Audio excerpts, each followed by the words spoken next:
The Ace Attorney series began on October 12, 2001, when the first game, simply titled Phoenix Wright Ace Attorney, was released on the Game Boy Advance. However, it would take 4 years for the DS version, with an English translation and an extra 5th case, to be released to the United States. The series was, and still is, very popular in Japan, and much to the surprise of the creators, the first game and the sequels were quite popular in America as well.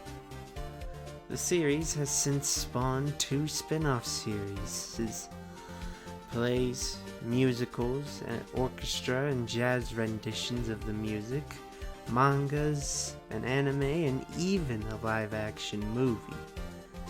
It's safe to say the series has left its mark not just on Japan, but worldwide as well. Why? They even brought Mr. Phoenix Wright himself in to throw hands with literal gods in the Marvel vs. Capcom series at one point. Ace Attorney and its re-releases are one of Capcom's top franchises, even if we haven't gotten a brand new game since 2017. With seemingly renewed interest in the series in the last 3 years with the release of the Trilogy Pack on PC, Xbox, PS4, and the Switch, and the Great Ace Attorney finally getting an English translation just last year, I would like to go over and look back at the game that started it all. Hello people, I am Sonic Healygang. I will be honest, I don't really know what this video is. I'm not much of an essay person or critic. I just really love this series, and I want to talk about it for multiple hours. So that's what I'll do. Maybe you'll learn something. Maybe you're one of those people that likes watching people ramble on and on for hours on a random subject. Either way, I've been talking about making this video for months, and here we finally are. So let's take a very, almost certainly unnecessarily long journey through the entirety of the first Ace Attorney game. The way we'll be doing things today is we're gonna switch between my ramblings and post-commentary and me and my man Jeeves' live playthrough of the game where we do dumb little voices. I'd like to apologize before we begin though. The live sections were recorded with my shitty headset mic, and it seems to fuck up Jeeves' audio more than my own for some reason. I don't really understand why, but this is a consistent problem for those parts of the video. But I don't really want to throw away so many hours of footage, so I hope you'll understand. Luckily, I just got this new, much nicer mic I'm recording with right now, so this won't be a problem in future videos. Anyways, let's begin with the first case, the first turnabout.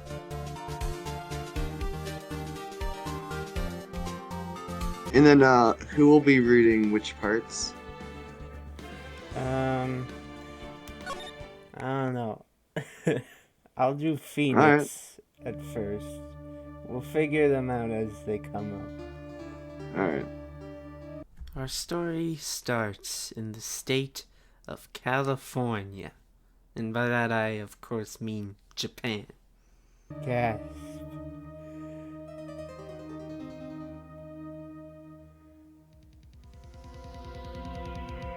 Oh no. Damn it. Why me? I can't get caught. Not like this. I gotta find someone to pin this on. The case begins by just straight up showing you who the murderer is. This is something a few Ace Attorney cases do. It's kinda interesting, I guess, making it more about figuring out how they did it instead of who, but it takes away a lot of the mystery. Though, usually when they do this, it would be pretty obvious who the killer is, so I suppose not too much is lost. Someone like him. I'll make it look like he did it.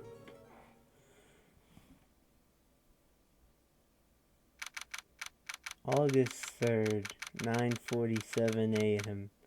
District Court, Defendant Lobby Number 2. Boy, am I nervous. After the opening cinematic, we are introduced to the titular character and main protagonist for 5 games in the series, Phoenix Wright. I think he's a very iconic character with his bright blue suit and spiky hair.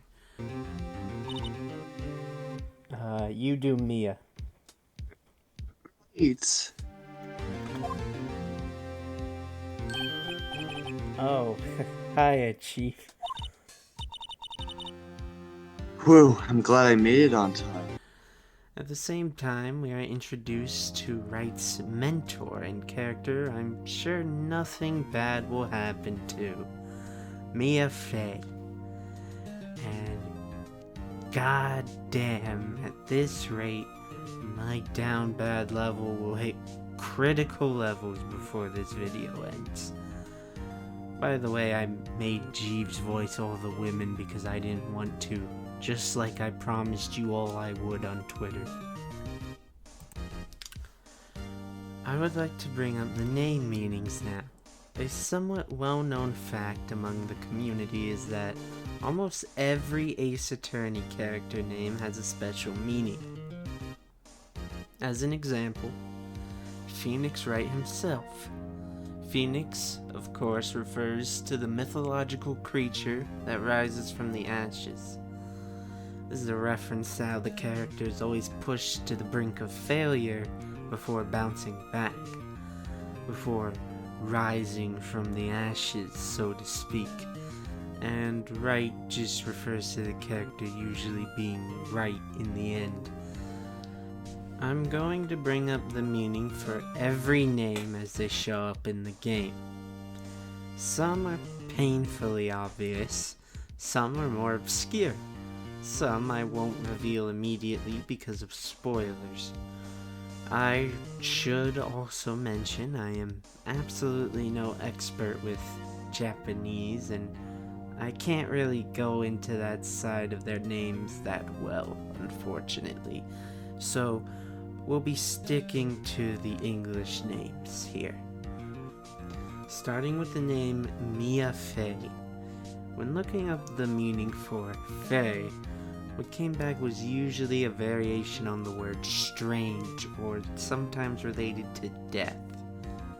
It's not so obvious in the beginning, but we will quickly see that this perfectly describes the Fey family. Her first name might not really mean anything, but I will come back to it later. Well, I have to say, Phoenix, I'm impressed. Not everyone takes on a murder trial right off the bat like this. It says a lot about you, and your clients as well. Thanks. Actually, it's because I owe him a favor. A favor? You mean you knew the defendant before this case? Yes. Actually, I kind of owe my current job to him. He's one of the reasons I became an attorney. Well, that's news to me. I want to help him out any way I can. I just really want to help him. I owe him that much. It's over! My life, everything, it's all over. Is that your client screaming over there? Yeah, it's him. Death, despair, oh.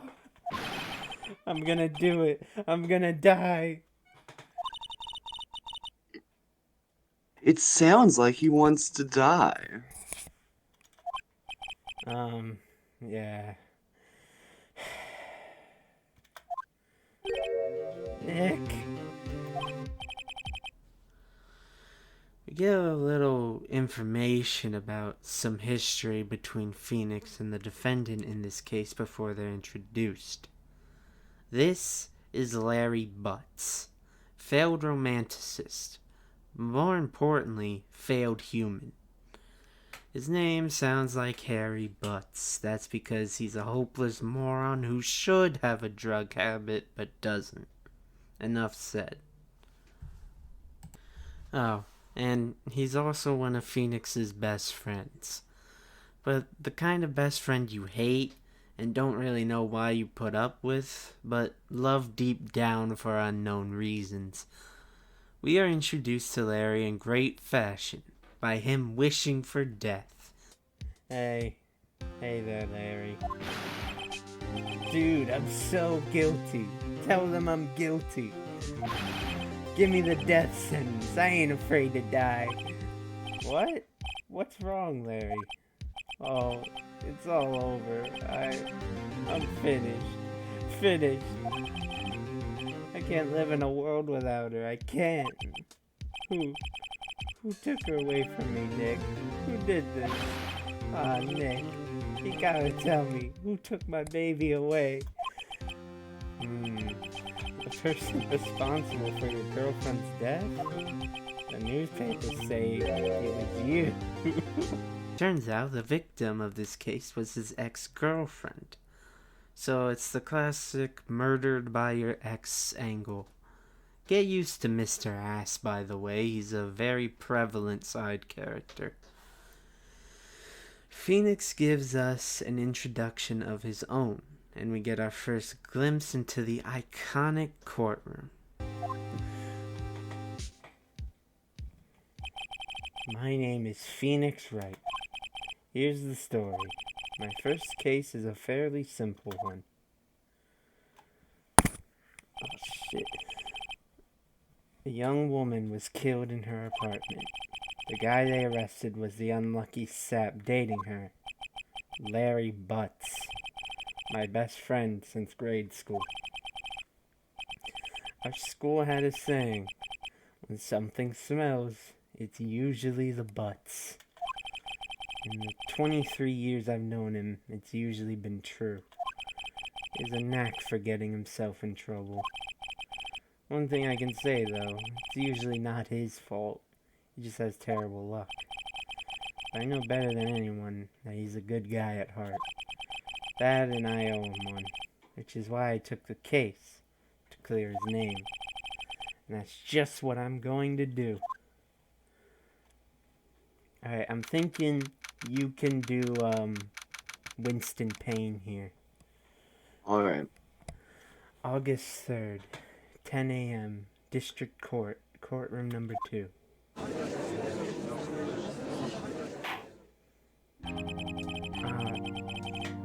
We meet the judge, who unfortunately doesn't have a name at all despite his omnipresence throughout the series. Unless his name is the judge. The court is now in session for the trial of Mr. Larry Butts. The prosecution is ready, Your Honor. And Prosecutor Winston Payne, living tutorial, nicknamed the Rookie Killer. This, or a variation of this man, is the first enemy we face in almost every Ace Attorney game. The name, Winston Payne, sounds like winced in pain, which is referring to his weak demeanor compared to the other prosecutors we'll face in this series. Also, at one point he literally does wince in pain. By the way, I'm giving Jeeves an Oscar nomination for his role as the judge in this video. I absolutely love it. The defense is ready, Your Honor. Mr. Wright, this is your first trial, is it not? Yes, Your Honor. I'm a little nervous. Your conduct during this trial will decide the fate of your client. Murder is a serious charge. For your client's sake, I hope you can control your nerve. Thank you, Your Honor. Mr. Wright, given the circumstances, I think we should have a test to ascertain your readiness. The judge asks a few questions, mainly just to show the player the court record. One of the questions asks is the victim's name. Through the court record, we see her name was Cindy Stone. This pretty clearly means Cinder Stone, but I can't really think of why.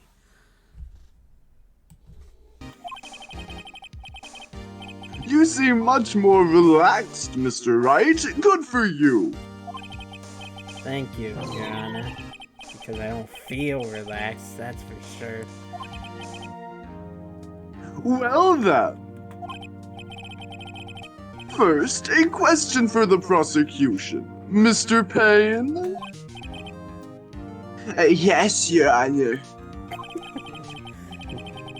As Mr. Wright just told us, the victim was struck with a blunt object.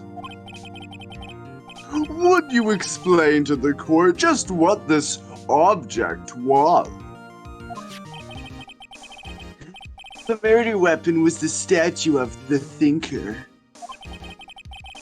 It was found lying on the floor next to the victim. I see. The court accepts it into evidence. I'm fucking carrying this voiceover right now. I tried. Right. Be sure to pay attention to any evidence added during the trial. That evidence is the only ammunition you have in court. Use Tab to check the court record frequently. Mr. Payne, the prosecution may call its first witness. The prosecution calls the defendant, Mr. Butts, to the stand. Chief, what do I do now? Pay attention if you don't want to miss any information that might help your client's case. You'll get your chance to respond to the prosecution later, so be ready. Let's just hope that he doesn't say anything unfortunate. Uh-oh. Larry gets excited easily. This could be bad. Cindy was killed by the Thinker clock.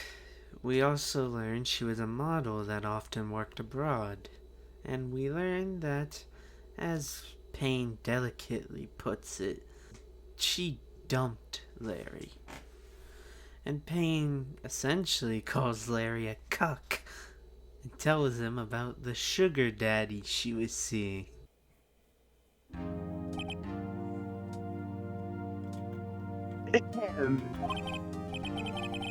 Mr. Butts, is it not true that the victim had recently dumped you? Hey, watch it, buddy. We were great together. We were Romeo and Juliet, Cleopatra and Mark Anthony. Didn't they all die? I wasn't dumped. She just wasn't taking my phone calls. Or seeing me, ever. What's it to you, anyway? Mr. Butts, what you describe is generally what we mean by dumped. In fact, she had completely abandoned you and was seeing other men. She had just returned from overseas with one of them the day before the murder. What do you mean, one of them? Lies. All of it. Lies. I don't believe a word of it. Your Honor, the victim's passport. According to this, she was in Paris until the day before she died. Passport added to the court record. The victim apparently arrived home from Paris on 7/30, the day before the murder. Indeed, she appears to have returned the day before the murder. Dude, no way. Through that, we at least learned the victim had just returned home from Paris, and we receive her passport as proof. Larry calls his dead ex a whore. Payne establishes that Larry was at the scene of the crime, and the trial moves on.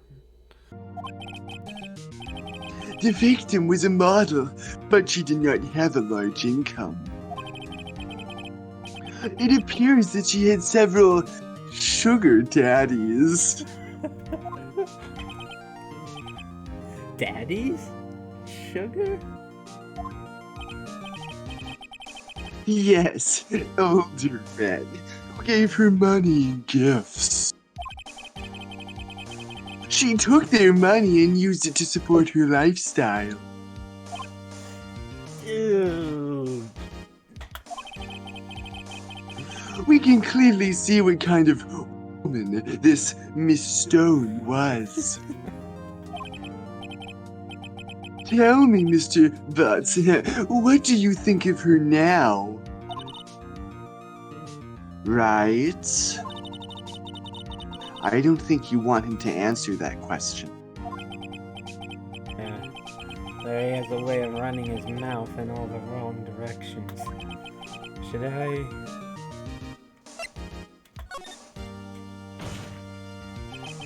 My client had no idea the victim was seeing other men. That question is irrelevant to this case.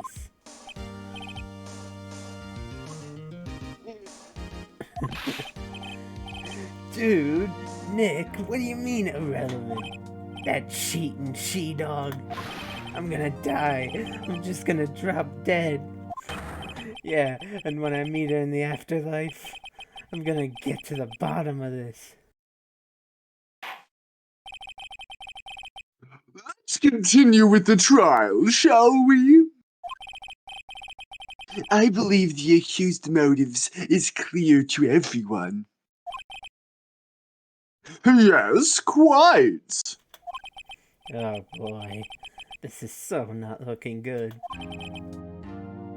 Next question. You went to the victim's apartment on the day of the murder, did you not? Go. Well, did you or did you not? Huh? Oh, maybe I did and maybe I didn't. Uh-oh. He went. What do I do? Have him answer honestly. I know. I'll send him a signal. Tell the truth. Yeah, I was there. I went. Oh, wait. Well, Mr. Butts. Dude, chill. She wasn't home, man. So, like, I didn't see her. Your Honor, the defendant is lying. Lying? The prosecution would like to call a witness who can prove Mr. Butts' lying. Well, that simplifies matters. Who is your witness? The man who found the victim's body.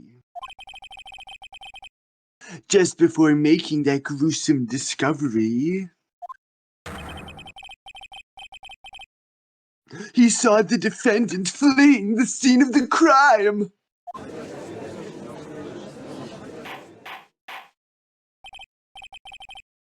Order! Order in the court!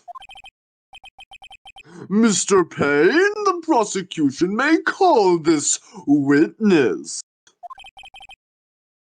Yes, Your Honor. This is bad. On the day of the murder, my witness was selling newspapers at the victim's building. Please bring Mr. Frank Sahwit to the stand. I'll do solid. Payne calls the prosecution's first ever witness in the series. This is Frank Sahwit. He's the only witness in the first case of an Ace Attorney game, meaning he's the murderer. Not that I needed to tell you this, because we watched the opening cutscene. His last name sounds like Solid, because, of course, he's the first quote-unquote witness we deal with. Naturally, Solid's testimony is one of the easiest you go through in the game. It serves as a fun way of giving the player a tutorial here. It gives you a simple objective. Just find contradictions. And, despite how elaborate the plots might become later in the game and in the series, this simple goal will always remain, always giving you something to at least reach around blindly in the dark for.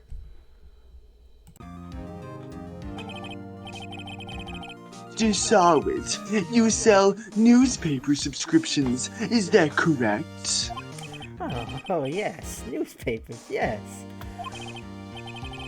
Mr. Sahwit, you may proceed with your testimony. Please tell the court what you saw on the day of the murder. Witness testimony. Witness's account. I was going door to door selling subscriptions when I saw a man fleeing an apartment. I thought he must be in a hurry because he left the door half open behind him. Thinking it strange, I looked inside the apartment. Then I saw her lying there, a woman, not moving, dead. I quailed in fright and found myself unable to go inside. I thought to call the police immediately. However, the phone in her apartment wasn't working. I went to a nearby park and found a public phone. I remember the time exactly. It was 1 p.m. The man who ran was, without a doubt, the defendant sitting right over there.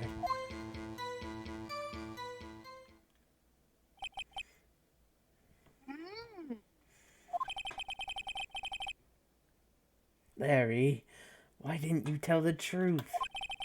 I can't defend you against a testimony like that. Incidentally, why wasn't the phone in the victim's apartment working? Your Honor, at the time of the murder, there was a blackout in the building. Aren't phones supposed to work during a blackout? Yes, Your Honor. However, some cordless phones do not function normally. The phone that Mr. Sahwit used was one of those. Your Honor, I have a record of the blackout for your perusal. Blackout record added to the court record. Electricity to Miss Stone's building was out from noon to 6 p.m. on the day of the crime. Now, Mr. Wright. Yes? Yes, Your Honor? You may begin your cross-examination. Cross-examination, Your Honor? All right, this is it. The real deal. What exactly am I supposed to do? Why, you exposed the lies in the testimony the witness just gave. Lies? What? He was lying? Your client is innocent, right? I don't know. Then that witness must have lied in his testimony. Or is your client really guilty? How do I prove he's not? You hold the key. It's in the evidence. Compare the witness's testimony to the evidence at hand. There's bound to be a contradiction in there. First, find contradictions between the court record and the witness's testimony. Then, once you've found the contradicting evidence, present it and rub it in the witness's face. Okay. Open the court record with tab, then point out the contradictions in the testimony. Alright. Cross-examination. Witness's account.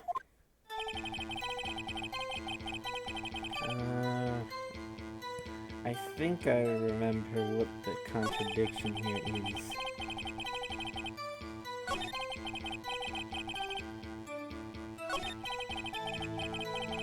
I think it's the time of death.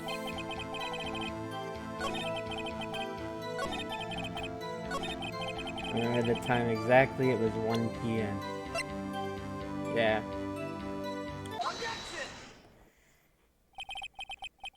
You found the body at 1 p.m. You're sure? Yes, it was 1 p.m. for certain. Frankly, I find that hard to believe. Your statement directly contradicts the autopsy report. The autopsy notes the time of death at sometime after 4 p.m. There was nobody no body to find at 1 p.m. How do you explain this 3-hour gap? Oh, that.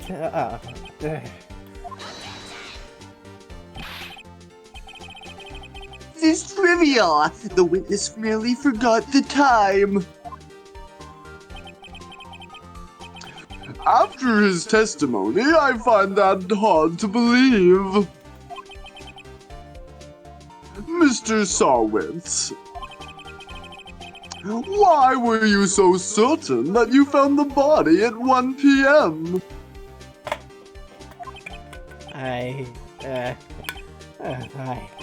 Gee, that's a really good question. Great job, Wright. Way to put him on the spot. That's all you have to do. Point out the contradictions. Lies always beget more lies. See through one, and their whole story falls apart. Wait, I remember now. You care to give your testimony again? Witness testimony. Time of discovery. You see, when I found the body, I heard the time. There was a voice saying the time. It was probably coming from the television. Oh, but it was 3 hours off, wasn't it? I guess the victim must have been watching a video of a taped program. That's why I thought it was 1 p.m. Terribly sorry about the misunderstanding.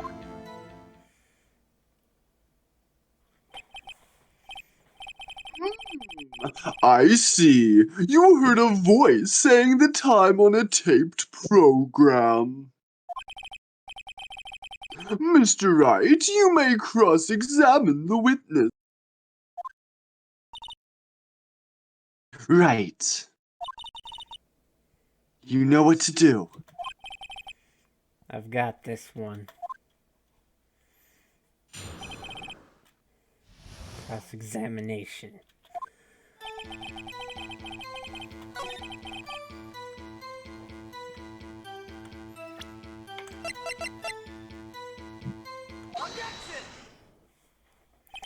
Hold it right there. The prosecution has said there was a blackout at the time of the discovery. And this record proves it.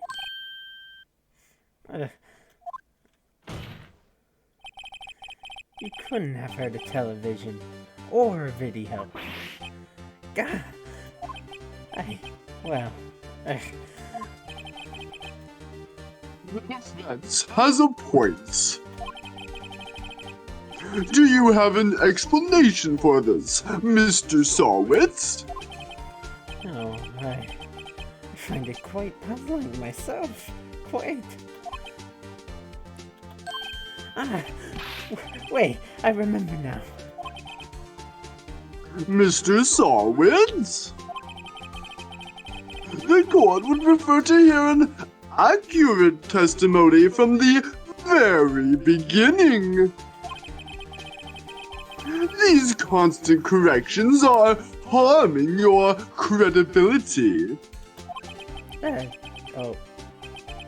That, and you seem rather distraught. My apologies, Your Honor. It must have been the shock of finding the body. Very well, Mr. Sawwitz. Let's hear your testimony once more, please. Witness testimony. Hearing the time. Actually, I didn't hear it at the time. I saw it. There was a table clock in the apartment, wasn't there? Yeah, the murder weapon. The killer used it to hit the victim. That must have been what I saw. Saw a clock? I guess that would explain it. The defense may cross-examine the witness. Gladly. Cross-examination.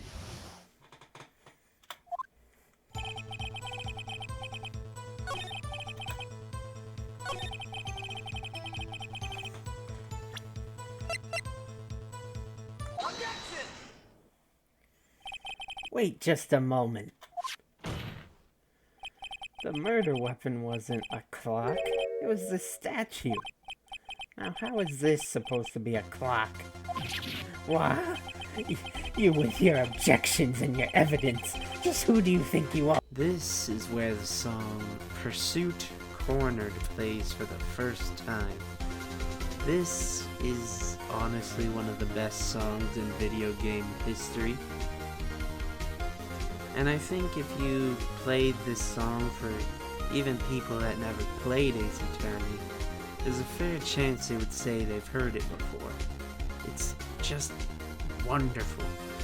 And honestly, probably the best Pursuit song in the series. There will be a new one made for every game in the series, but I feel none of them really captured the feeling of the chase and got you more properly amped like this one does. Except maybe an Ace Attorney Investigations.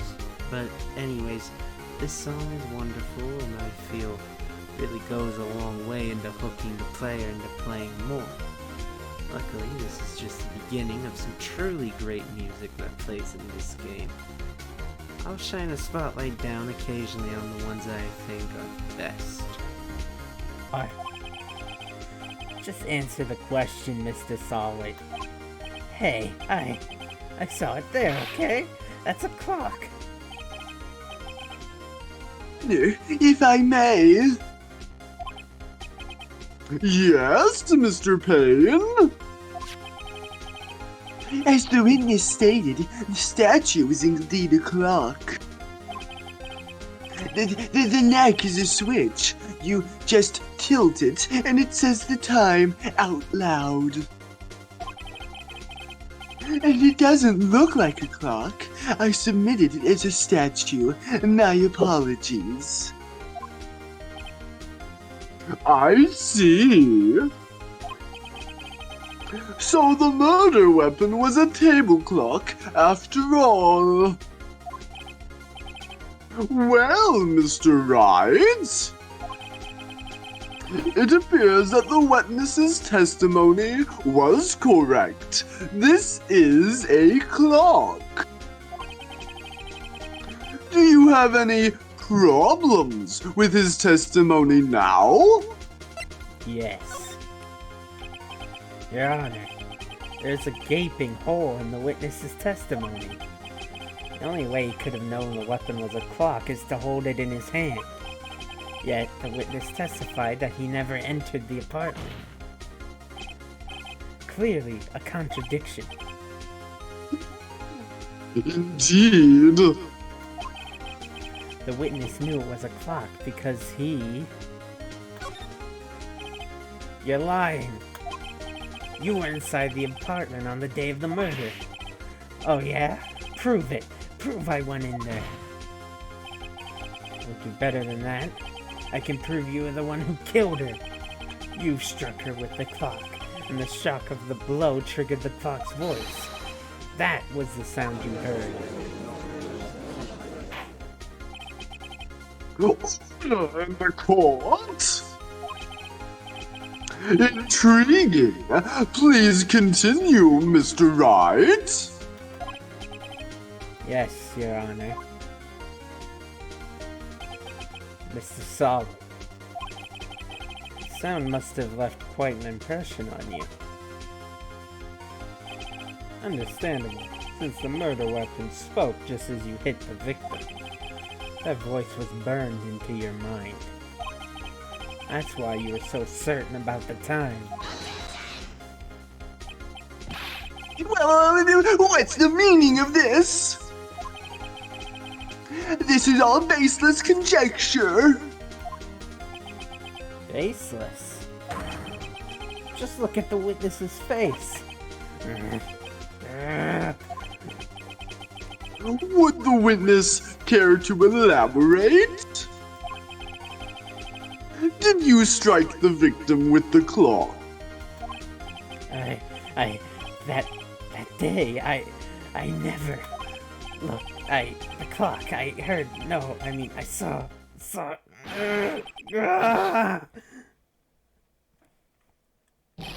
Shut up, shut up, shut up! I hate you. It was him, I tell you. I saw him. He killed her and he should burn. Burn! Give him death.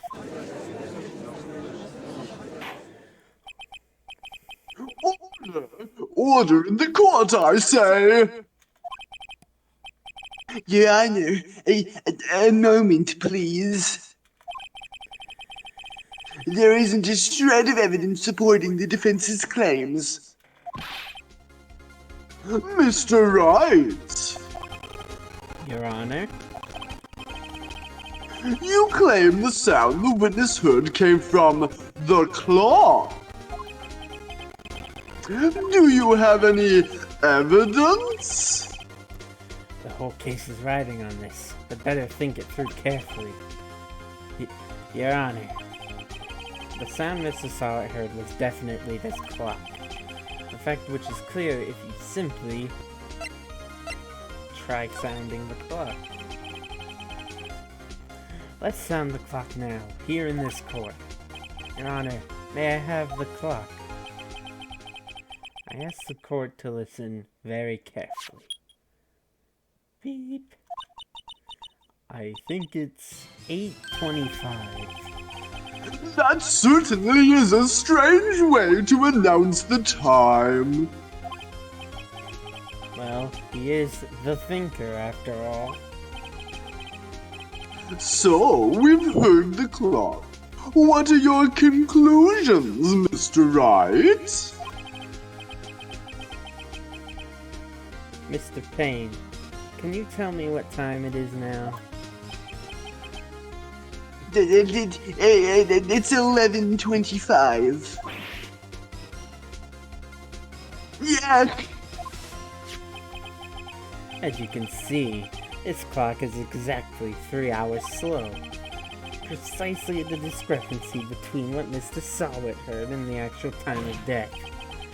So, Mr. Sawit, try to talk your way out of this one. Ha! Ha! You forgot one thing. Uh-oh, what's he talking about now? While it may seem like that clock is running 3 hours slow, it proves nothing. How do you know it was running 3 hours slow on the day of the murder? If you can't prove that, you don't have a case. He's right. How am I going to prove that? Damn it, I was so close. Mr. Wright? It seems you lack the critical evidence to support your claim. Yes, Your Honor. This means I cannot let you indict the witness. Unfortunately.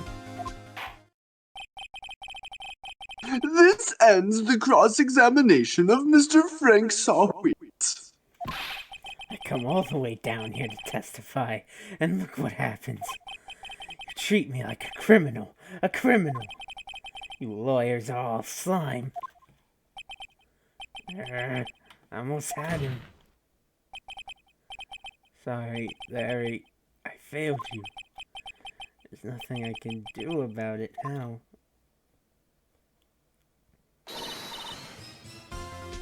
Not so fast, Mr. Sawit.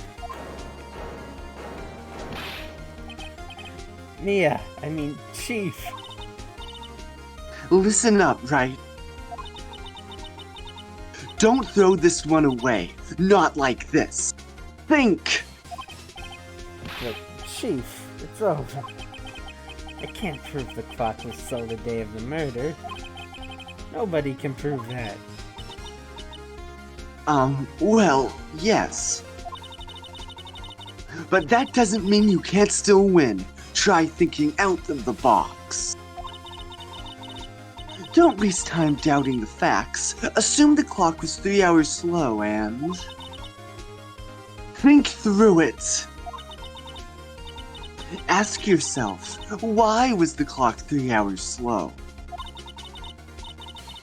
Figure out the reason, and you'll have your proof.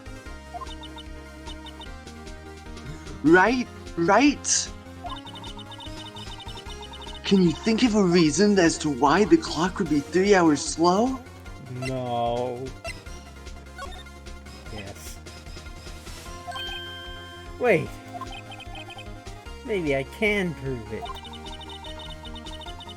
You must have evidence somewhere that can prove it, right? Find it, and let them have it. Well, Mr. Wright? You say the clock was already running slow on the day of the murder. Have you found evidence to support your claim? Of course. There is a piece of evidence in the court record that can prove my claim beyond a doubt. Tough words. Let's see you pull this one off. See this evidence that proves why the clock was running slow. It's my badge. Because I'm a lawyer.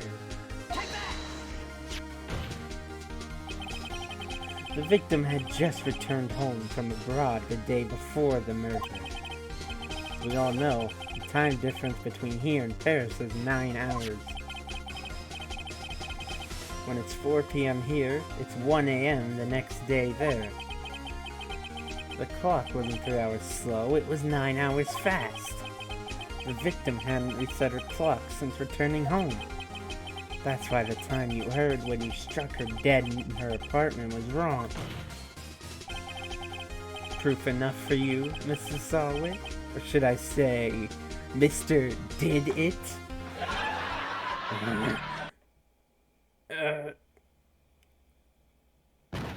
He's dead.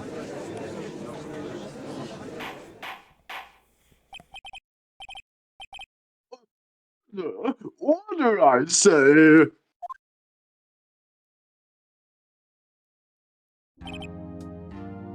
Well, this case has certainly turned out differently than we all expected. Mr. Payne, your witness? He was arrested and has been taken away, Your Honor. Very well. Mr. Wright? Yes, Your Honor? I have to say, I'm impressed. I don't think I've ever seen someone complete a defense so quickly. And find the true culprit at the same time. Thank you, Your Honor. At this point, this is only a formality, but... This court finds the defendant, Mr. Larry Bott, Not guilty. Yay! Yeah, you did it! And with that, this court is adjourned. Wonderful. Turns out that Frank Sawit was a common burglar. He posed as a newspaper salesman to check and see when people were out of the house that day. When Larry went to her apartment, the victim wasn't home. After he left, Mr. Sawit let himself in to do his dirty work. While he was searching her place, the victim returned. Flustered, Mr. Sawit grabbed the nearest blunt object he could find.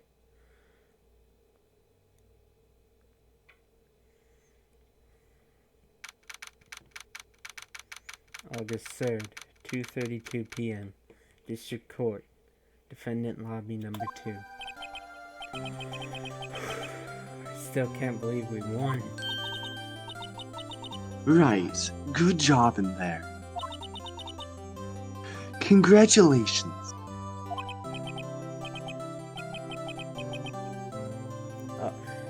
Thanks, Chief. I owe it all to you. Not at all, not at all. You fight your own battles in there. It's been a while since I've seen a trial end on such a satisfying note.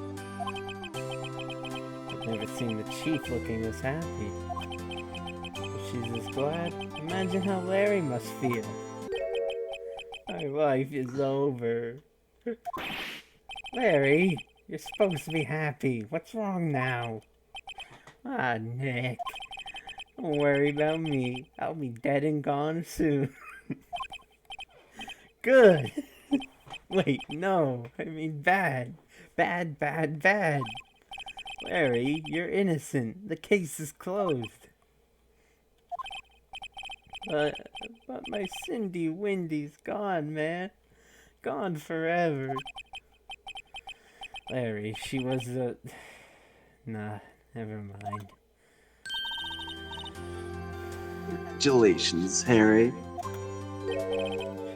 Harry? Yes, you! I can practically see the headlines now. Harry Bott's innocent. Thanks. I really owe you one. I won't forget this, ever. Let's celebrate. Dinner? Movie? My treat. Oh no, I couldn't. Hey, I was the one who got you off the hook. Oh, hey. Here, take this. It's a present. The murder weapon. A present? For me? Wait, wasn't this the evidence that... Actually, I made this clock for her. I made one for her and one for me. Really? You? You made this? Well, thank you. I'll keep it as a memento. Yo, Nick. Can you believe it? I was so into that chick. And she was just playing me for a fool. Won't that make you just want to cry? Larry. Are you so sure? Squeeze me? I think that she thought quite a lot of you, in her own way. Nah, you don't gotta sympathize with me. It's okay. Oh, I'm not just sympathizing, really.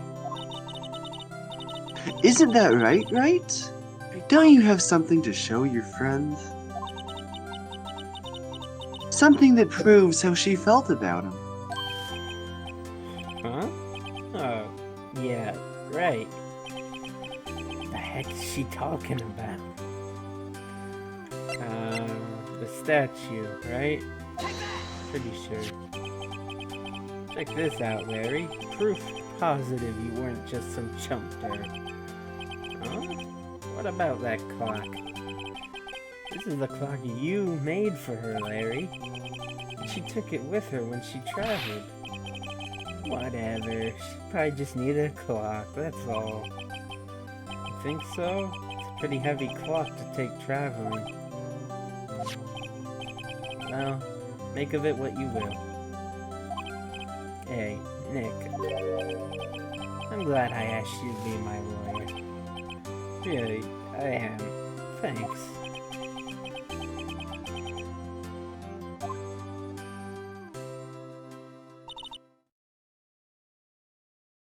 Right? I hope you see the importance of evidence now. Also, hopefully you realize things change depending on how you look at them. People, too.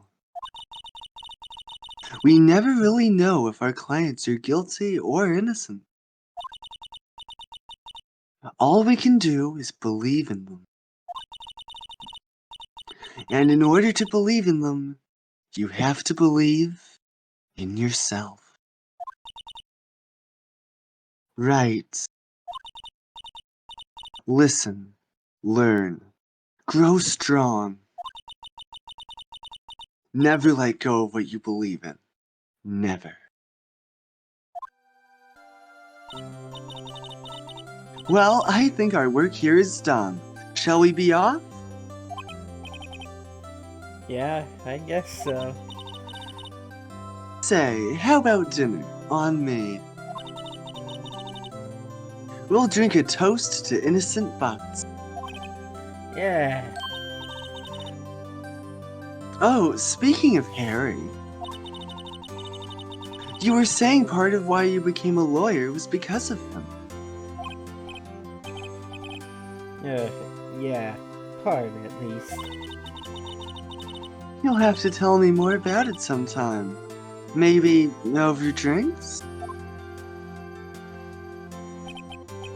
And so, my first trial came to a close. Larry slapped me on the back and said, "Gee, Nick, it's good to have friends." But I'm pretty sure he's not going to pay us. Unless you count the clock he gave me up. I didn't know it then. But that clock was soon going to be at the center of another incident. And my promise to tell the chief about me and Larry would be one promise that I wouldn't be able to keep.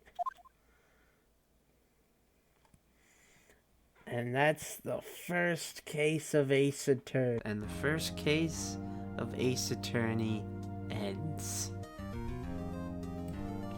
Honestly, I find it hard placing the first cases when ranking them with the rest of the series. As a case, it's only okay, but as a tutorial, I think it's excellent. It gets across almost all you really need to know for the game and does it in a way that keeps you entertained. Add on that Sawit's breakdown where he throws his toupee at you and then a little later starts foaming at the mouth. It's great shit, and I think I would have to rank this case pretty highly when you take into consideration what it is.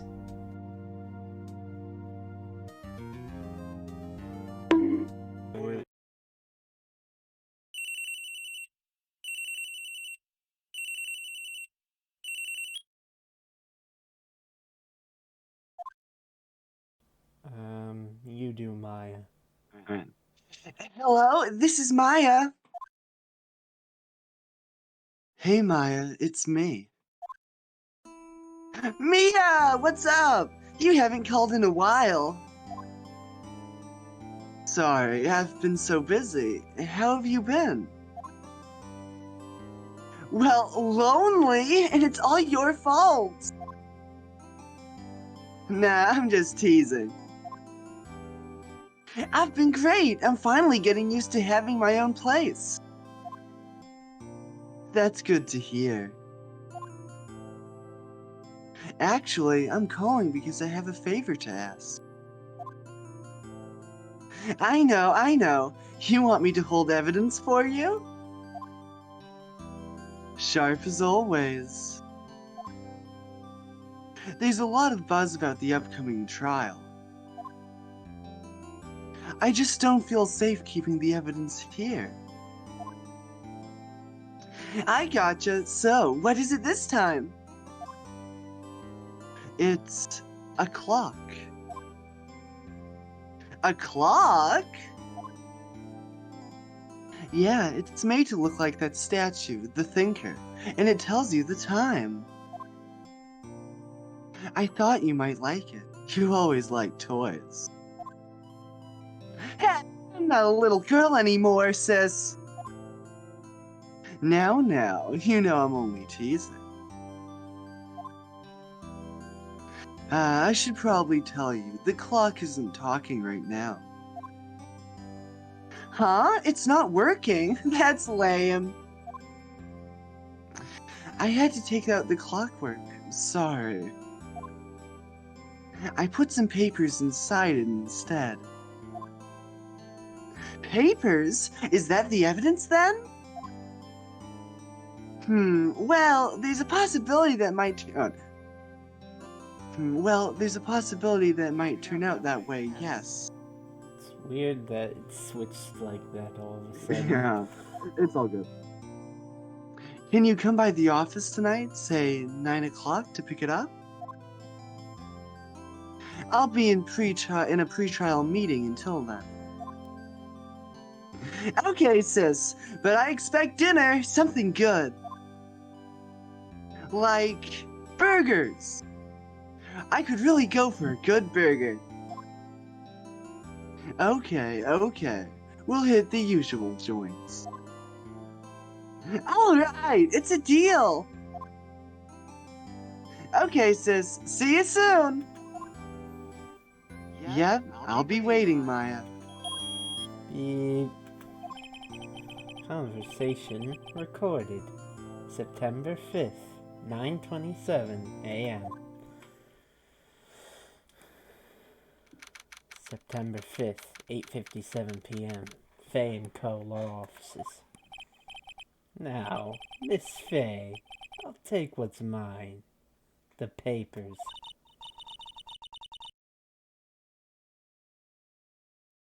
Sorry, but I can't give you what I don't have.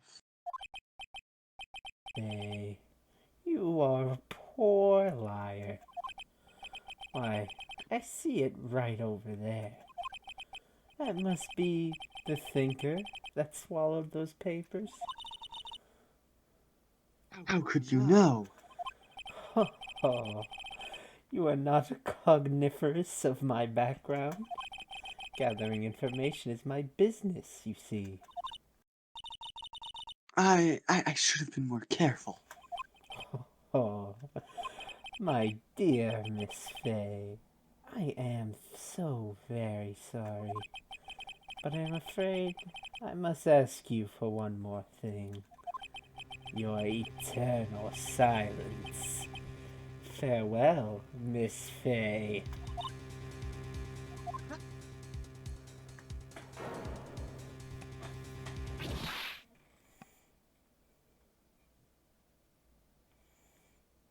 I like how they just show you who the killer is. Like Columbo. So, case 2 starts out with Mia dying. I have mixed feelings about this moment, honestly. I feel like they could have kept Mia alive longer.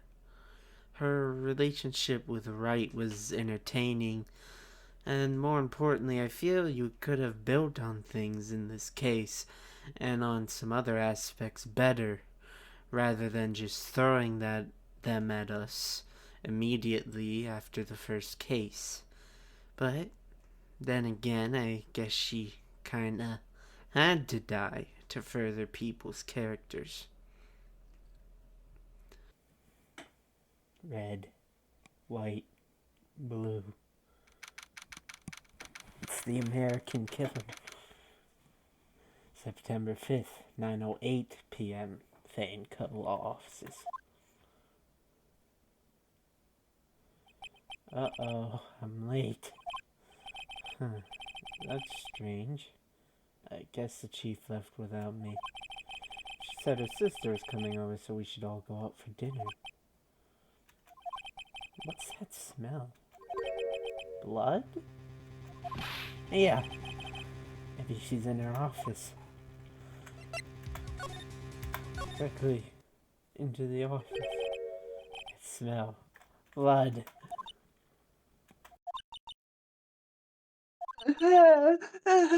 Sis! Someone's there.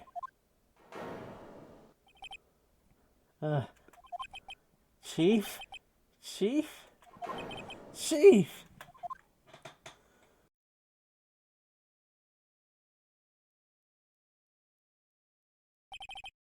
Who are you?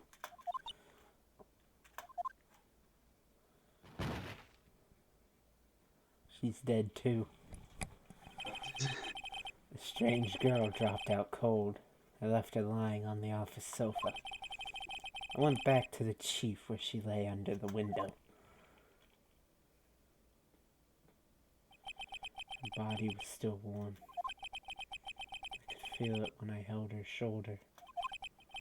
And, all too quickly, it began to fade. Till finally, she was cold.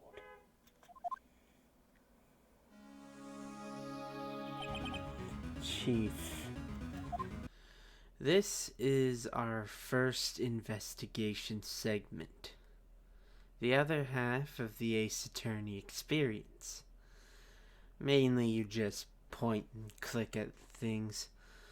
Sometimes later you'll present things.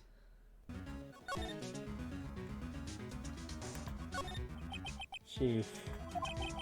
It's hard seeing her like this. Are there any clues around here? She was struck on the head with a blunt object. Probably died instantly. The thinker lying next to her must have been the murder weapon. The thinker added to the court record. The murder weapon looks like a statue, but it's actually a clock made by Larry Bucks. There's some glass shards near the chief's body. Must be the pieces of the broken glass light stand lying broken in the back of the room. Glass shards added to the court record. Broken remains of a glass light stand, broken beyond all recognition. Nothing else that seems like a clue here. Huh? A piece of paper. Must have fallen from Mia's hand. What could it be? Uh-oh.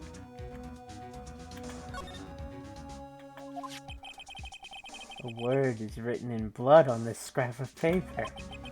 Maya? Did Mia write this? This piece of paper is a receipt from a department store, dated yesterday. Receipt added to the court record. A department store receipt with letters written in blood on the back. I think that's enough snooping around for now. I'd better call the police. Find out what that girl was doing here.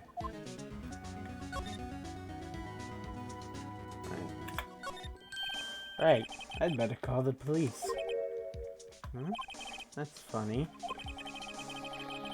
A few of the screws on the receiver are missing. It looks like someone was halfway through taking it apart. Police! Oh wait. I think this is April, May. Oh, okay, hold on. Come quick! What was that? Someone screaming from outside the window? Ugh. She's staring right at me. She's holding a phone in her hand.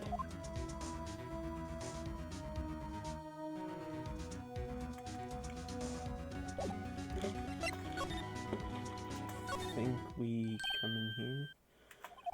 That girl just now. Where'd she go? Put her right there on the sofa. Oh, I hope she didn't run on me.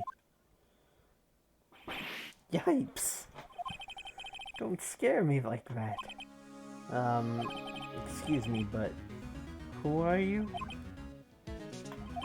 It's okay, I work here.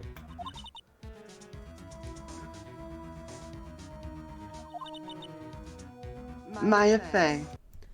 After poking around the scene a bit, we get our first real introduction to Maya, a critical character in the Ace Attorney franchise, and really the model for every assistant in the series' history, to be honest. But for now, she's the prime suspect in her own sister's murder. Her English name, Maya, doesn't really seem to have a deeper meaning. Mainly it was chosen because it's a close match for her Japanese name, which is Mayoi. I would like to mention now, however, something about their last name, Fei. As previously stated, it relates to the word strange and sometimes to death, but it can also relate to the character Morgan Le Fay. Morgan Le Fay is a character in the legends of King Arthur. She's depicted as an enchantress or even a goddess. This would be a fitting relation for the Fey clan because of the powers we will come to see that they possess in this case. Also, going back to Mia's name for a second, I would like to mention that her name could possibly relate to the acronym MIA, which of course means missing in action. Fitting, of course, because Mia fucking dies. This is a theory I saw listed a few times when looking up meanings behind her name. I don't really believe it myself, but I thought I'd mention it. Maya Fey? Maya? So Mia was writing this girl's name. Maybe I should show her the receipt? Never thought there'd be use for evidence like this outside the courtroom. Seems to be in shock. I don't want to disturb her, but I have to know. Excuse me. Can you tell me what happened? Came in. The room was dark. And sis. So she was already dead. So, you're the chief's Sister. I'm her younger sister. and you were here, visiting? This late at night? Yes. She said she wanted me to keep some evidence for her. Yes, it was that clock. It was the thinker.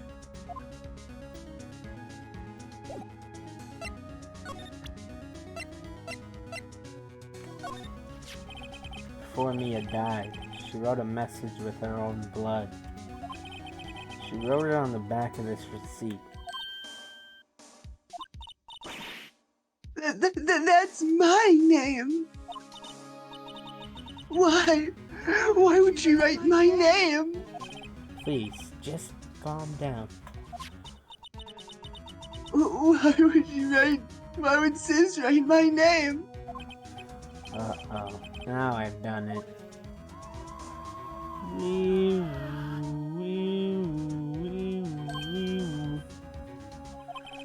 Police. Sounds like they're coming this way. And freeze, police!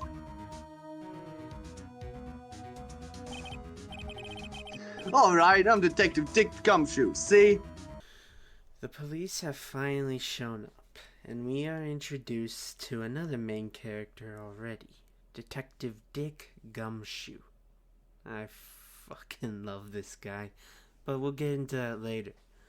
As for his name, both his first and last name are slang for detective, so this is Detective. Oh yeah, also Gumshoe is a New Yorker in our voiceover. Gumshoe? What an odd name. We received a report from the building across the way, see? Got a person saying they saw a murder. Could have been that woman I saw. Anyway, I don't want either of you moving 1 inch, okay? Great. Just great. Maya. Wait. She wouldn't have. Whoa! Excuse me! Eek! This would Maya here mean anything to you?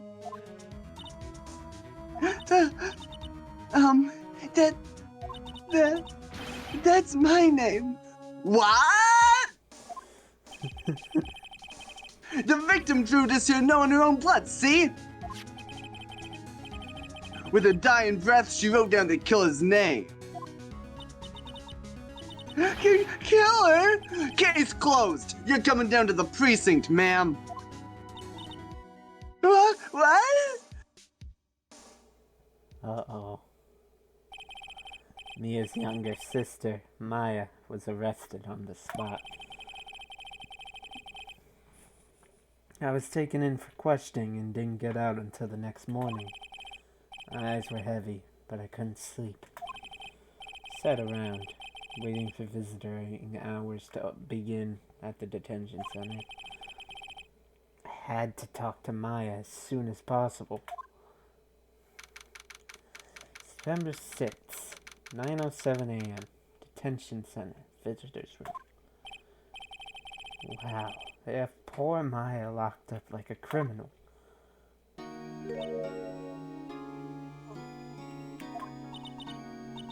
It's you, the lawyer.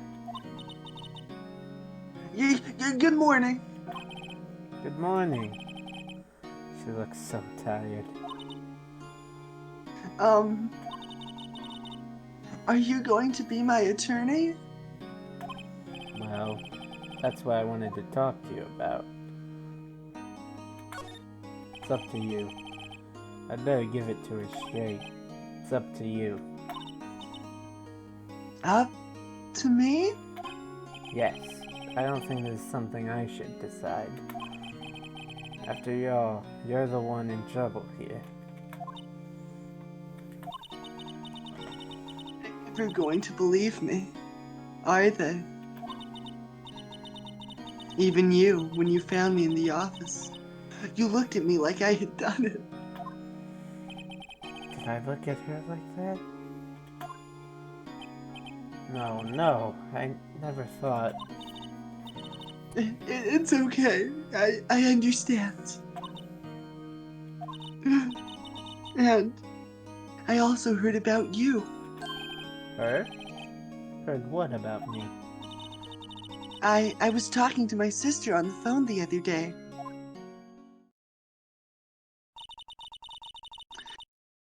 Today was my junior partner's first time in court.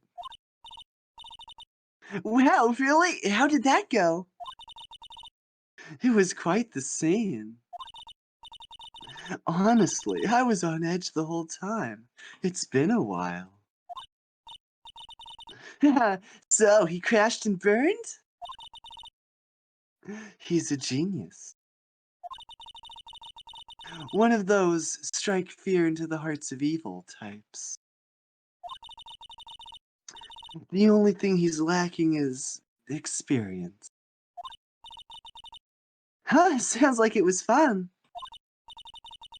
Well, I know who to go to. I know who to go to if I ever get into trouble now. I don't know, Maya. I think you might want to wait. Give him 3 more years. That is, unless you want to be found guilty.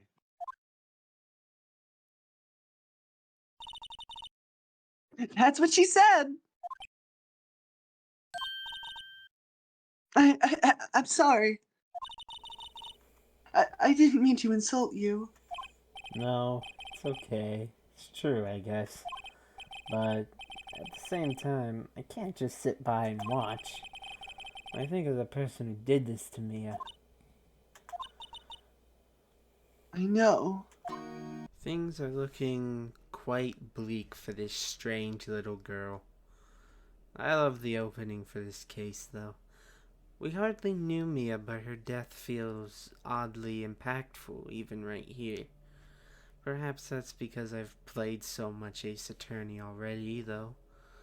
But you get the sense she was a legend in her own right, and it gives Phoenix a very strong motivation for this case. They were clearly very close, and it's great to see him and Maya, who probably feels the same way, interact like this, desperately searching for the truth. I think it's a wonderful way to introduce these two to each other. This is kind of what I meant earlier about Mia dying. While I would love to see a lot more of her alive, it's hard to imagine the series without her dying. Maybe we could get a spin-off. Mia Fey, Ace Attorney. It takes place like a year or two before her death, and an in-training Phoenix could play the role of weird girl assistant. Anyways, back to talking to Maya. Phoenix inquires about her robes. This is where we are introduced to her being a spirit medium. I must confess, I'm not very well educated on the subject of real-life spirit channeling. But luckily the practice in Ace Attorney is nothing like it, really. Rather than just hearing a supposed message and relaying it, Ace Attorney spirit mediums are much, much more powerful, since this is an anime visual novel. Their spirit channeling is far more direct, almost akin to possession, except going an even further step from there, spirit mediums actually physically take on the body the spirit had when they were alive, no matter how drastic that change might be. And it can be pretty damn drastic, as we see later in the series. The day of the crime. Could you tell me about the day of the murder? Yes. Let's see. That morning, I got a call from my sister. She wanted me to hold onto a piece of evidence for an upcoming trial. Evidence? Yes, that clock shaped like the thinker. The one Larry made. How could that have been evidence in a case? Right. She said that something about that. I remember. Do you want to hear it in her own voice? Her, her own voice? Yes. I'm pretty sure our conversation is on my cell phone. You recorded it. Yeah, I forgot how to delete those things. Cell phone. So, you say you have a conversation with your sister on your cell phone. Let's hear it. Right. Oh. I just remembered that detective took my cell phone. Sorry. Oh, right. Of course. Next time I see Detective Gumshoe, I'll have to ask him for it. I'll write you a note so you don't forget, okay? Sure, thanks. Maya's memo added to the court record. The conversation I had with my sister is recorded on my cell phone. Spirit mediums. So, you're an acolyte, a medium in training. That's right. The Fae family, especially the women, have always been very sensitive to the spirit world. Wait a second. You said the Fae family? So, Mia was into this stuff too? Of course. She left the mountain to follow her career, she said.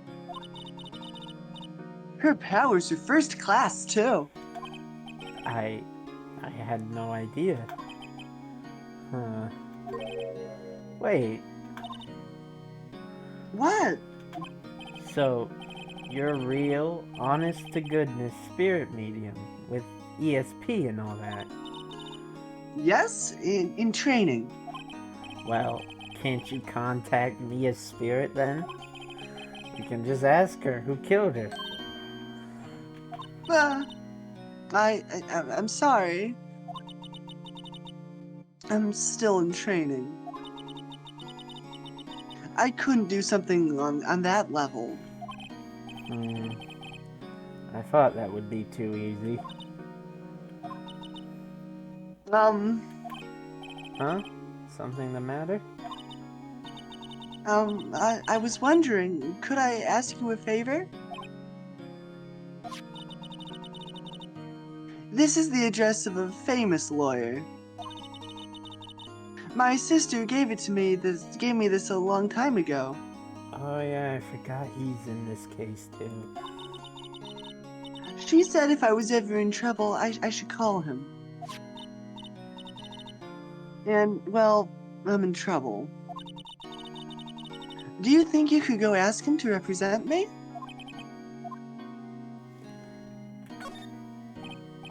Sure, why not? I'll go ask. Thank you so much! I have no one else to turn to. Say, what about... Say... Oh, say, what about your parents?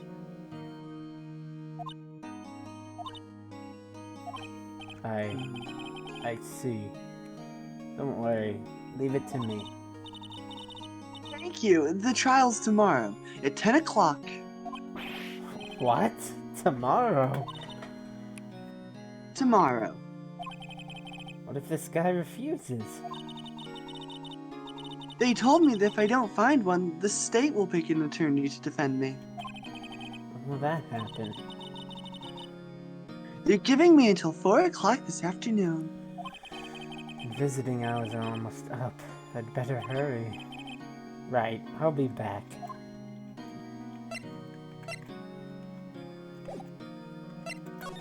Hey, this is my badge.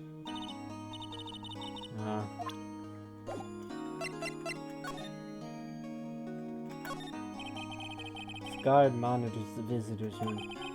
Hasn't moved an inch. A real pro, this guy. What a legend. Absolutely, he's great. He's my favorite character in the franchise. Smile for the camera. Finishing the talk with Maya, she gives us 2 leads. Retrieve the cell phone from Gumshoe, or go meet Mr. Grossberg and ask him to defend Maya. However, going to Grossberg's office right now, he is nowhere to be found. So we have to find Gumshoe.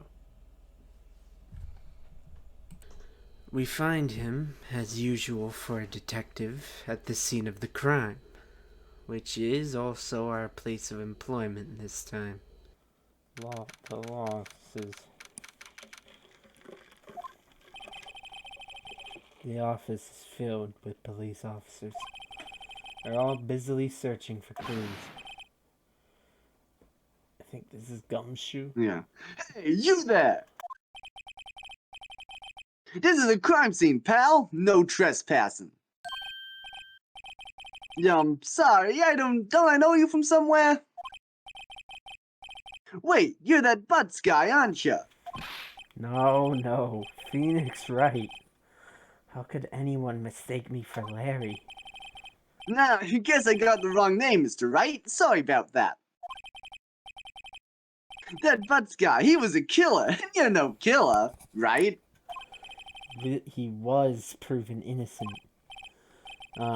Right. And you were Detective Suede Shoes. Detective Gumshoe. Gumshoe, wasn't it?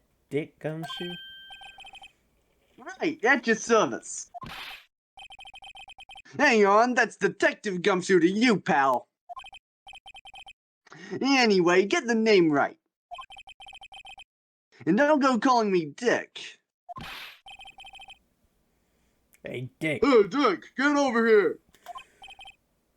Yes, sir. I'll be right there. Him. You're a lawyer, right, pal? If you got business here, you'd better do it quick.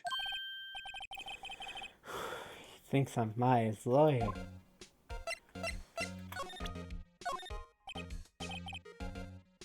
What's that? Sorry, pal, but I got no info for the likes of you.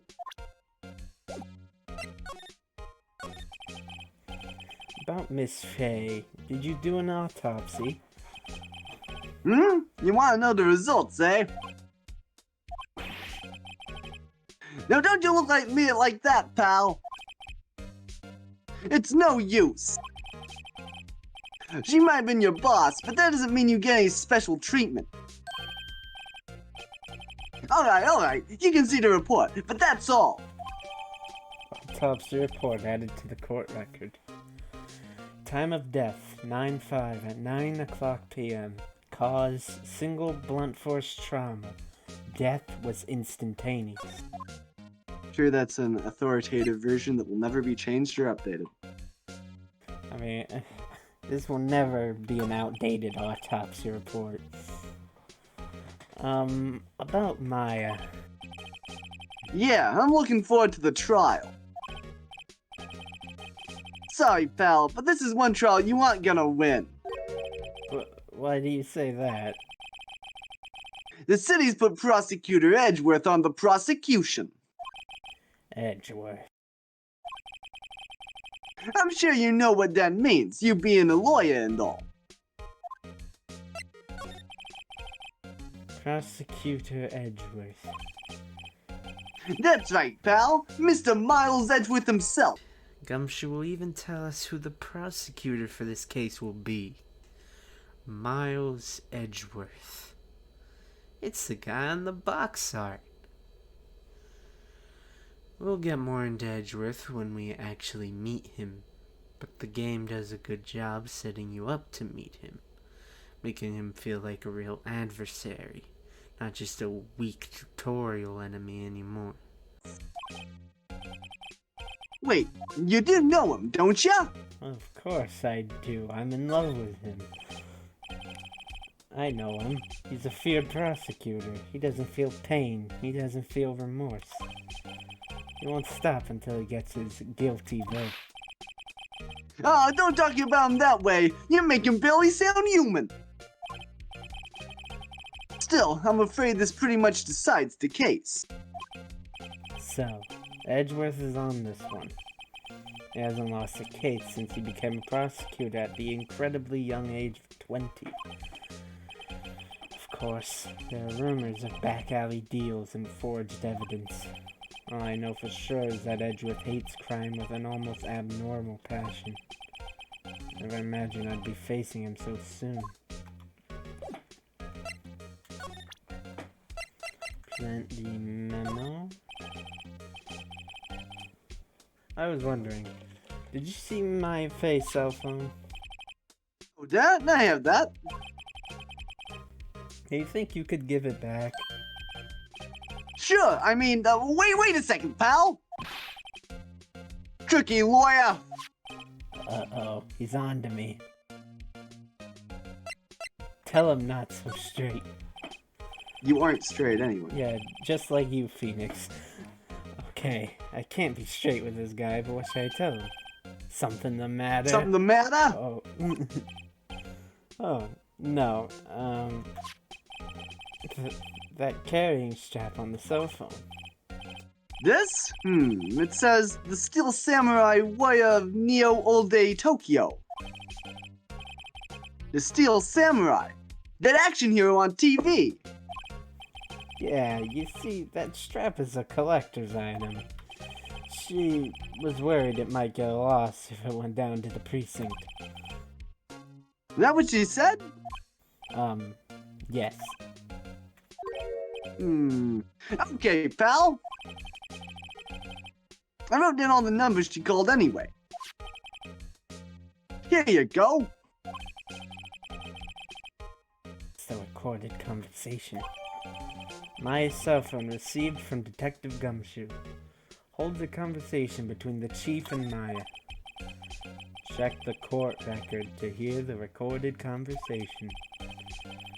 Guess I've asked all the questions. Y'all done, pal? Yes, thank you. I'll be heading out now. No, wait. One more thing I wanted to mention to you. I don't suppose you're planning on talking to the witness. Anyway, you'd better not. No influencing the witness with your lawyerly ways, pal.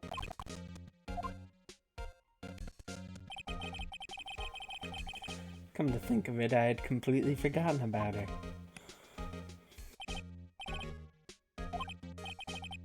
Yeah, Miss April May. Sorry about this. But I can't tell you anything about her. Oh, you just told me her name. Miss May, huh? So, you've sent her home already, then? Yeah, you're trying your lawyerly tricks on me now. She's not to go outside her room until the trial. So, she's still in the hotel across the way. I guess I should know better than to try to get a detective to leak information. You got that right, pal. Time to pay a visit to Miss May. Let's go see April May. September 6th, Gatewater Hotel, room 303. Well, hello there, handsome. In case you needed a reminder, this is an anime visual novel. April May has you covered. We'll even see later that she has multiple sprites where her breasts bounce. Because of course she does. She also appears to be a cat girl of some kind. If she was written today, I bet she'd say woo. She kinda reminds me of my Twitter mutuals, honestly. Her name's not very special. She's named after the months. Why? I have no idea. Fun fact, though, apparently in an early version of the script, for this case, Phoenix was not going to meet her until she appears in court, which happens with a few witnesses later in the series. Upon meeting her for the first time in this scenario, Phoenix would react the same way we'll see people react to her in court later, falling for her immediately. There's even a cut sprite of him getting cartoonish hard eyes for her. It's unknown whether or not he would have said, "Awooga." Also, I just want to say I greatly enjoy forcing my friend to do voices like this. He's thinking of starting his own channel soon, a political one at that. I absolutely adore the idea that if he were to become one of the ultra successful ones people on Twitter never shut the fuck up about, that we'll always have the clips of these voices. It would be a beautiful timeline, wouldn't it? Oh. Hi. Smooth, right? Real smooth. You're the lawyer, aren't you? The detective told me. He said, "Don't say nothing to that lawyer, pal." Memo to self. Thank Detective Gumshoe for making my job harder. Gee, this is all like something out of a movie. It's also so exciting, I can hardly contain myself. Ooh, let me go freshen up so I can look the part of the beautiful eyewitness. I pity the lawyer that has to cross-examine this one. Snoop around her room a little. A bottle and 2 glasses are on the table. Somebody must be staying with her. There's a screwdriver stuck in this drawer. Wonder what's inside. Let's take a look. Hey. What are you doing? No touching! Ooh, bad boy! You really shouldn't pry around in other people's rooms now. You wouldn't want to make me upset, would you? Upset? I thought she was going to explode for a second there. Wonder what could be inside the drawer. Now we can talk to her. Do you think you could tell me something? I need you to describe what you observed at the time of the incident. Ooh, observe incident! You sound just like a lawyer in the movies! I like a man with a big vocabulary. Better not encourage her. You know, that thing that happened the other day. The bad thing. What did you see when it happened? I don't suppose you could tell me about it. Pretty, please? Let me see. Well, dream on! If you want to know, you'll just have to come to court tomorrow, Mr. Lawyer. Oh boy. Could you... who exactly are you? Ooh, Mr. Lawyer, are you hitting on me? No, hey, I'm just doing my job here. You know, you're cute when you blush. Believe me, this is the first time in my life I've blushed this much. Right, can you just tell me what it is you do? Oh, and you had your little hopes up, didn't you? Oh boy. This room. I see there are 2 glasses on the table.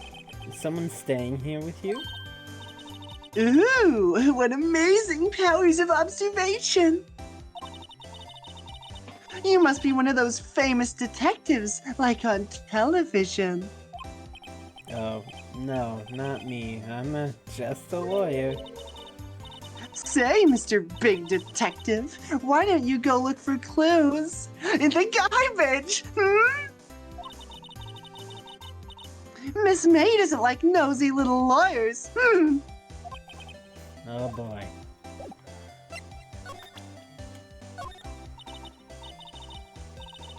Excuse me, but I'm a witness? Police witness? You understand?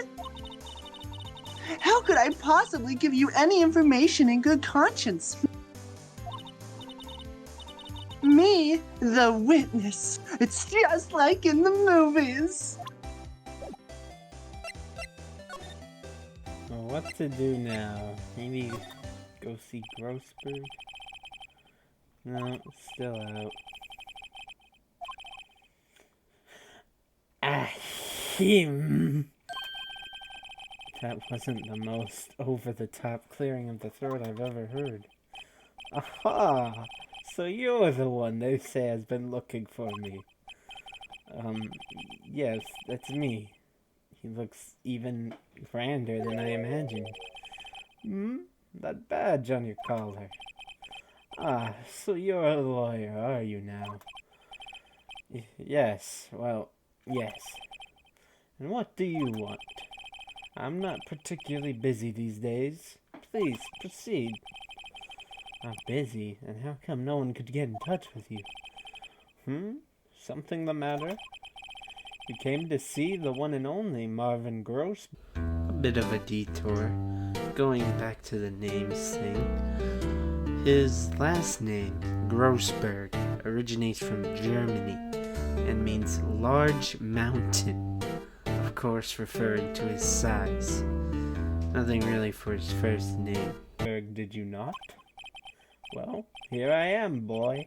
What do you want? Out with it. Well, sir, actually, it's about Maya Fey. Oh. Yes, Maya Fey. Go on. Why the strange reaction? Cha-cha. I'm really quite busy here, son. I can't go taking cases on a day's notice. No, it's quite impossible. Wait a second. How'd you know the trial was tomorrow? Anyway, I'm afraid it's entirely impossible for me to represent her. Sorry. End of discussion. What's going on? He refused me before I even got a chance to ask him. What do I tell Maya? We can talk to him some more, upon drilling him about his refusal. After he claims to be busy, Phoenix will insult him, prompting Grossberg to state that no attorney worth their salt would take this case. For the first time, someone has alluded to the higher power at play here. You can ask him about his relation to Mia. We learn he's actually her mentor. This is a very interesting connection I feel doesn't get brought up enough. And I wish Phoenix and Grossberg had more of a relationship because of it. But Grossberg only appears in one game after this. You can also talk to him about his large, obnoxious painting. He's very proud of it. Make a note of the painting. In fact, golden rule of Ace Attorney. If they make a point to mention it, make a note of it, no matter how mundane it seems. Where to go now, though? Back to Maya, probably.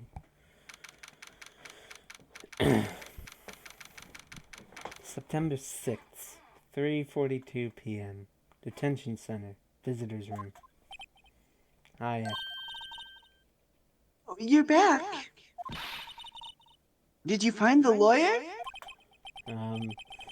Well, what do I tell her? Well, see, just be honest. I really don't think you should use that guy. He didn't seem healthy. He was all skin and bones. What really happened? You don't mean he refused to help?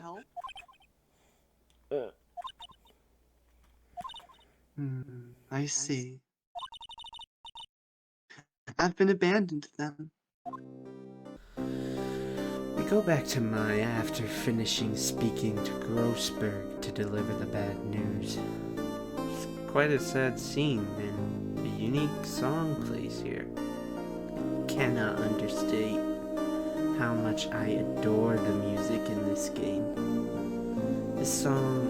portrays her true feelings perfectly. She's sad and alone. Surprisingly, this song only plays in this game. Ace Attorney remakes the music a lot for later games, but this theme only appears in this game. And trust me, Maya is gonna get put through a lot in the rest of the series too.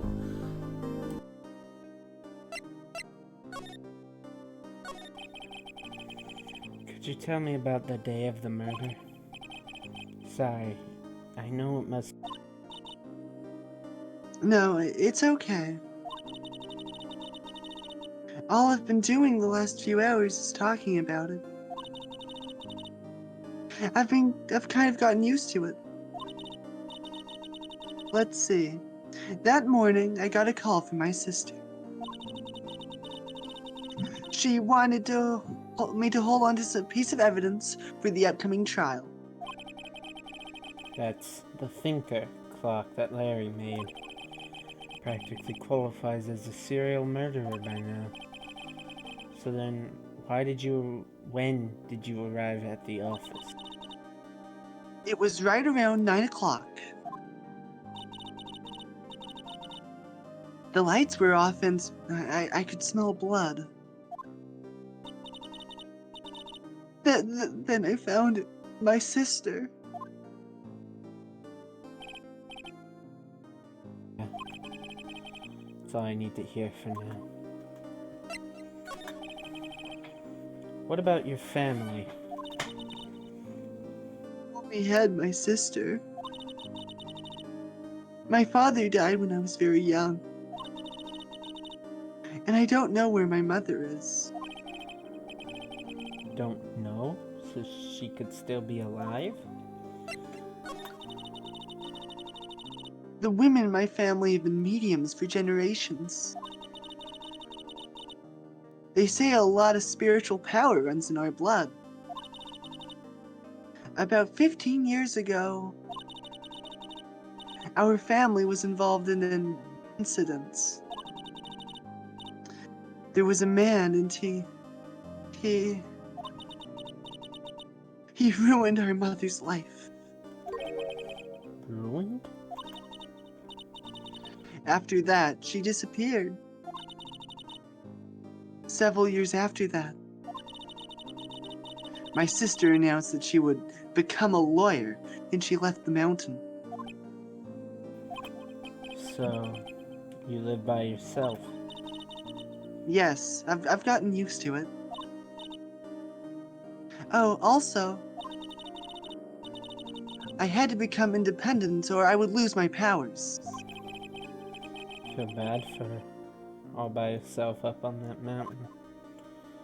Your mother's enemy.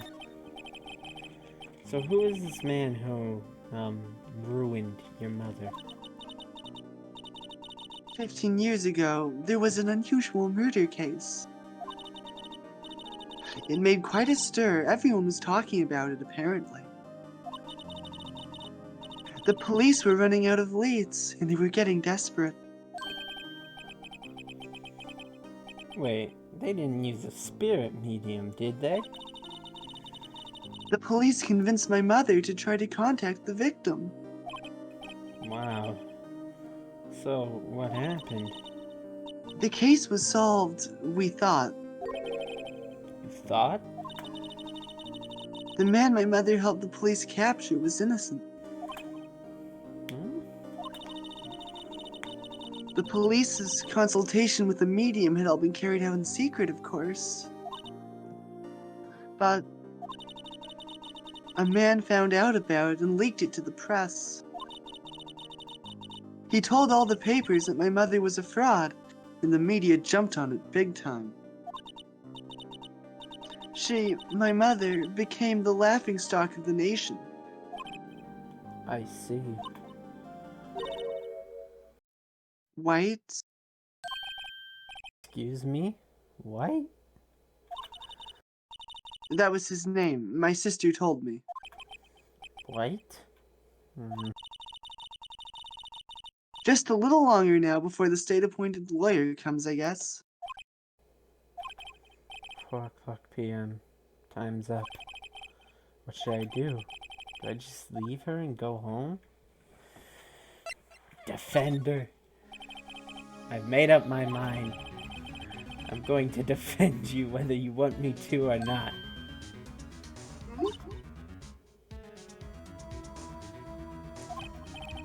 Why? Well, can't abandon you. No one is as sad as a person without any friends. I know. I've been there a long time ago. Why did I become a lawyer in the first place? Because someone has to look out for the people who have no one on their side. Maya, I won't abandon you. You can count on me. So kind of you.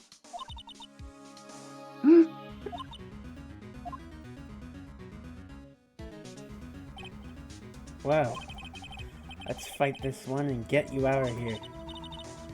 Right. Thank you. She smiled at last. She looks like an entirely different person. One last question. You are innocent, right? Yes! And I trust you. So you can trust me too, okay? It's a deal. So, what next? Something that's been bugging me. Just what was inside that strange woman's drawer? It was when I tried to look into the drawer that she got all defensive. There has to be something in there. This is probably one of my favorite scenes. It really shows off Phoenix's character, why he does what he does, why he'll fight so hard, because he believes in his client's innocence, and wants to help the people nobody else wants to help. It's a great establishing moment for Phoenix and shows us the bond that Phoenix and Maya are going to have.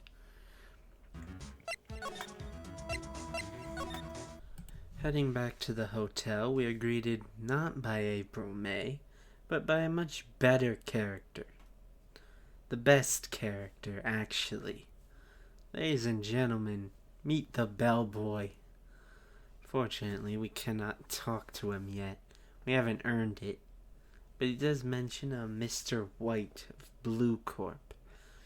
As we just learned, White was the name of the man Mia was looking for.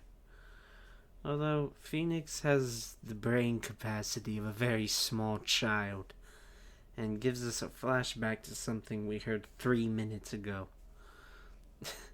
I fucking love when these games do this. It's just very funny to me, and I can't really explain why, especially if it was like one sentence. With April out of the room, it's time we finally see what's in the drawer.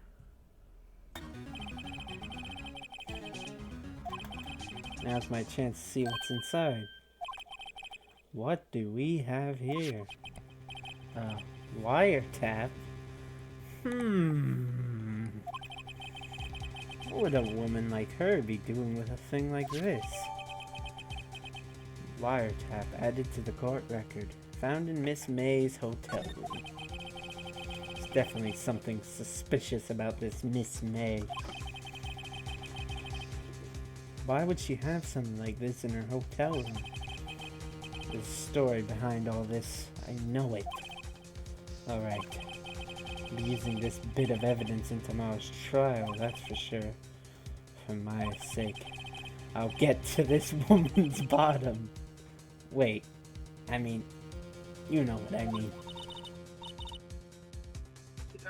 Oh boy, still there? Uh-oh. Time to scram. I look forward to tangoing with you tomorrow, Miss May. In court. To be continued. Now, with some really strong evidence against our witness, Phoenix takes off into the night, and we go into the next day, the first trial of the case. Guess what? We're there already. welcome to court for real now, where the real game begins.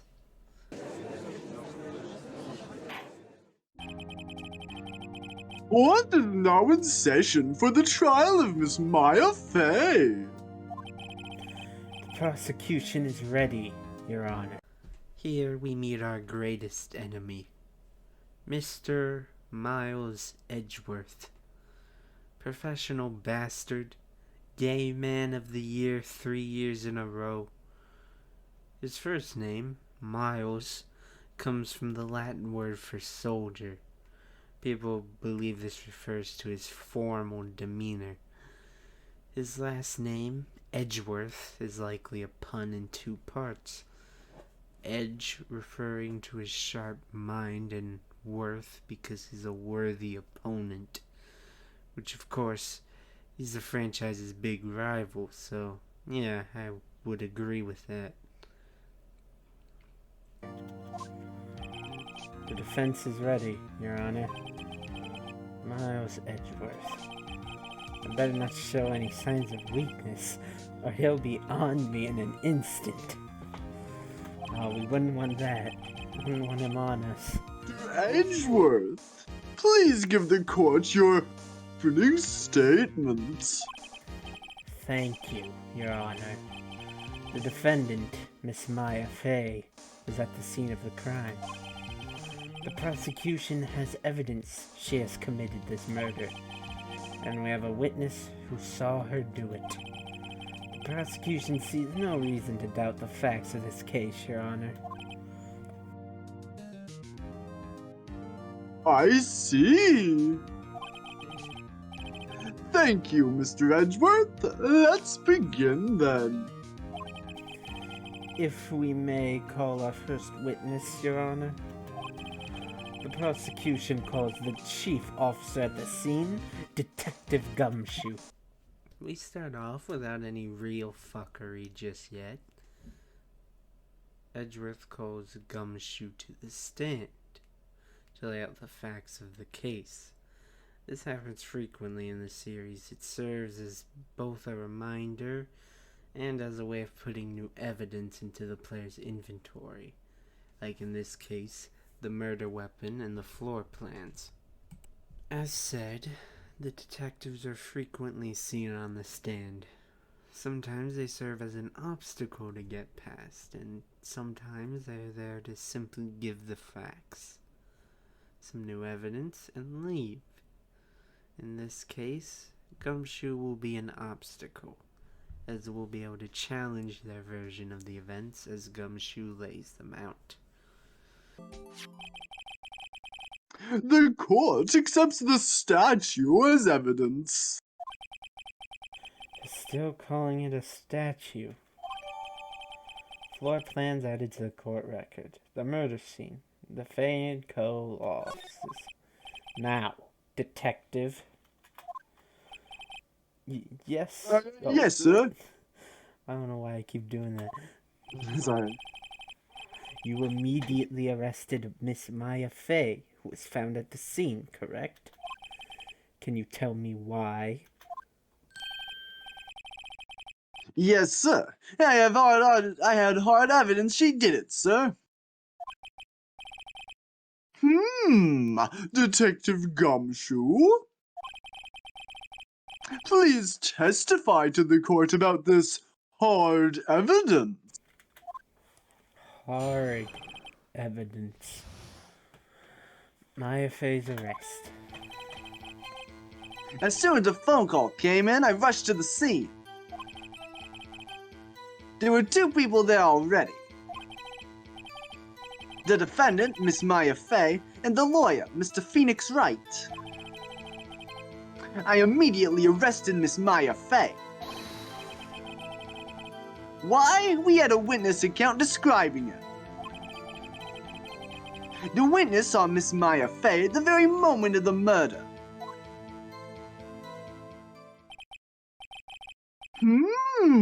The very moment, you say? Very well. Mr. Wright, you may begin your cross-examination. Yes, Your Honor. Cross-examine what? Couldn't see a single contradiction in that testimony. Whoosh. Smack. Hey, Maya just threw something at me. What's this? If my sister couldn't find any contradictions in a witness's testimony, she would bluff it and press the witness on every detail. The witness always slips up and says something. So, remember when I said we were out of the tutorial? I was actually somewhat of a lying man then. Because here we are, actually, just now being introduced to one of the game's main mechanics. Pressing. It's very simple. On certain statements, Phoenix can ask for more details, often resulting in a new piece of testimony. And usually that new testimony will be the one we can present evidence on. There are some times where pressing alone will advance the game, but those are more rare. Something to keep in the back of your mind while playing, though. Wrong. It worked lots of times. Should have expected Maya would know some of her sister's tricks. Alright, let's give this a try. Something the matter? No, Your Honor. I'd like to begin my cross-examination. Cross-examination. Let's see.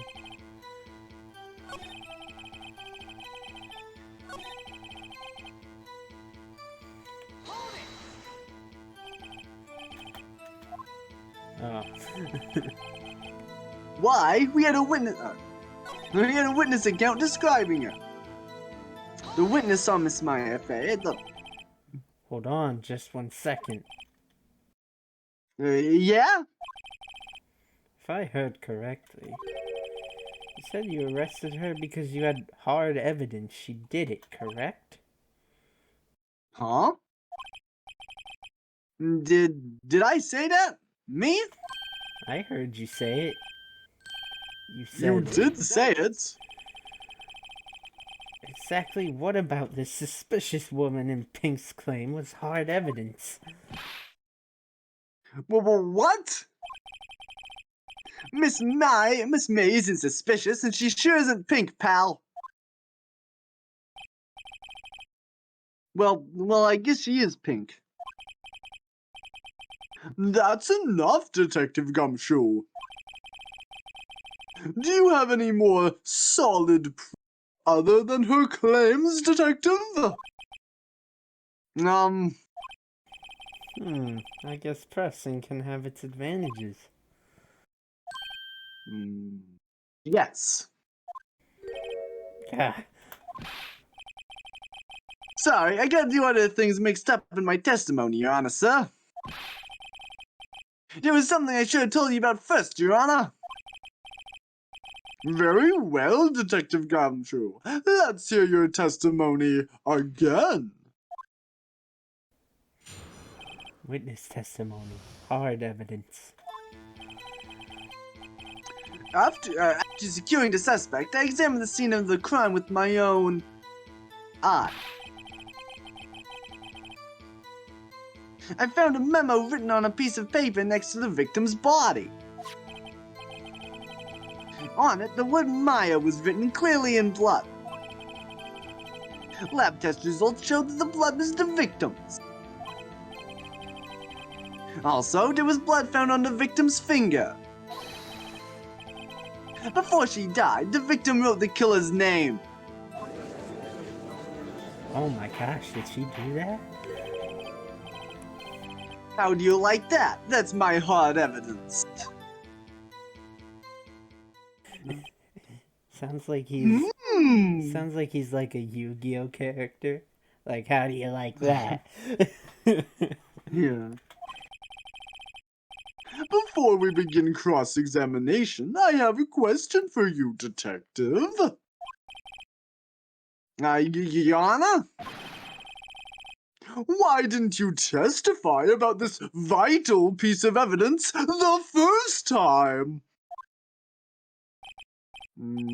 Yeah, I know. I'm real embarrassed I forgot about you, Your Honor, sir. Try to be more careful. Very well. The defense may begin its cross-examination. I think we all know what the contradiction here is. Because this one's legendary.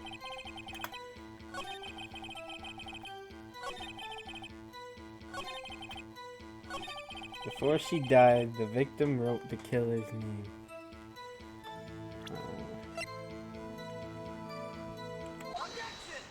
Death was instantaneous. Detective Gumshoe, there's one thing I want you to clarify for me here. You say that the victim, Mia Fey, wrote this note, but she was accusing the defendant, Maya Fey. That's really what you're saying. What? This isn't one of those lawyer tricks. Now, is it? Of course she wrote it. Who else could have? You have it backwards, detective.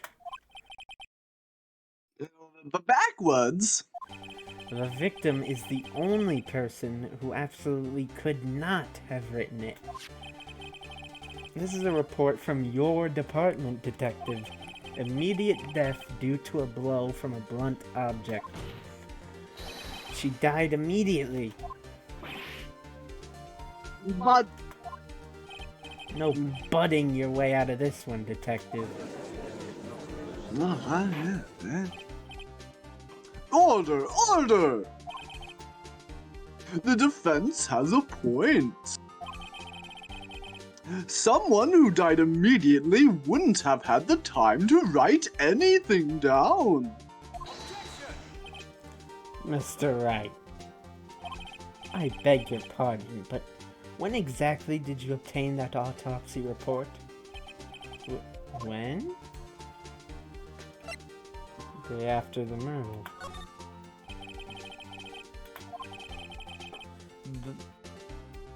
Prosecution's point being...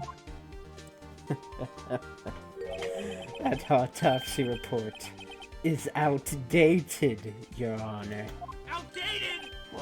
What do you mean What? it's outdated? We can't A do second autopsy was performed yesterday at my request. Death was almost immediate due to a blow from a blunt object. But there is a possibility that the victim lived for several minutes after the blow. Such fucking bullshit. I received these results this morning. No way. Your Honor, it's quite easy to imagine that the victim did have time to write Maya. That is all. I see! That's not bullshit at all. Witness the fuckery of Ace Attorney. Here we get to see Edgeworth's dirty tricks for the first time. Literally creating fake evidence in this case to fit his story. Truly willing to do anything to win. You can go after Edgeworth here if you want. It doesn't really matter. You can also go after Gumshoe, where Edgeworth will throw him under the bus. But there's no way to avoid this bullshit evidence from standing. Edgeworth wins this round. No matter, Your Honor. Mr. Wright, say what you will. The evidence in this report is undeniable.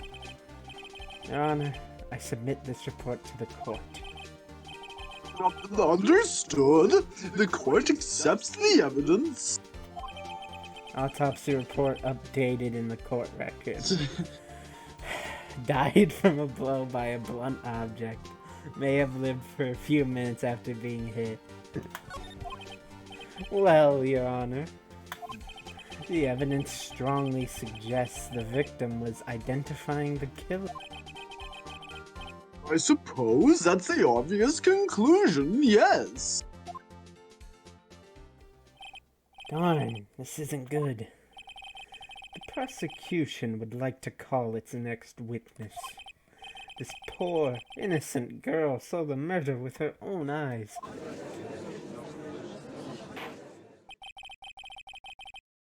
Witness Miss April may take the stand.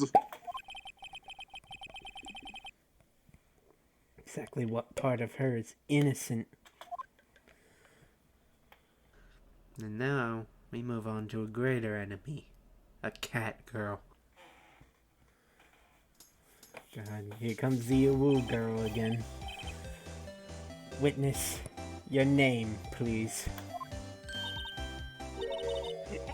May, at your service.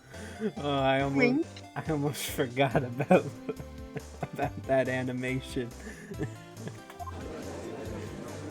Oh, How could you forget? I know. Order! An introduction should not require any reaction from the crowd.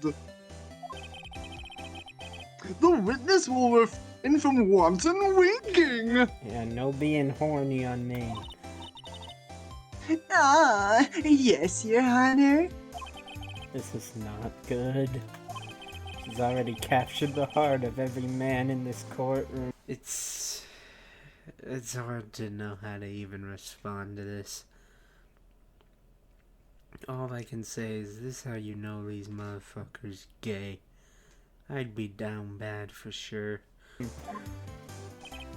Tell us, where were you on the night of September 5th, when the murder occurred?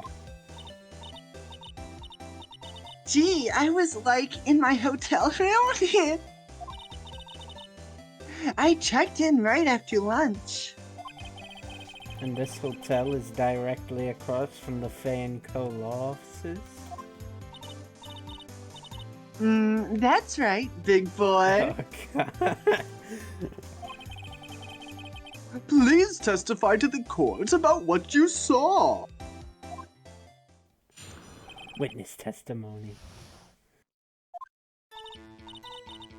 It was 9 o'clock at night. I looked out of the window, you know?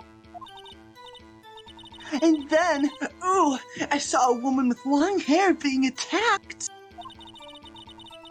The one attacking her was that mousy girl sitting in the defendant's chair. Then the woman, dodged to one side and ran away. But she... And she hit her.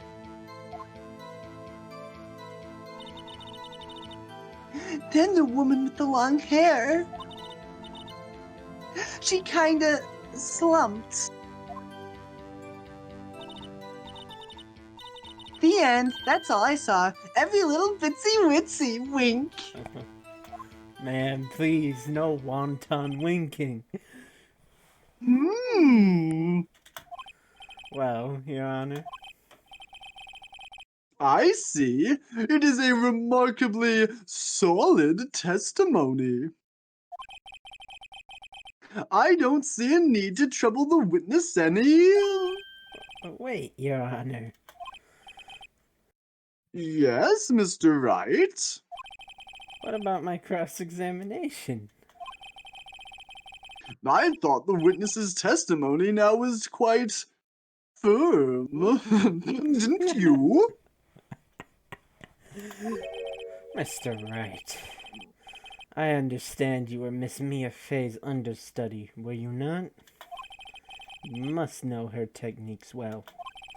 Her cowardly way of finding tiny faults in perfectly good testimonies. Hey, how dare you? Yes, I'm doing it. I'll gladly proceed with the cross-examination. Only because I have a feeling Edgeworth doesn't want me to. She has to have some weakness.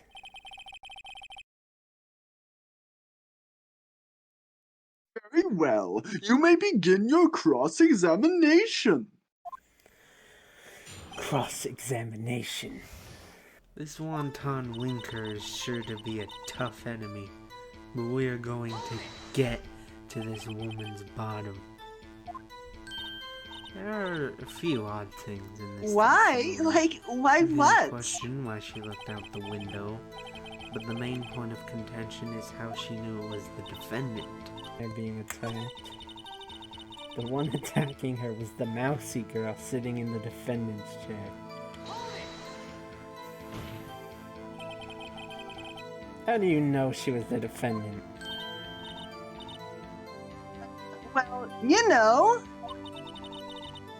She had a girlish physique. Women know these things. Look, I just know, okay?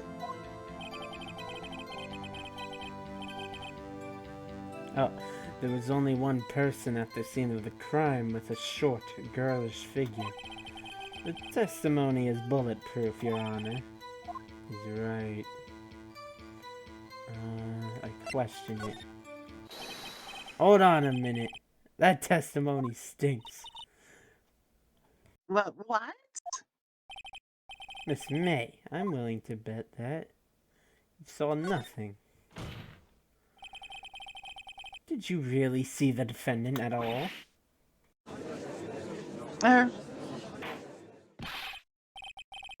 Mr. Wright, what is the meaning of this?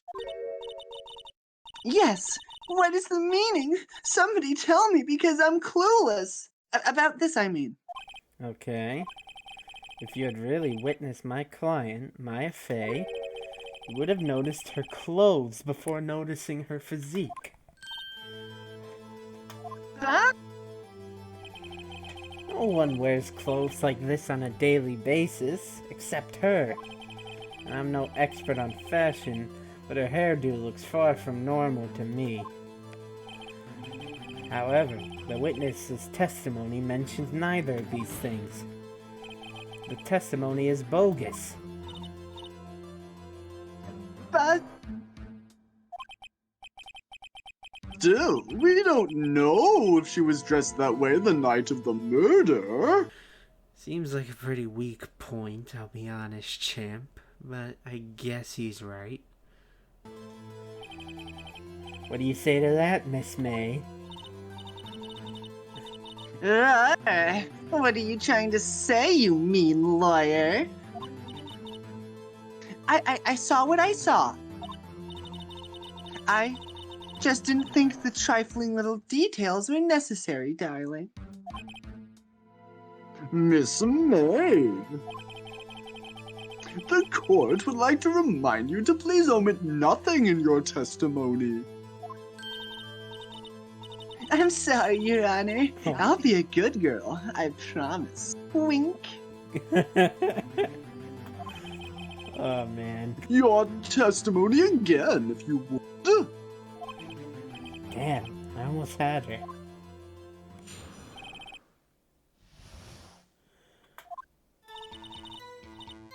I did see everything. I did.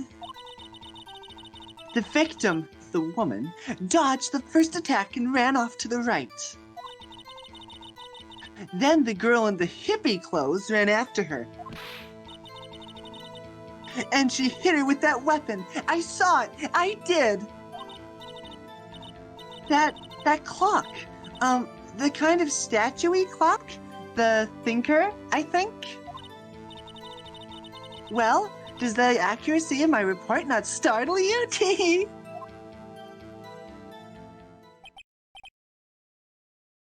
Nice. I see. I only wish you had been so detailed from the beginning.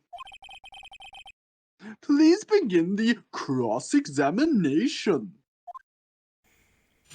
Cross-examination. I think it's the same thing from the first case, that she knows it's a clock again.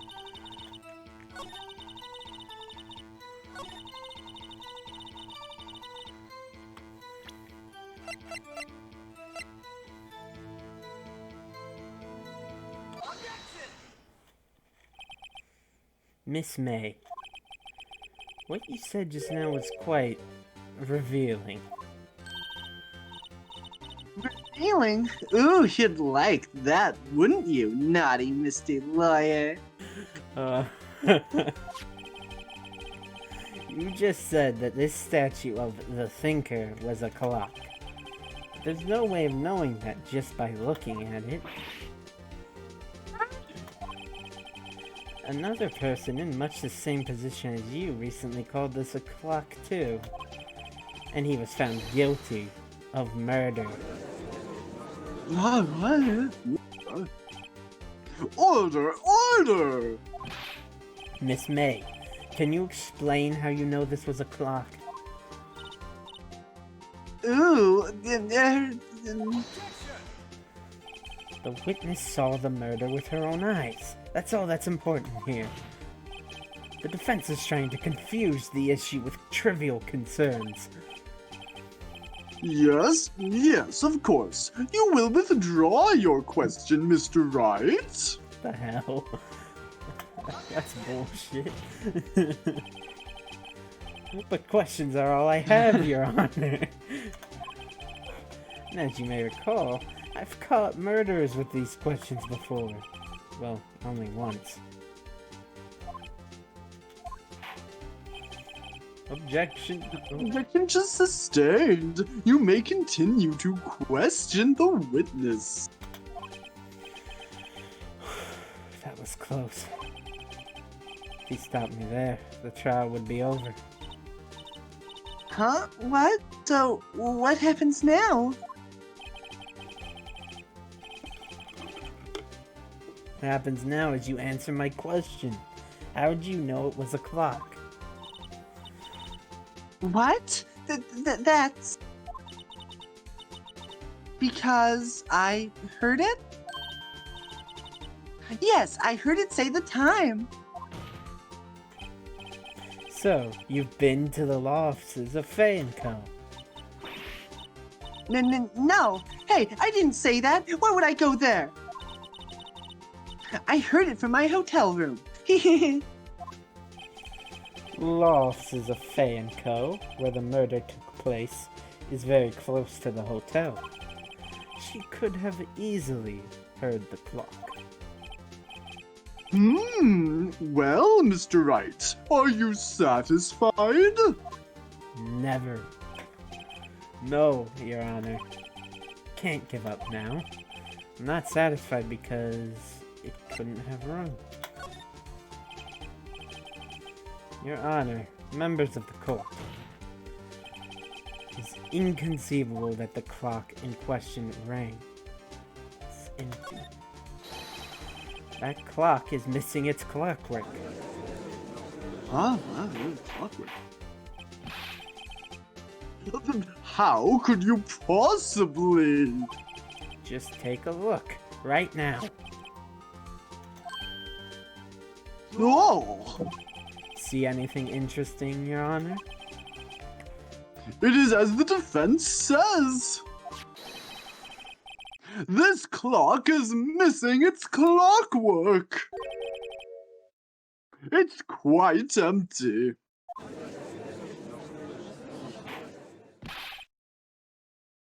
Mr. Wright, would you care to explain to the court the meaning of this? It is as you can see. The clock was empty. It couldn't have rung. Therefore, this witness is a big fat liar. But fat. Well, Miss May? Tisk tisk. Huh? Quite a show you've put on for us, Mr. Wright. He knew the clock was empty. Somehow, he knew. I'm afraid you've forgotten one thing, however. Indeed, the clock is empty. As you say, it can't ring. However, we must ask, when was the clockwork removed? If it was after the witness heard the clock, then there is no contradiction. That's true. That is a possibility. The clock might have emptied after she heard it. And that is exactly what happened, Your Honor. Well, Mr. Wright? Can you prove when the clockwork was removed? Oh, impossible, of course. I have proof. What? Wasn't it you who told me proof is everything? Well, I was listening. And now I'll show you the proof you like so much.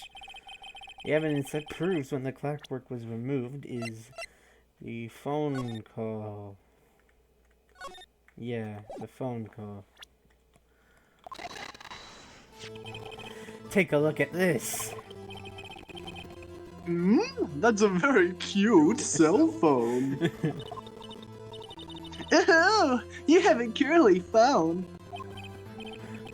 Wait, this isn't my phone. Listen. This is the defendant's cell phone, and it contains a recording. Recording of a conversation she had with the victim on the day of the murder. Order! The defendant's cell phone? This wasn't brought to my Presenting the recording, we get to see Edgeworth sweat for the first time, and we get to see the first Gumshoe salary cutting joke. Honestly, I like this. A lot of later prosecutors in the series are made to be sort of untouchable. It takes forever to get anything over on them. That can be good in its own right. It builds an enemy. But to me, this feels more real. I like the feeling of them going toe-to-toe rather than a constant chase. attention. Perhaps Detective Gumshoe overlooked it? A good detective better remember he's up for evaluation soon. Gotta say, I'm starting to feel bad for the big fella. Let's hear the conversation. Beep. So you just want me to hold onto the thinker for you then? If you could. I should probably tell you, the clock isn't working right now. Huh? It's not working? That's lame. I had to take out the clockwork. Sorry. September 5th, 9:27 a.m. Beep. Your Honor, I think this makes it clear the clockwork was already gone by the time this was recorded. Which was well before the witness even arrived at her hotel.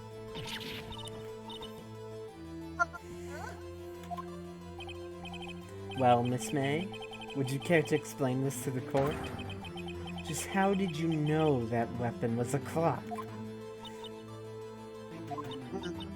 Well,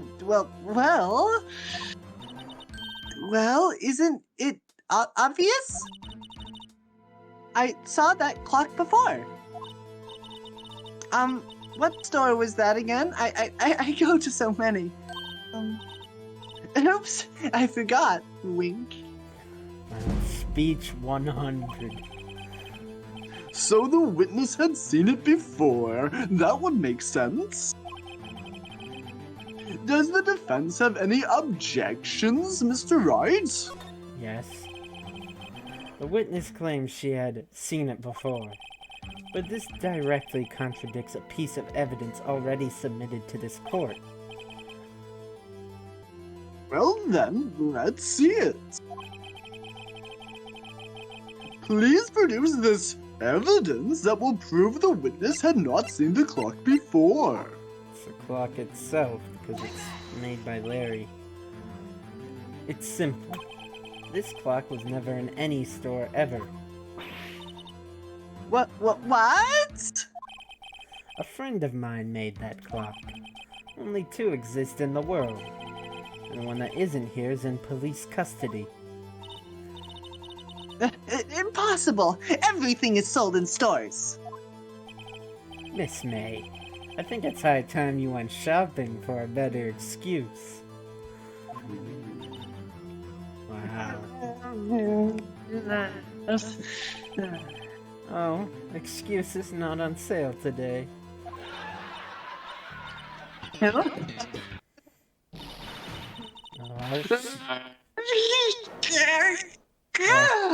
She lost it. She's ugly now. What's it doing, you porcupine head? That stupid clock doesn't matter, okay? She did it, and she should die for it. Die!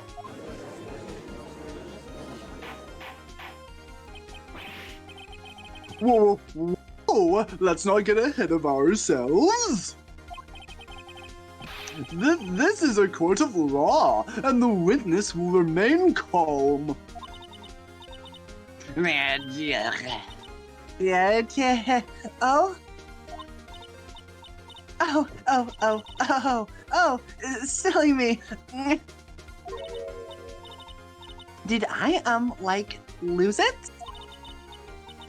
I guess I did, tee wink. Scary. Miss May, let me ask. Tell me, how did you know the weapon was a claw? Oh my. Look how she's staring at him. Jesus. Oh dear.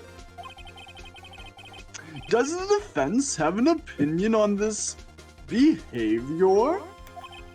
Okay, this is it. Yes, Your Honor. Allow me to explain how I see the truth of the matter. Miss April May, you knew the weapon was a clock because...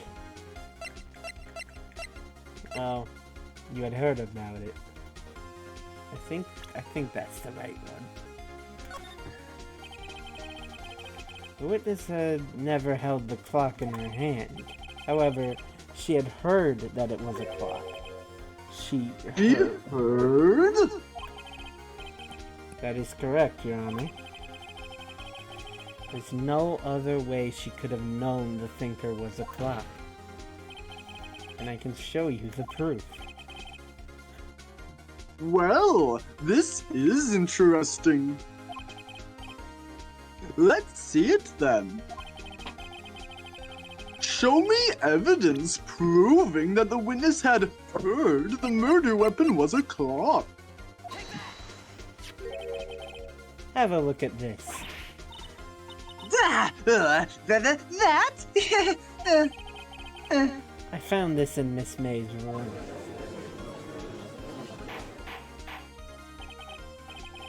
Mr. Wright, please explain to the court what this is. Miss April May, you were tapping the victim, Miss Mia Fay's phone, were you not? Yeah. Your Honor, this is irrelevant. I'm not entirely sure that it is. Objection. It troubles me that our witness was in possession of a wiretap. This is outrageous. Does the defense truly claim that the witness was tapping her phone? Absolutely. Even if that was the case, which it's not, you still have to prove one thing. Did the victim ever say that the weapon was a clock on the phone? Can you prove that? I think not. Oh yeah? I think I can. It's simple. What? Here's my proof. The proof that the victim said on the phone that the weapon was a clock is... We already established this. It was on here. I present the defendant's cell phone. Yes? Yes, we've seen that. Listen once more to the conversation between the defendant and the victim. Mia, what's up? You haven't called in a while. Well, actually, there's something I want you to hold on to for me. Again? What's it this time? It's a clock. A clock. A clock. It's made to look like that statue, the thinker, and it tells you the time. Don't you remember a couple minutes ago when we already heard about this? Miss April May, you used a wiretap to listen to this conversation. That's how you knew the thinker was a clock. Am I wrong? I... Your Honor, this is ridiculous. Your Honor, look at the witness's face. Does she seem amused to you? The defense demands an answer. La... Witness, answer the question. Did you tap her phone? Miss May! Shut up! All of you! What gives you the right to talk to me like that? You liar! Fine boom sound effect. It's no fair! All of you ganging up on me like that! Oh, so I'm the bad girl? Is that it? Is that it? Oh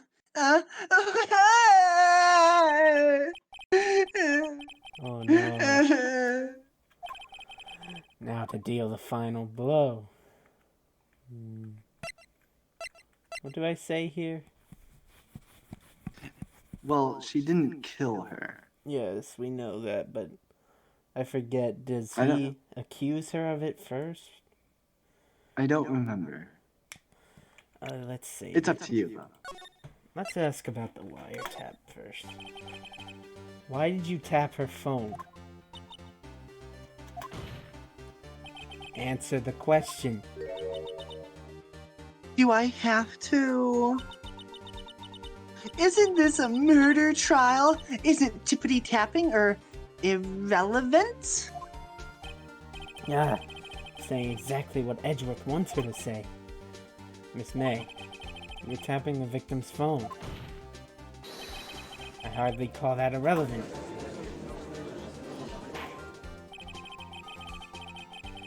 While this court does not condone the defense's tone of voice, he has a point. Well, Miss May, do you have an explanation for the court? Can you prove you had nothing to do with the murder, even though you tapped her phone? Huh. Like to see her pull that off. Mr. Lawyer, I saw that evil grin. You were probably thinking, I'd like to see her pull that off, weren't you? Damn, she's good. Well, you're not the first man who's thought that. And of course, I can and will. You can't be serious. No way. Way, I say! Way! Oh, and I assure you I'm serious, Mr. Lawyer. Humph. Okay, so, the killing happened around 9 o'clock at night. Why, that's just when I was getting room service from that sweet bellboy. Room service? Iced coffee, I believe it was. Iced coffee, you know? Like normal coffee, but cold. I love that line. If you don't drink it up quick, the ice melts, and then you have regular cold coffee. Thank you for explaining what iced coffee is. Iced coffee? What the hell is that? Think I'm making this up? Ask the bellboy. Wink. I will. I'll ask him what the hell iced coffee is. Ergo, the witness was not on the scene at the time of the murder. So all this testimony was a waste of time? So where does that leave us? It is my great displeasure to inform you that the witness appears to have been tapping the victim's telephone. However, that is a separate crime with no bearing on the current case whatsoever. Her testimony stands. She saw the defendant, Maya Fey, commit murder. No, they're going to let her just walk away. There's no way I can win this unless I tie Miss May to the murder somehow.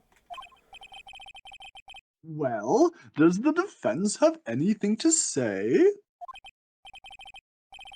Well, come on, think of something. I believe you called the bellboy as a witness here. Apparently, the legendary bellboy made a visit to her room to deliver whatever the fuck this iced coffee beverage is. I think it's something the writers made up. I don't know. I didn't realize this was a sci-fi game. Out of options, we move to call the one, the only, the bellboy to the stand. The defense would like to call the hotel bellboy as a witness. There's something suspicious here, and I'm going to get to the bottom of it. You've sunk in quite low enough already. I object to calling the bellboy. Why? What's your reason? Because I hold that the wiretapping had nothing to do with the killing. However, if you agree to one condition, I'll consent to calling this witness. Condition? If Miss April May's alibi is not called into question after you examine the bellboy, then you will recognize that Miss April May was not the killer, thus she is innocent, and thereby you must also accept the verdict of guilty for Miss Maya Fey. That is my condition. If we don't find anything wrong with the bellboy's story, Maya will be declared guilty. Now, despite Edgeworth being completely out of line and having absolutely no right to make such an outrageous demand, we're going to accept this for the sake of drama. And we will sacrifice anything to finally get to speak to this incredible legend. What? I better find something suspicious in that bellboy's testimony. Otherwise, Maya will be declared guilty on the spot. Which I do. Except the condition he's bluffing. Except for, well, everything. Understood. I accept your condition. Fool. Fell right into my trap. You activated my trap card, Phoenix. Uh-oh. Wait. Very well. The court calls the hotel bellboy to the stand.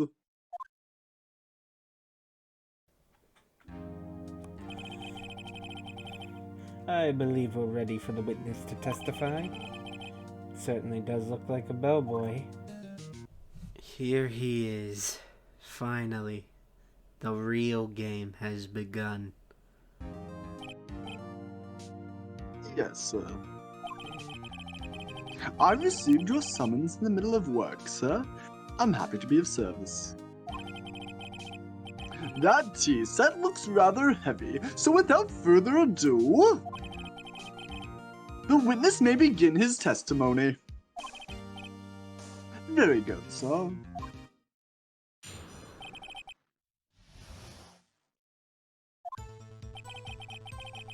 I'm the head bellboy at the fine Gatewater Hotel, in the business for 4 generations.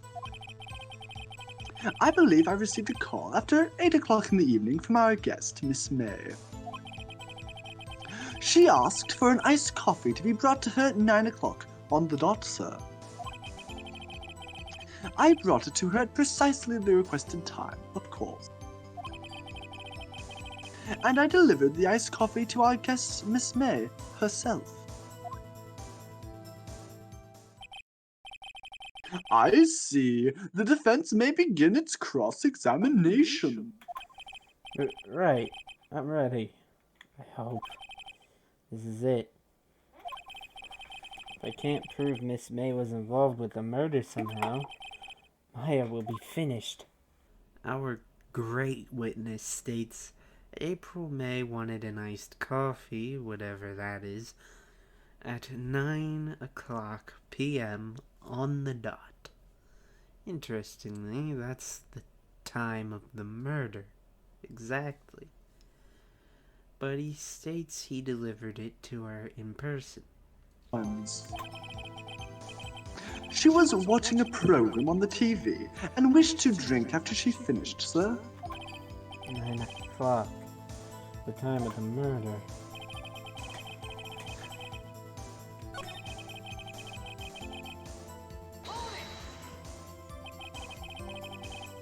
You are sure it was Miss April May herself? Absolutely, sir. Absolutely? Yes, sir. As in, so very absolutely, sir. It is an endearing mannerism of mine. How come you're so very certain? Well, when I brought it to the room service, sir, the guest, sir, favored me with an embarrasser, sir. Embarrasser? Is that French for embrace? It's French for kiss, sir, but not a French kiss, sir, or of a peck on the cheek. Why would she have done that? I believe, perhaps, she was momentarily swayed by my prim demeanor, sir. It was a moment I shall never, ever forget, sir. Sounds pretty fishy to me. I think Miss May was up to something and wanted the bellboy to remember her. So she kissed him. Somewhat odd behavior, although who could possibly resist this man? I know I couldn't. So good. There's nothing there. Is that it? Tisk tisk. Finally, you understand. This bellboy has absolutely no reason to lie. Now, if you have any decency, you will end this rather tedious cross-examination here. It was a bit tedious. Fuck you, Judge. The witness may leave the stand. Happen, can I? Protest. Wait, please wait. Yes? Does the defense have something to add? One last question. Let me ask one last question. Your Honor, I must object. The charade of justice has gone on long enough. Now, Mr. Edgeworth. All right, Mr. Wright. I'll give you one more question. That's all. I'm gonna save here.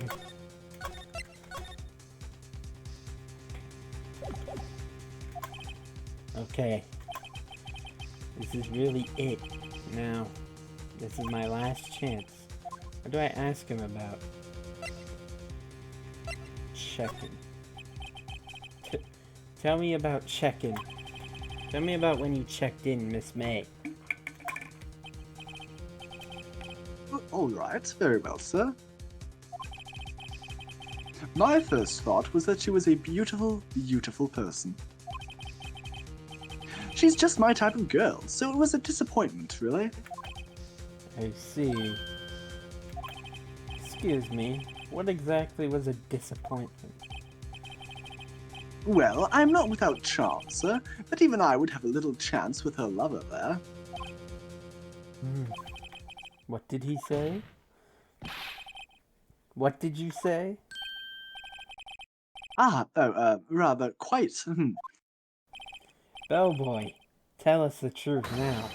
Did Miss May check in with another person? I object. That was objectionable. Objection overruled. The witness will answer the question. Yes, I say it. Why did you not mention this in your testimony? Well, sir, you didn't ask. Nice try. That's the sort of thing you're normally supposed to mention. Yes, quite. Indeed. It was the, good barrister there, Mr. Edgeworth, I believe.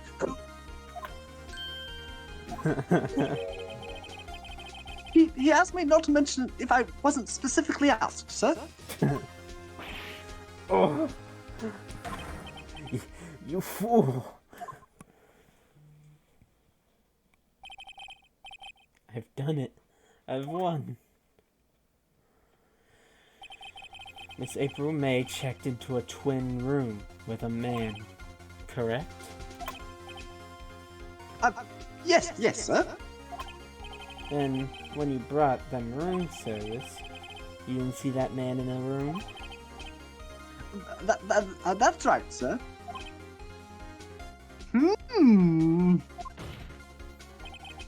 Your Honor, we have just learned of another person involved who may have been the murderer. In light of this new fact, I hold that it's impossible to judge the defendant. Wouldn't you agree, Mr. Edgeworth? And who, Mr. Wright? Who is this other person? Well, it was the man with Miss May. Edgeworth, are you stupid? The man who checked in with Miss May. Oh.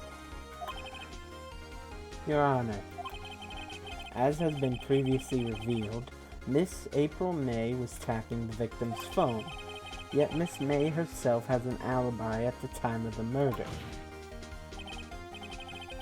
However, that does not clear the man that was with her.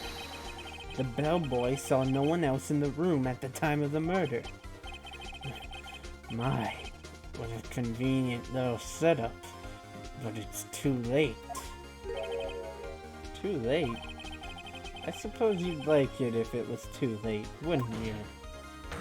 After all, it was you who hid the presence of this other man from this court. Upstart. Amateur. These accusations are ludicrous. Enough! The court acknowledges the defense's argument. I expect the prosecution and defense to look into this matter fully. Am I understood? Yes. Yes, Your Honor. That is all today for the trial of Maya Fey. Court is adjourned. The truth comes to light.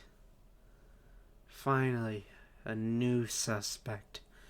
And bastard Edgeworth was hiding it the whole time. Having proved it impossible to declare Maya guilty, this ends the first trial of the case. Honestly, I think that sequence with the bellboys peak Ace Attorney. Phoenix is going hard as fuck. The witness is sweating. The prosecutor looks about ready to actually murder Phoenix. The prosecution's bullshit is dragged into the spotlight. And we have made a leap towards the truth. And the music, by God, the music in the heat of the moment is the only thing that makes blood pump out of this cold, dead heart anymore. I live for this shit. Go. September 7th, 2:24 p.m. District Court, Defendant Lobby Number 1. Mr. Wright! You were amazing in there! Really? I think I might be your newest fan! Oh, I was just doing my job, you know. Then again, that other attorney was pretty cool too. That face of his, with his eyes wide and trembling lips. It sent shivers up my spine.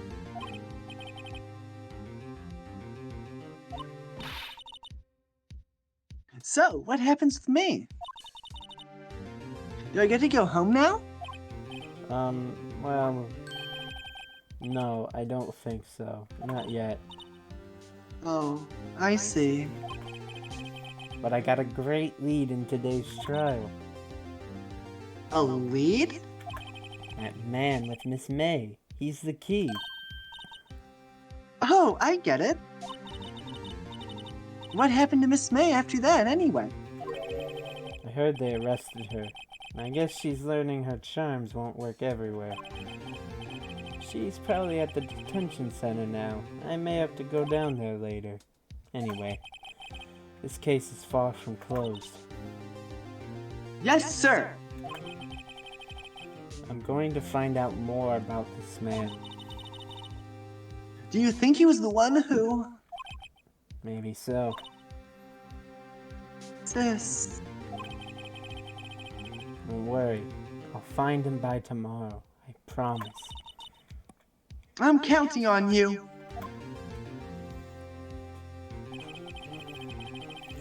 I asked for a full record of April May's testimony. I thought it might come in handy during the trial tomorrow. And now that I have it, I'm not so sure. Most of her testimony was all lies. In fact, there's only one part that hasn't been stricken from the record. May testimony added to the court record. The victim dodged an attack, then ran to the right, but she was caught and struck. I don't know how much good this would do me at all now. Anyway, time to hit the pavement and do some investigating. Maya doesn't belong in that detention center, and it's up to me to set her free.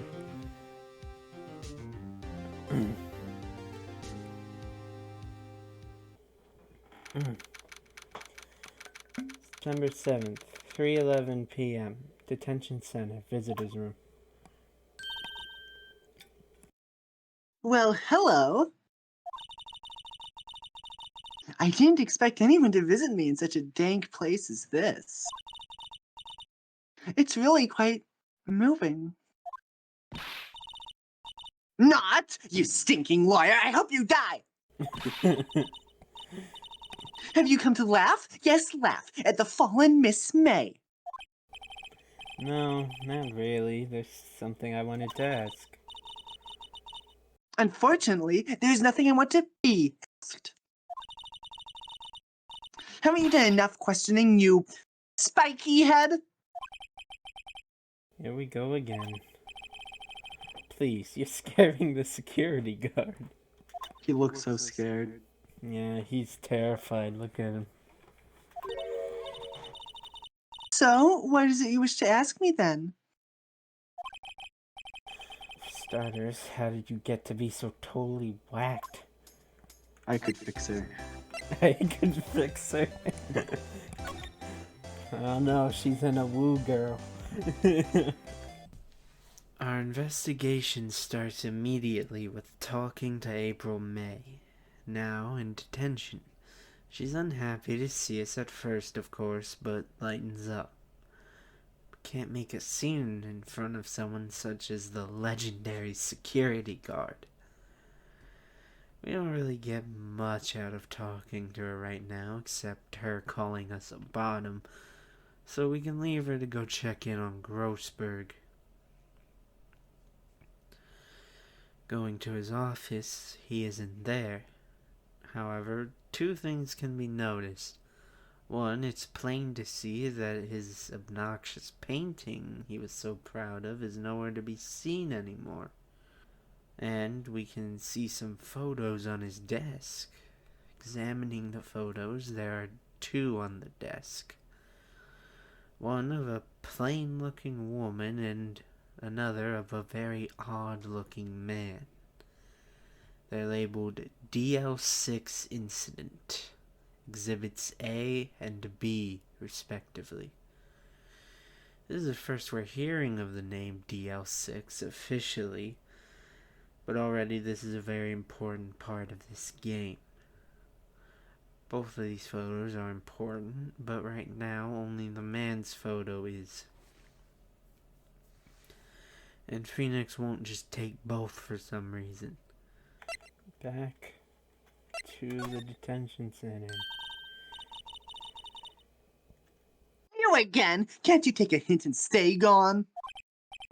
Hey, the only reason I'm back here is because you won't talk to me. Oh, so it's my fault now? You don't just have spiky hair, you also have a spiky heart. That does it. When this case is done, I'm shaving my head.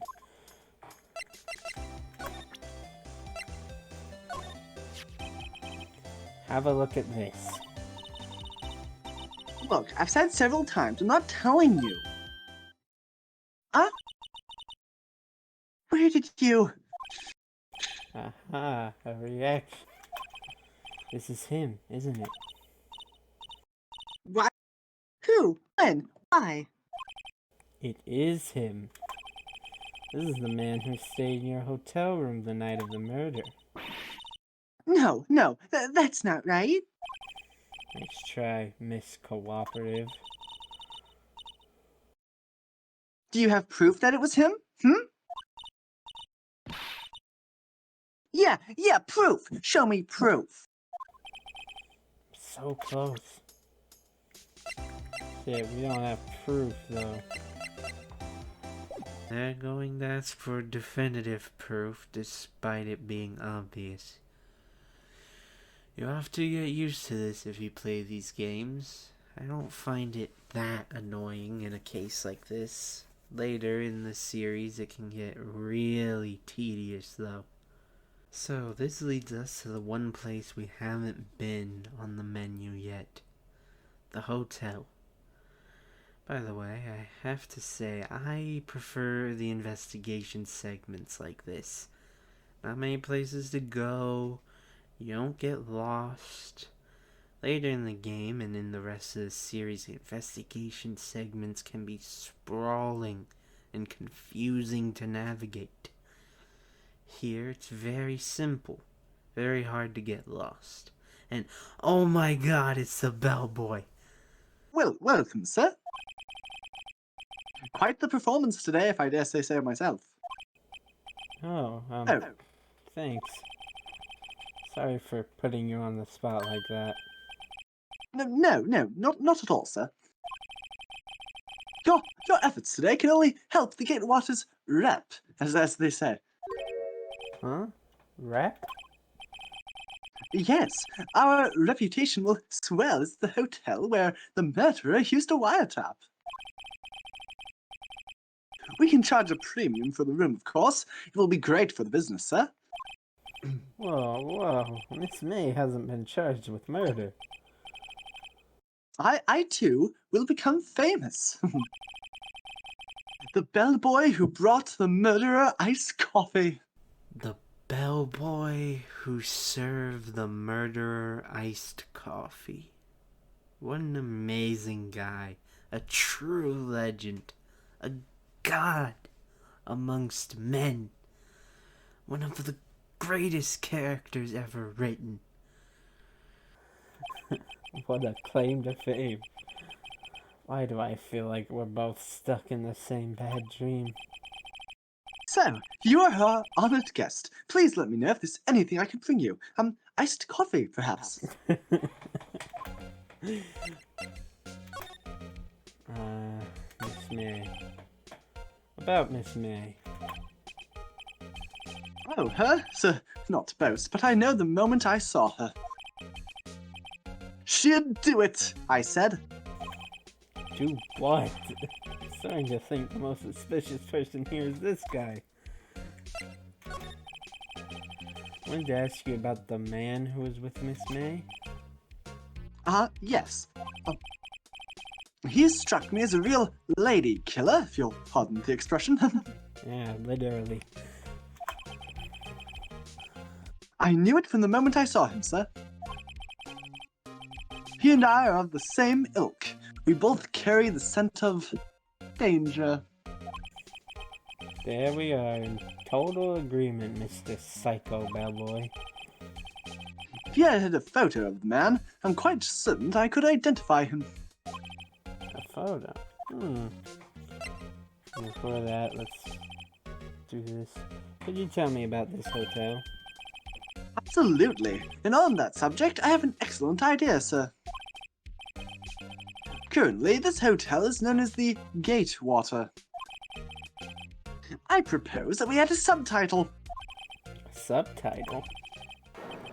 The Gatewater Hotel Murder Manor. Well, what do you think? Sounds great. Whatever floats your tea set.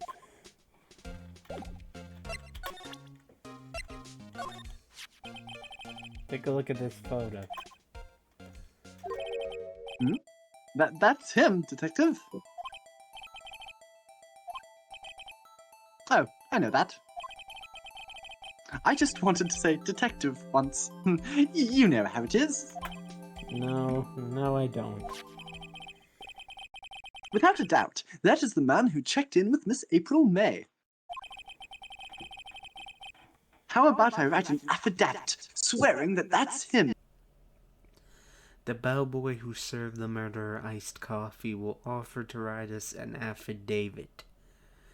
You can turn him down, but you'd have to be a complete, brainless moron to do so. Finally, the king may ascend to his true form. From now on, you shall refer to him by his full title. The bellboy who wrote the affidavit. If you don't, I will beat the shit out of you personally. An affidavit? This guy is way too excited about this. Have him write it, though. Well, sure. Why not? Yes. I've always wanted to write an affidavit, sir. From henceforth, I shall be known as the bellboy who swore the affidavit. Just hurry up and write it. That's my affidavit. Bellboy's affidavit added to the court record. Says bellboy right there. Describes the man who stayed with Miss May at the hotel on the night of the murder. Written by the bellboy. Not even Miss May can play dumb to this. To the bellboy's affidavit. Alright, goodbye, sir. I don't think anything's changed in the room. Goodbye, bellboy who swore the affidavit. And served iced coffee to the murderer. Oh yeah, can't forget about that too. Alright. Could you have a look at this? What's that? The bellboy's affidavit. It tells us everything he saw.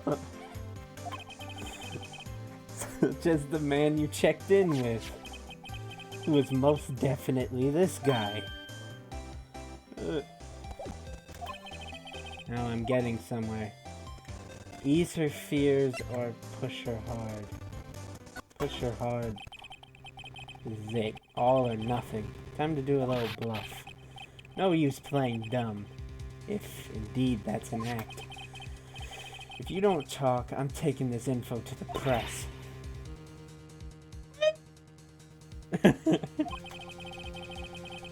If Even though he should have been witness to murder, your little friend was missing. I'm sure the press would have a field day with his reputation. Fine, I'll talk. You win, lawyer. Yes, man, that felt good. It's great to be alive. Why are you pumping your fists in the air?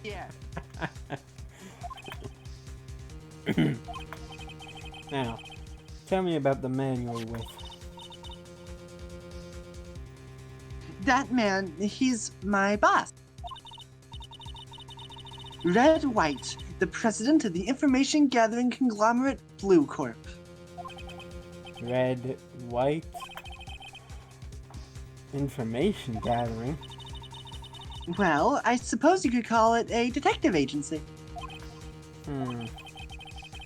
So this is the man that was with you the night of the murder. I'm scared to talk. I don't want to end up like her. Oh.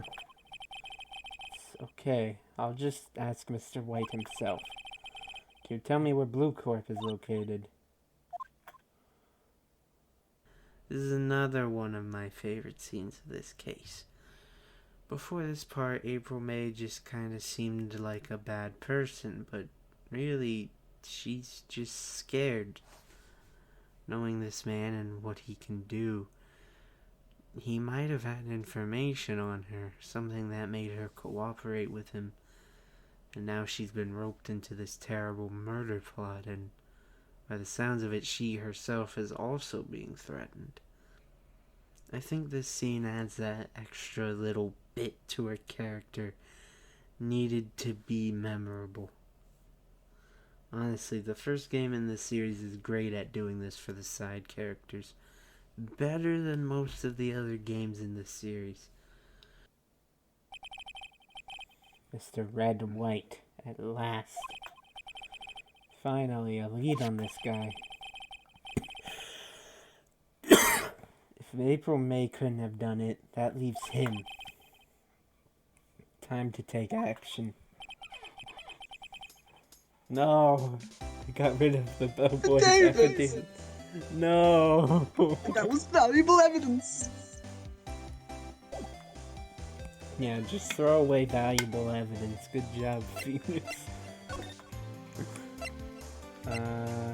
Blue Corp. December 7th. Blue Corp Incorporated. CEO's office. What's with the surreal decor? Welcome! Please furnish me with the title of your personage. What the? Your name. What's your name? I was just inquirably asking the title that you go by. Wright. Phoenix Wright. Inquirably. Mr. Wright, is it? Right, I see. Splendiferous. Perhaps I have intimidated you with my giantesque vocabulary. What is this guy's problem? I'm Red White, CEO of Blue Corp. You know, corporate expansion official. My business dealings bring me into contact with the elite of the elite. So I am afraid I am not used to conversing with the wordily challenged. What a fruitcake. Let me guess. You are an attorney fresh out of law school, are you not? That's the only explanation for why you would come to meet me like this.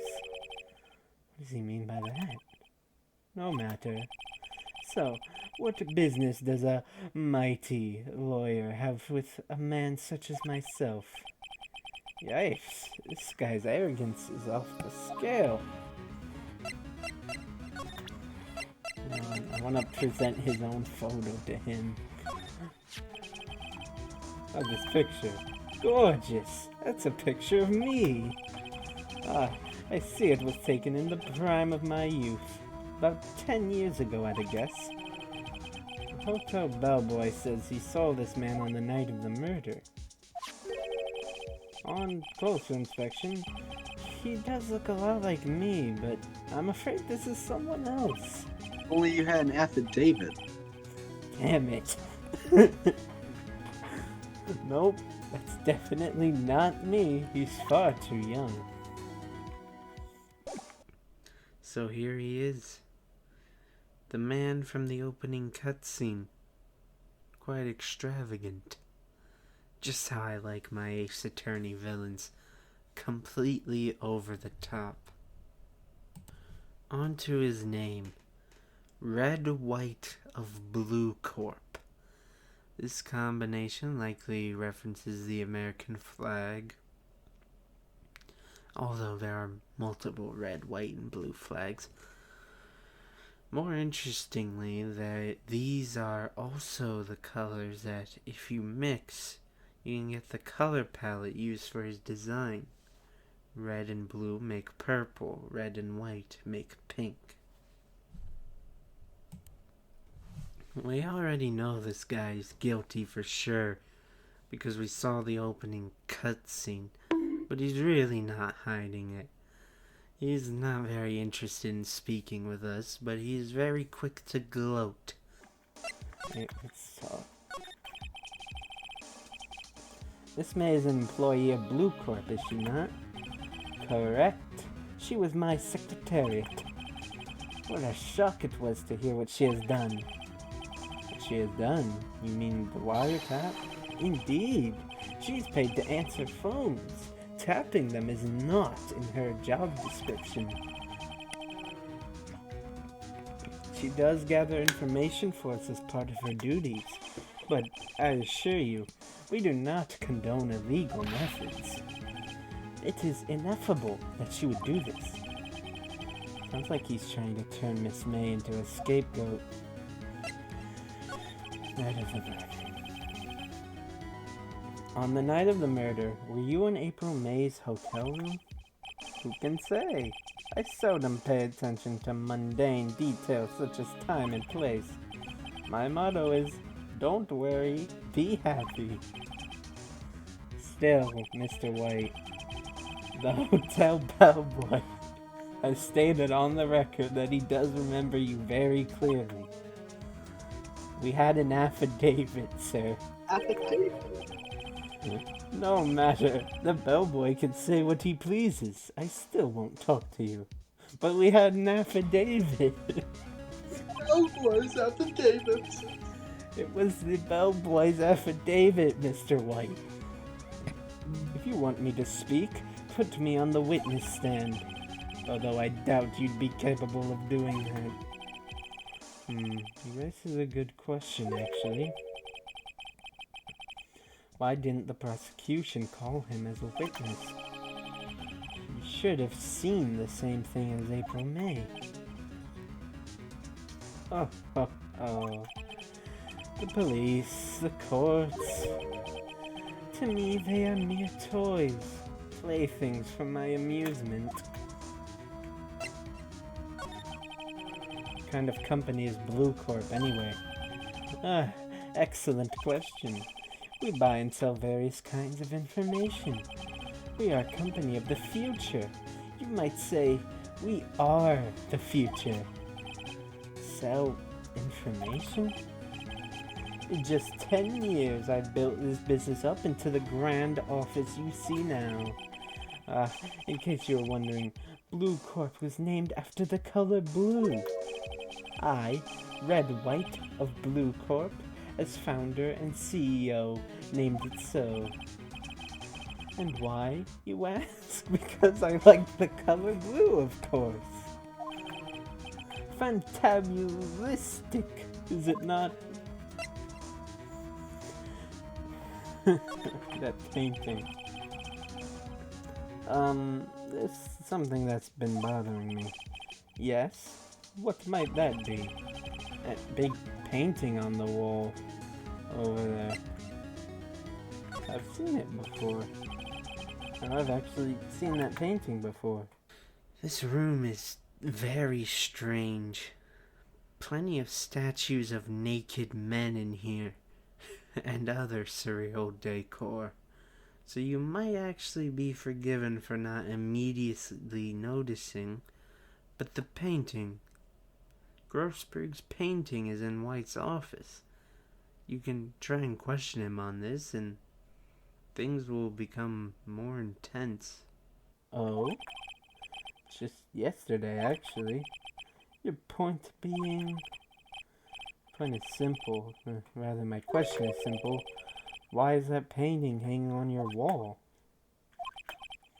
Mr. Wrong, was it? Right.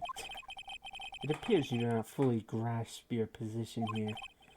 I ask again, who are you?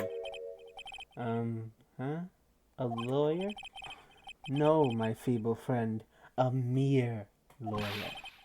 Worth nothing. Zilch. Zippo. Nada. Just like that sorry excuse for an attorney, Grody Burger. What?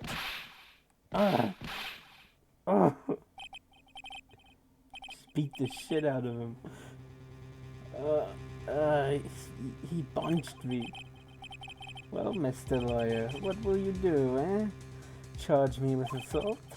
Charge away. I welcome it, for it is you who will be found guilty. What? Heed my exposition. The police, the courts, they all do my bidding. So you say. But I wonder, is that kind of control really possible? I don't expect you to understand. This is a world beyond your compensation. You came here from Grody Burgers, I presume? Mr. Grossberg's. Yes. You must ask him, why is it that this painting of his hangs here? Perhaps then he will tell you. Perhaps you explain how a man can live life purely for personal profit. Go now. Skedaddle. There's nothing more to discuss.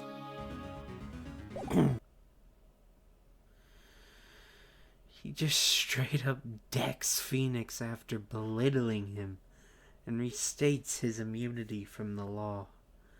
Clearly, this first encounter with him serves to set him up as a new, real enemy.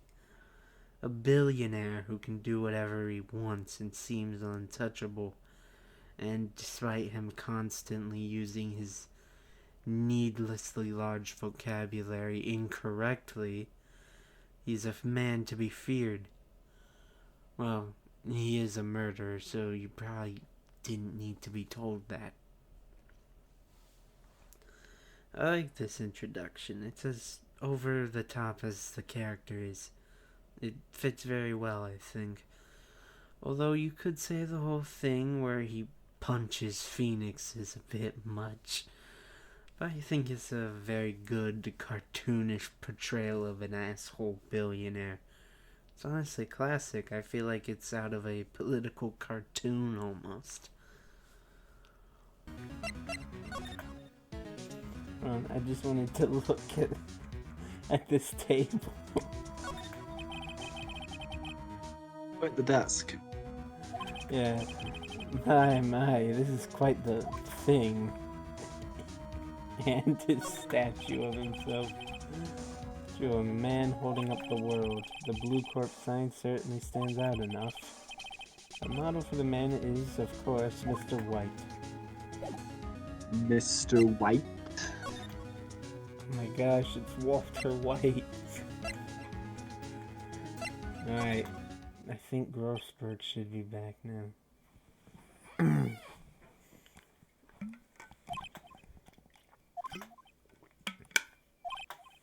Huh?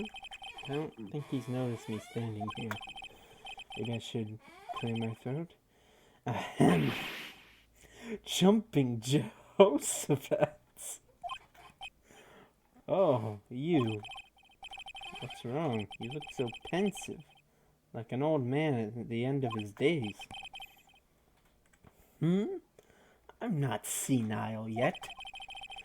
I was just thinking about this whole mess. Something's really bothering him. That much is clear.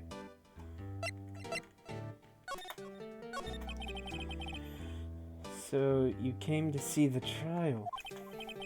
Yes I did. Something was bothering me all last night, you see. I couldn't get a wink of sleep. Really? What was that? Well, you see, it's just Mia's sister, that poor girl. My boy, I owe you my thanks, truly. Don't know what I would have done if things had gone poorly for the girl. I asked before, but why did you refuse her request for defense? I think I have a right to know. A right, Mr. Wright? No, I'm sorry. It's just, I need more time to think about it, my boy. Does seem troubled by something. Starting to have a feeling I know what it is. So, I paid Blue Corp a visit. Oh, I see. Mr. Grossberg, I have to admit, something has been bothering me. Oh, what is it? Well, out with it, my boy. You see, it's just a big painting. Mr. Grossberg, sir, there was a giant painting hanging right there the other day, was there not? The one you said you had no intention of parting with? Well, I saw it today. It was in the CEO's office at Blue Corp, Red White's office. So, you noticed. I suppose I should have guessed you would. It is a large painting. Mr. Grossberg, I know you and Mr. White are connected somehow. Connected, you say? Yes, and I know what it is. Your lovers.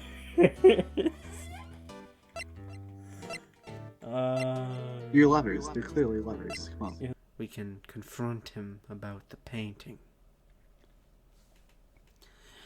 He's not surprised we noticed it. He's still unwilling to talk, though. It's time we get to the heart of the issue. Red, White, and Grossberg are lovers. Lovers. Fuck it, I'm gonna press it. It's not something I can claim to understand. But you, Mr. White, are lovers, aren't you? What? My boy. You sent that painting to him as a sign of undying love. My boy, please, you're letting your fancies run away with you. Where do you get these bizarre ideas? I don't understand how you could. It's because I'm not. We're not. Don't be ridiculous. Enough. I'll swallow my pride and tell you all. I knew it. They are lovers. No, we are not lovers. Red White is a man who makes his living through intimidation. Blue Corp is a company that excels in finding people's weaknesses, I'm afraid. I've been paying them for 15 years. No, of course not. Red White is blackmailing Grossberg. Though why, we don't know yet. Funnily, though, saying that their lovers will still progress the story. No. 15 years. All because of the DL6 incident, as you may have guessed. The name on the back of those photographs. As you suspected, I could not stand in defense of Maya because of this. White would have destroyed me if I did. So that's the connection. It's hard for me to tell you this, my boy. But arresting Red White will be nigh on impossible. Impossible? Why? His information on everyone gives him an iron grip. He owns judges, attorneys, prosecutors, police, and politicians. What? They are bound, unable to do harm to themselves, and therefore to him. Don't look at me like that. What you see is nothing more than the weight of many years. What is the DL6 incident? DL6 is nothing more than the sorting code the police gave the case. It was 15 years ago now. I received a request from a medium, a spirit medium. A medium. Her name was Misty Faye. Faye! Indeed, she was Mia's mother. She had been investigating a murder at the bequest of the police, and she failed. As a result, the police called her a fraud. This is what Maya was talking about the other day. I did all I could for her, and in the end, cleared her of wrongdoing. That murder case, however, remains unsolved to this day. That case is the DL6 incident. Why were you blackmailed over this, Mr. Grossberg? The DL6 incident was top secret at the time. It made sense. The police didn't want people to know they were using a medium. They couldn't let people know, but one person found out. I told him. You told White? He offered me riches. It is an embarrassment to me now. Because I talked, the police were mocked far and wide. In secret, they began looking for the one who sold them out. Of course, White heard about it, and he came to me. Only this time, the offer was blackmail. I see. He was the one who told White. He sold Misty up the river. Because of Grossberg, Misty's life was ruined. And Mia became a lawyer to take down White. Ironically, she would end up under Grossberg's tutelage. In a way, all of this has happened because of Grossberg. Because of his greed.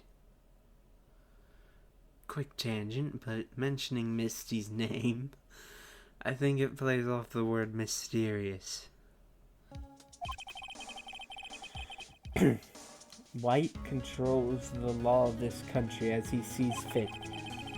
Yet if you would still challenge him, have a close look at Mia's office.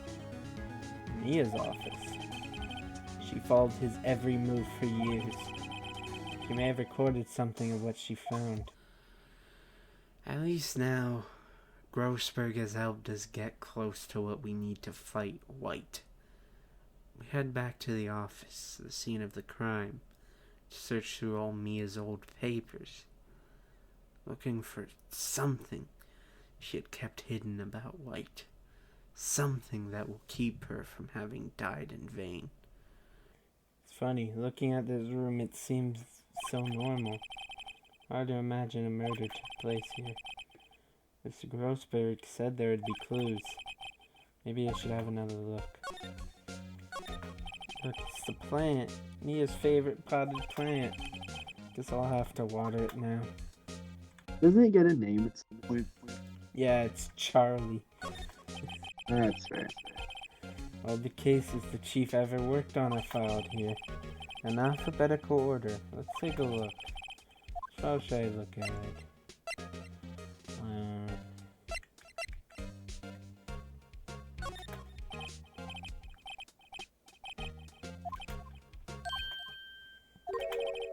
The entire W section is missing.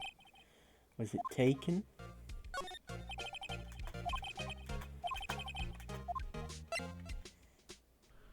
In J to S, we find something. Under the letter S, there's a collection of suicide reports. All for important people. Politicians, policemen, and more. On almost all of them, the word White has been written. By Mia. She believed White had a hand in all of these suicides, blackmailing them into ending it all, without a care in the world. White drove them all to I can use these newspaper clippings. Let's find the most disturbing one. Newspaper clipping added to the court record. Article about a politician's suicide. The word white is written in pencil at the top. This is vital evidence. I sure hope nothing bad happens to it. So what to do with such a vital clue? The only clue Mia was able to leave us? I know, says Phoenix. Let's go show the person I'm trying to indict for murder. Someone who clearly demonstrated their willingness to use force on me. The evidence that would ruin their reputation in a one-on-one setting with no witnesses around. Sassy Baka. Saucy Baka. Now I think this is the part where Phoenix goes and shows him the suicide report. That sounds right. Well, aren't you persistent? Sorry, but there's something I have to ask you. Mr. Lawyer, I really hate having to repeat myself, but it seems the message has not yet penetrated your thick skull. Stop bothering me. Try my patience further. I fear a nasty accident may occur. Do I make myself clear? Transparent.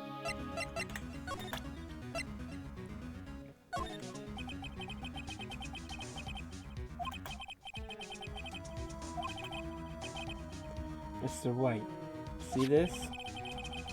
It's an article describing the suicide of a politician. He was embezzling secret government funds. Then, one day, word got leaked to the press. The very next day, he took his own life. And this concerns me how... I found this article in Mia's office. Miss Mia? She had a file filled with articles like this. Every one of them is labeled with a single word. White. Huh. Mr. White, I know what you did to this politician. You were blackmailing him. Blackmail? Not just him either. You were threatening and coercing hundreds of others. You were involved in all the suicide cases that Mia investigated. This company is built on blackmail. I'm right, aren't I? What a bizarre accusation. Mr. Wrong. What is it that you should be doing now? Investigating me? No. I think not. You should be searching for the one who killed Miss Mia. Secretary's office, hello. Mr. Wrong will be leaving now. Yes, sir. I'll send someone right away. Wait a second. Mr. White. You're right. You're absolutely right. I should be looking for the killer now. And actually, I've done better. I found him. He's sitting right in front of me. Just what are you insinuating? Mia was onto you. She was keeping tabs. For this reason, you had April May tapping her phone.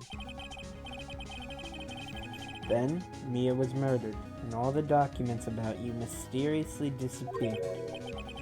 So, the culprit would be...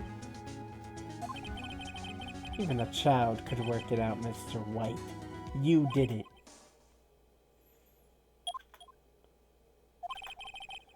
Secretary's office. We won't be needing an escort for Mr. Wrong. Instead, please connect me to the public prosecutor's office. Of course, sir. One moment, please. White? That you? What are you doing calling me at a time like this? Hello, Chief Prosecutor? I've changed my mind. I want to testify tomorrow. What's this about? The Mia Fey case. I witnessed the murder, you see. And, thus, as a very important witness, I would like to testify. What? Why now? I thought you said you didn't want to go to court. Quietude. I told you I changed my mind, didn't I? Oh, and one other thing. Send the police over here right away. The man is standing right in front of me. He looks dazed, but could be violent. What? What man? Are you even listening?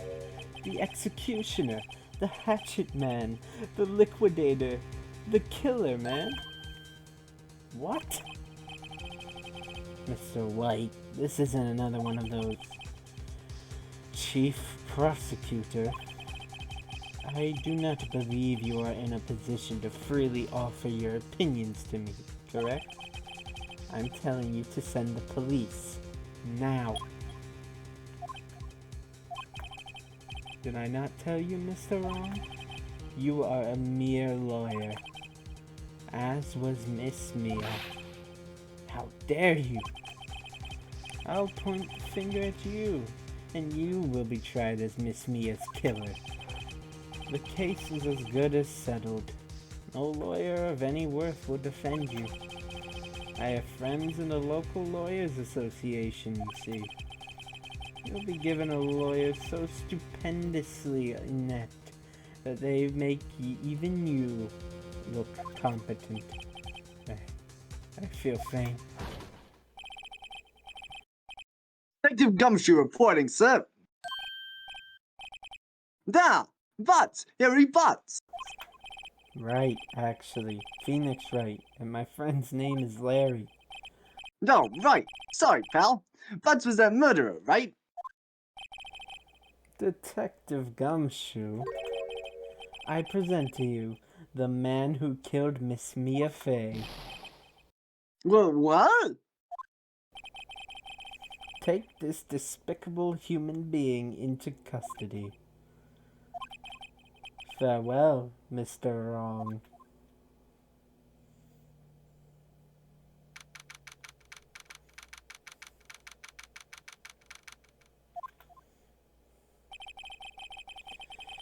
Can't believe it's only been a day since the first trial. My trial begins tomorrow. White's going to set a trap for me. And the prosecution will be in on it, of course. Edgeworth included. An attorney was assigned to me by the state yesterday. I refused. I had an idea.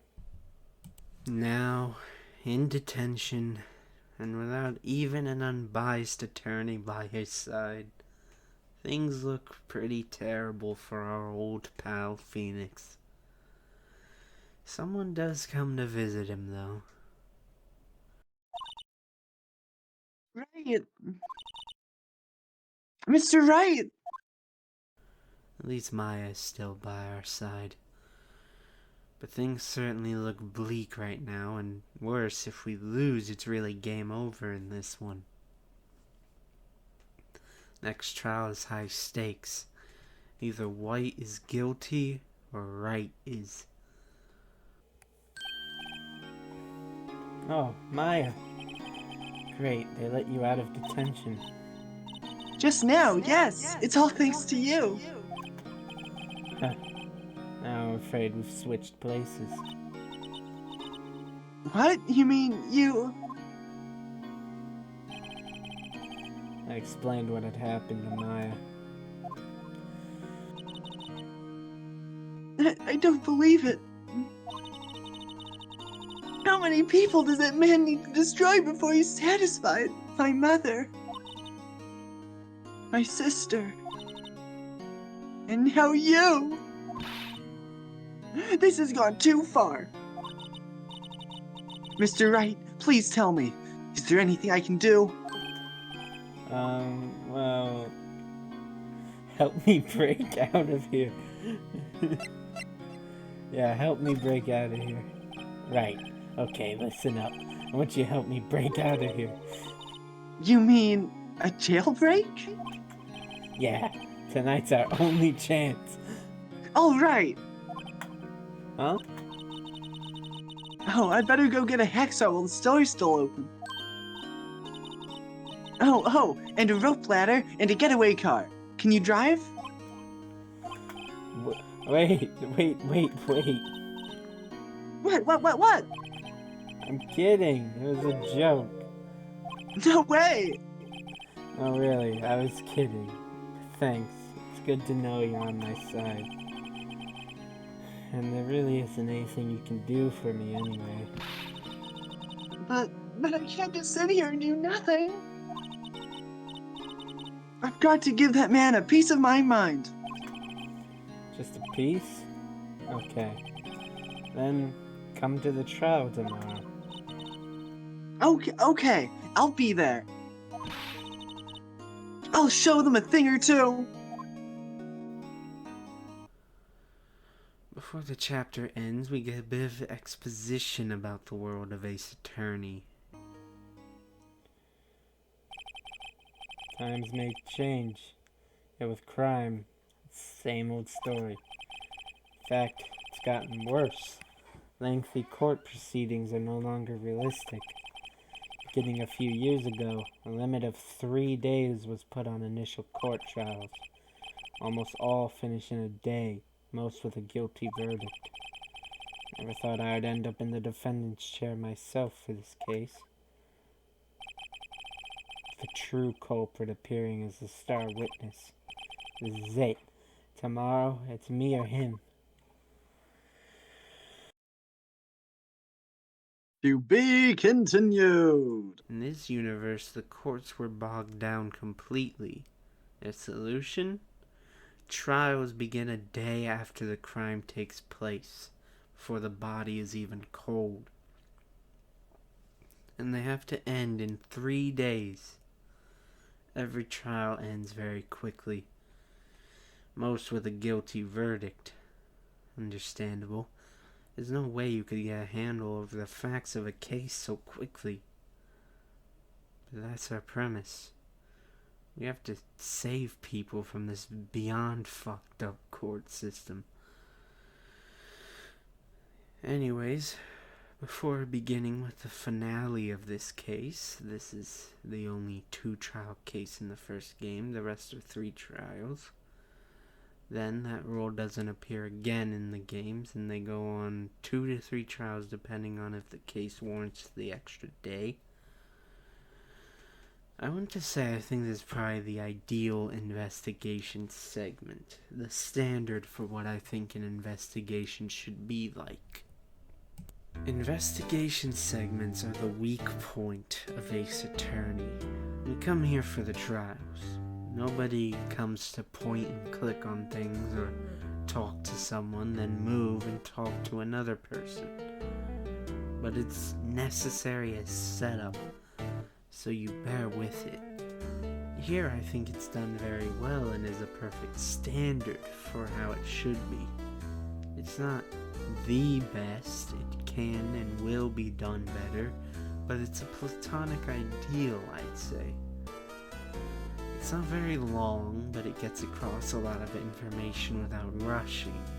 The characters in it get memorable moments, like with April May and especially Grossberg.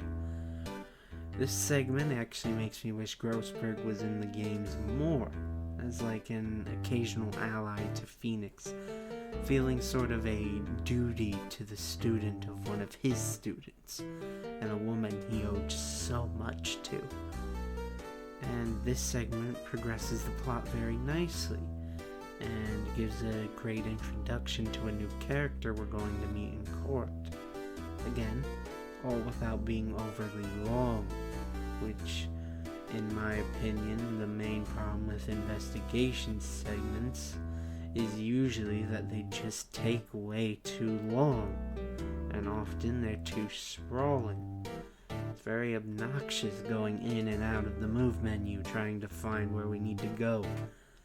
And many cases have that problem with a lot of areas, and then areas that can only be accessed through certain areas. We'll see some of this in the next 2 cases, but here, everything is just short, sweet, and to the point. And I really appreciate that.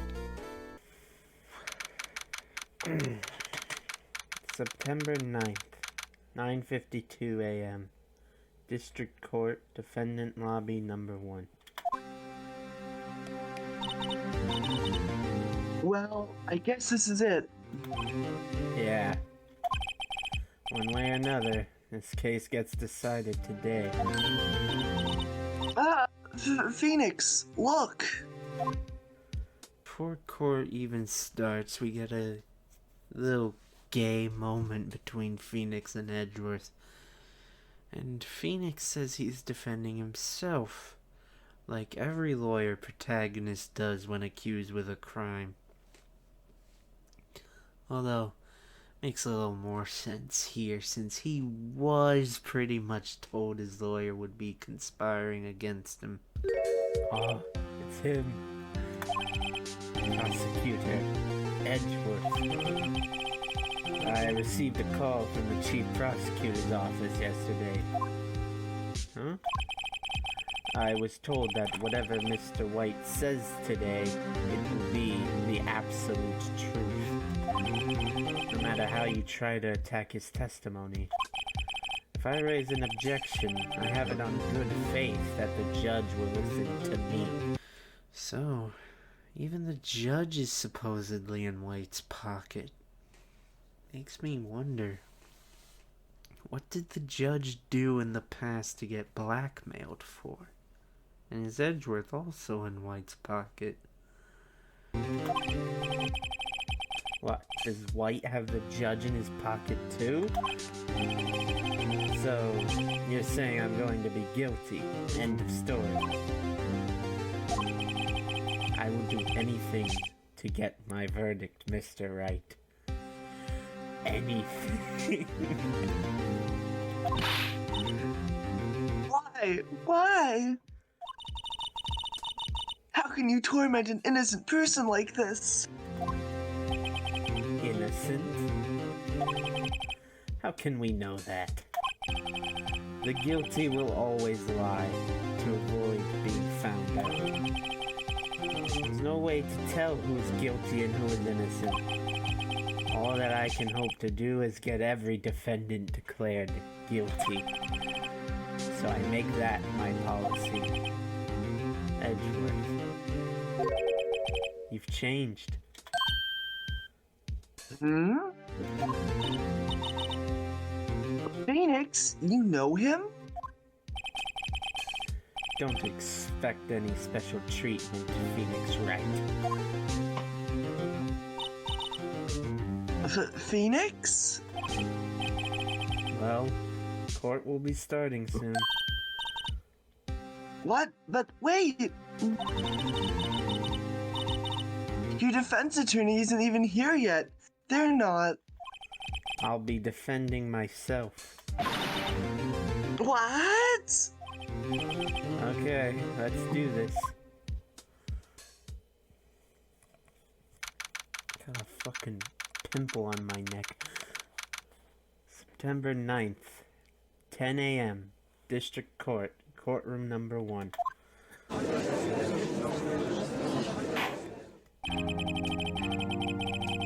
Court is now in session for the trial of Mr. Phoenix Wright. The prosecution is ready, Your Honor. The defense is ready, Your Honor. Mr. Wright, are you sure you're up to doing this? Yes, Your Honor. I will be defending myself. Understood. Very well. Mr. Edgeworth, your opening statement, please.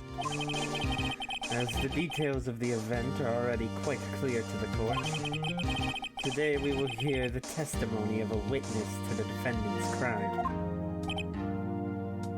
I see. The prosecution may call its witness. That went far too smoothly. Why didn't the judge ask Edgeworth why his witness didn't testify before? It's like he already knows why.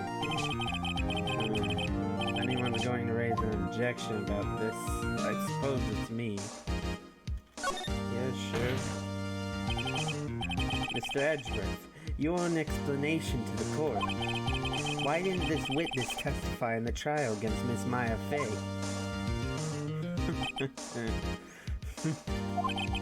I'm ever so sorry. Mr. White is a busy man. And besides, at the time, I thought that Miss May's opinion was all that would be needed. Again, my sincerest apologies to the court. Excellent, Mr. Edgeworth. I appreciate your demeanor. Great. He gets to show off and I get nowhere. I would like to call Mr. Red White to the stand. Here we go. Please state your full name. Do you wish to know the title of my personage? Your name? Yes, that is what I said. Oh dear, do my locutions confuse? Name! These two are great together. My name is Red White, but my friends call me Blanco Nino. White introduces himself, but says his friends call him Blanco Nino, which, putting through Google Translate, Blanco Nino roughly means white boy in Spanish. I am the CEO, or to use a more common term, the president of Blue Court. Did you know the victim, Miss Mia Fey? That would be a negatory. No, I did not. At the Gatewater Hotel the night of the murder? Correct. And you witnessed the murder from there? Why tell you what you already know? Well, Mr. White, you may begin your testimony. I can't rip this guy's testimony apart. I'm done for. Why do I always feel like it's the end of the world and I'm the last man standing?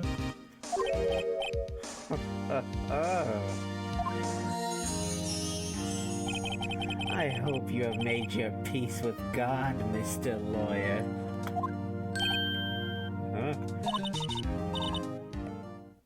Phoenix. We move into Red White's testimony after he openly says to the court that he hopes we made our peace with God. Is anyone hearing this? Anyone? Do you want to take over, like, Red, White, or Edgeworth for a little bit?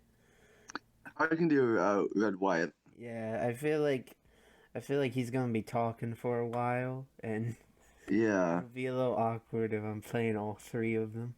Alright. Let's see. It was about 9 o'clock, I believe. I was quietly perusifying, that's reading to you, some papers by the window. Then I heard a bedlam coming from outside. Surprised, I turned to look at the building across the way. It was then I saw him, a spiky-haired man attacking a woman with long hair. Needless to say, that man was none other than you, Mr. Lawyer. I called Miss May over at once. She too was flabbergasted, of course. The victim, she ran away, but you gave chase.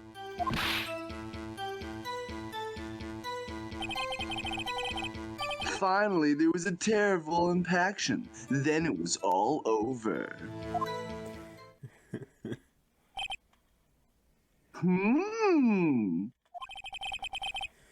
If things occurred as you testify, then I'm afraid the defendant is guilty. Very well, defendant, Mr. Wright. Your cross-examination. Yes, Your Honor. Cross-examination. Can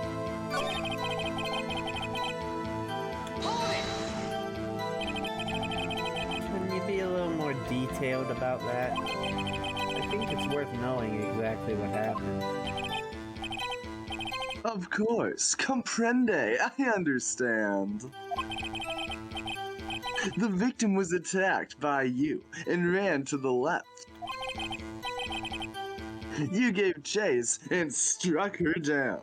Are you sure?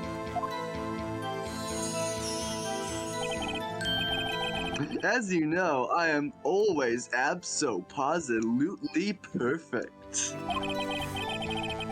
Perhaps you could change your testimony to reflect this new detail.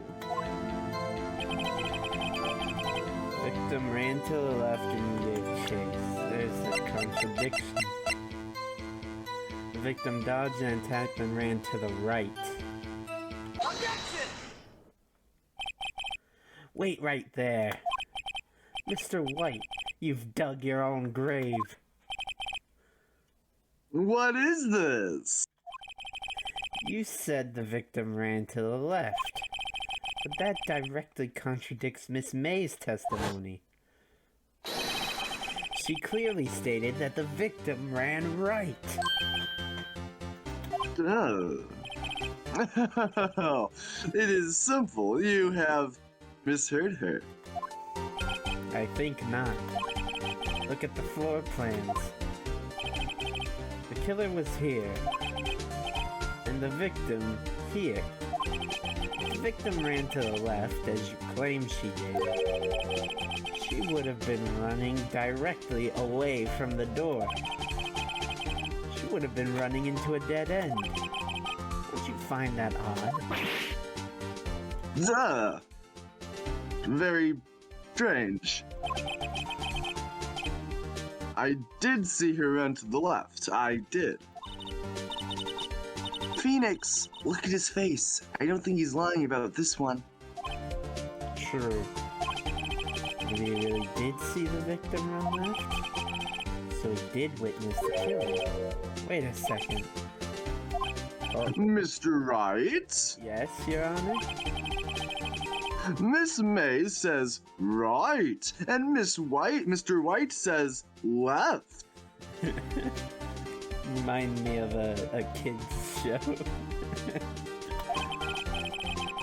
Can you explain this contradiction to the court? I think I remember this one. The answer is that both of them are right. Quite correct. Both witnesses are telling the truth, for once. I doubt it. Rather, that does not clear up the contradiction. There is one scenario that would explain their conflicting accounts. What? Obviously, the witness was not viewing the crime from the hotel. Whoa, whoa. Mr. Wright, what do you mean? Yes, what do you mean he was not viewing the crime from the hotel? If he was not in the hotel, where could he have been? In the law offices of Fay & Co., of course. What? More specifically, he was standing here. Oh god, I hate these. He was the victim. Take that! Killer. This is where he was. Look. When the victim ran for the door, if he was watching from this point, to him it would appear that she ran to the left. Please, This is no time for jokes and ill taste. That is where the killer was standing.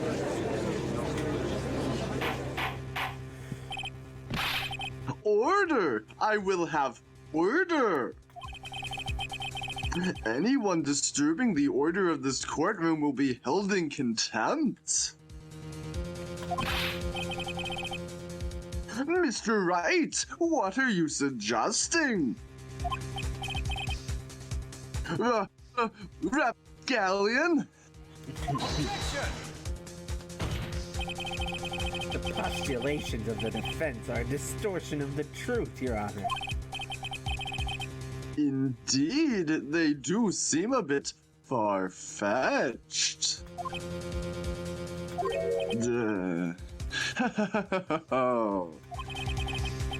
You provide us with so much entertainment, Mr. Lawyer. What now?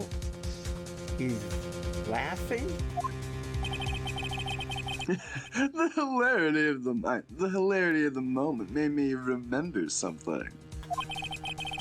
It appears I have been unclear, and for this I apologize. Mr. Your Honor, might I be allowed to testify once more? Very well. Let's hear your revised testimony. Good luck. You can't fix a broken testimony, buddy. Witness testimony. She ran to the left. Miss May's testimony was correct, as was mine. When you assaulted the girl, she first ran to the left. You hit her savagely. That is what I saw. Next, with the last of her strength, she ran to the right. You chased her and delivered the final blow.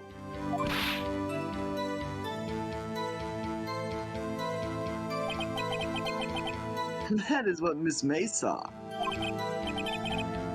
You see, you hit her twice. Don't you remember, Mr. Lawyer?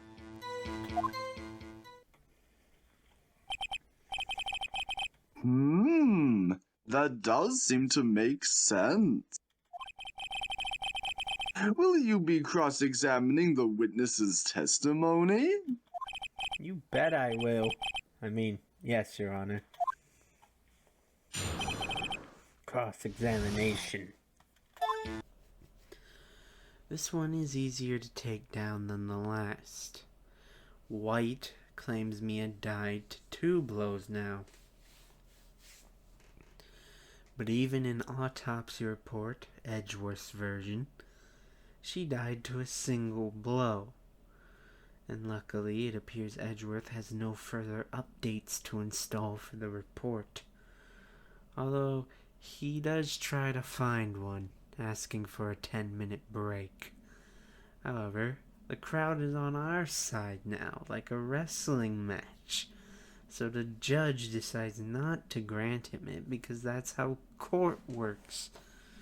Yeah, we want justice. Where's the justice? Get away. Very well. If the witness would care to revise his testimony. The crowd's on my side. No slipping out of this now, White. Mr. White? Oh, okay. Witness testimony. Well, see, I looked at the other window when I heard the thing fall. And then, the next moment, I saw Miss Mia run to the left. The killer, you, attacked her, but she dodged. And then she turned and ran for the door. Then you did her in with a single blow. Thwap!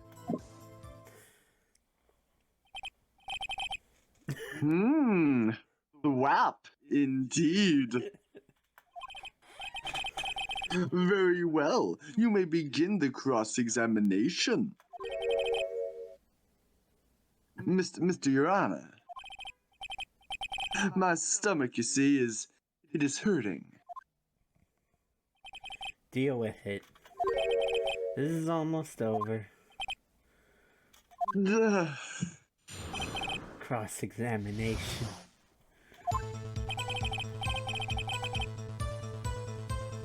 Hold it! You heard that thing fall? What exactly was that thing? Huh? Oh, that? The glass light stand. Right. The one that had fallen over at the scene. Phoenix! Doesn't something about that strike you was odd? Nah. Yeah, that is odd. I'll press further. Mr. White, Huh? What? you're saying you saw the glass light stand, Yes. and change your testimony to reflect that. Sorry, my bad. The witness will revise his testimony. Okay, of course. A light stand was lying on the floor when I looked. Objection! Mr. White, it was impossible for you to have seen the light stand. What? The stand broke into pieces when it fell. Just by seeing the broken pieces, you would have no idea it was a light stand. So tell me, exactly when was it that you saw the stand? Answer the question. Isn't it obvious? I saw the stand before it fell over. So, you saw the stand before the victim was attacked then? Correct. That would be no problemo, right, though? No problemo or big problemo? Big problemo. There's a big problemo. Problem here. What problem is that? Mr. White, let me make sure I have this straight. You saw the glass light stand through the window from the hotel before the incident occurred?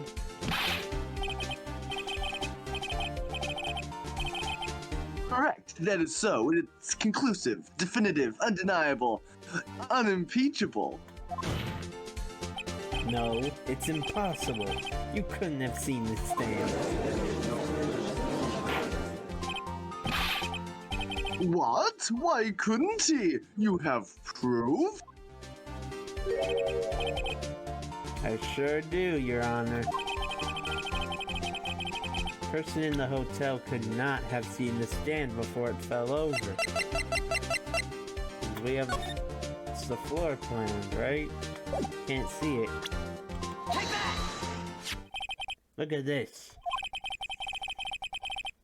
Floor plans to the scene of the murder, yes? Correct, Your Honor. Now, look.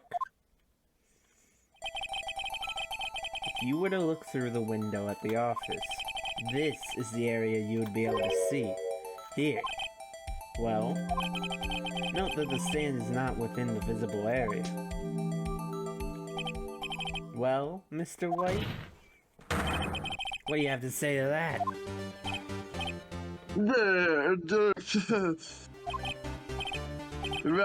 Ridiculosity. Mr. White, if you were in the Gatewater Hotel as you claim, you could not have seen the stand before it fell over. In fact, you wouldn't have been able to see it after it fell either. There's no way you could have recognized the broken shards of a glass light stand. So, when did you see the stand, Mr. White?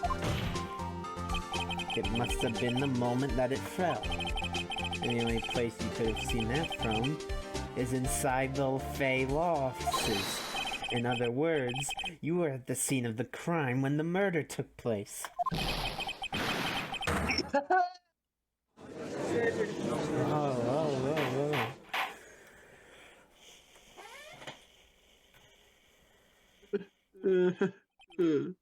Mr.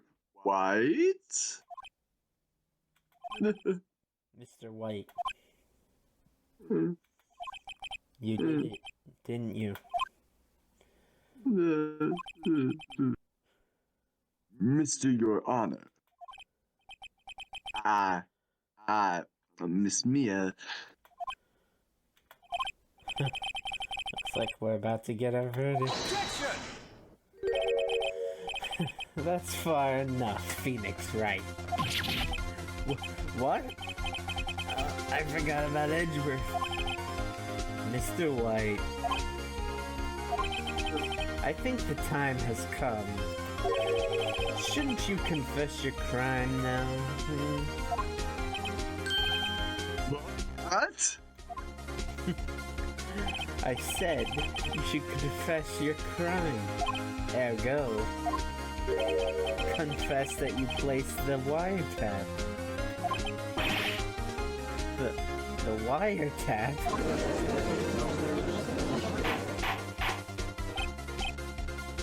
Order! Order! Mr. Edgeworth, explain to the court what you mean by this. Distinguished members of the court, Mr. White is slightly confused. Allow me to explain. I really don't like the way this is headed.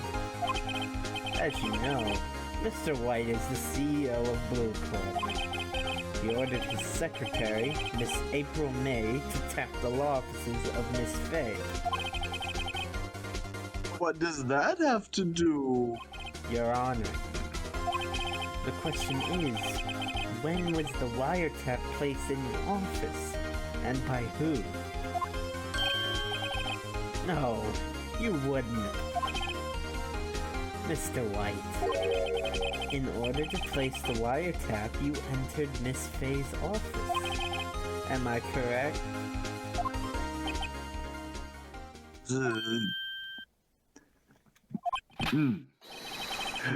Correct. You are most correct, Miles.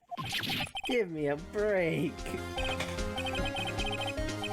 Yes, in order to place the wiretap, I breached the Fay & Co. law offices. That is when I saw the accursed light stand. Confessing to a lighter crime to escape the major charge. I actually like this as an obstacle. It's interesting and shows how low Edgeworth is willing to go to get his guilty verdict, just like he said he was.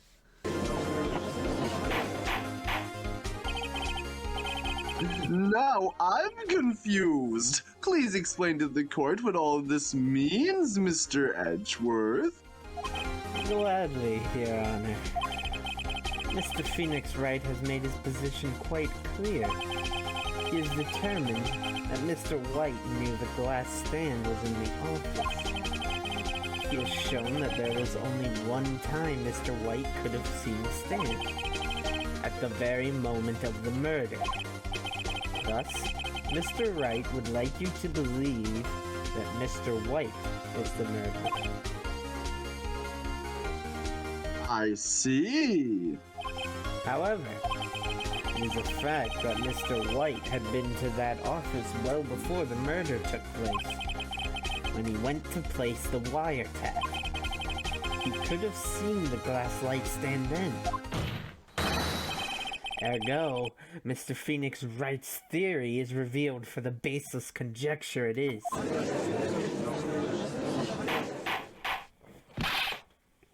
Mr. White!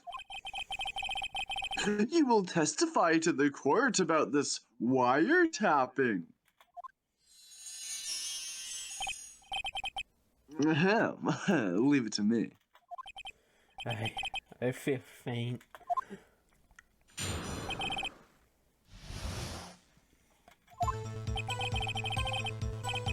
It was the beginning of September, the week before the murder.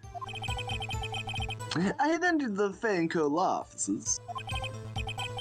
Of course, I had done so to place the wiretap. There's when I saw this glass light stand. Uh-oh. So you saw the stand before the night of the incident. And this is how you were able to identify what had fallen over. By the sound? Correct, that is right. I see. Very well, Mr. Wright. You may cross-examine. What am I supposed to do now? Good luck, Phoenix. Our poor boy Phoenix ain't looking so good. You can press everything here, but it's no good. We just don't have the evidence. We have nothing to prove them wrong with. Is this the end of our spiky-haired lawyer's short story? Just then, Phoenix hears a familiar voice. Uh-oh. Don't tell me I've run out of ammo. Tisk. I'm afraid that's as far as you go, Mr. Wright. The time has come for you to admit your defeat. You fought honorably. Oh, more. I can't take this anymore. Mr. Wright? Are you giving up? Yes, Your Honor. Phoenix. Huh? Phoenix, over here. I know that voice. Mia? Never give up, Phoenix. You're supposed to be dead. I'm hallucinating. Mia.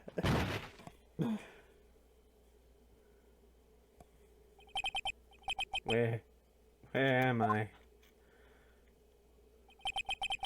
The waiting lobby? What happened? Oh, right. I lost the trial. I was hallucinating.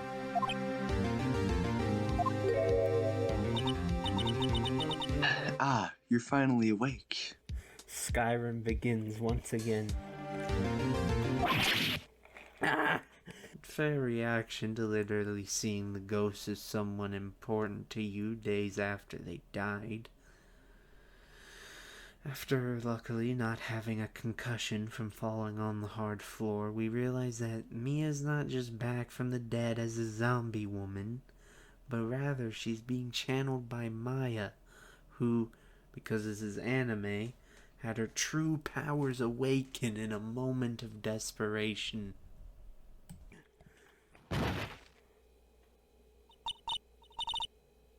Hey, Phoenix. Gak? That's no way to greet an old friend. Phoenix, I want you to look at me.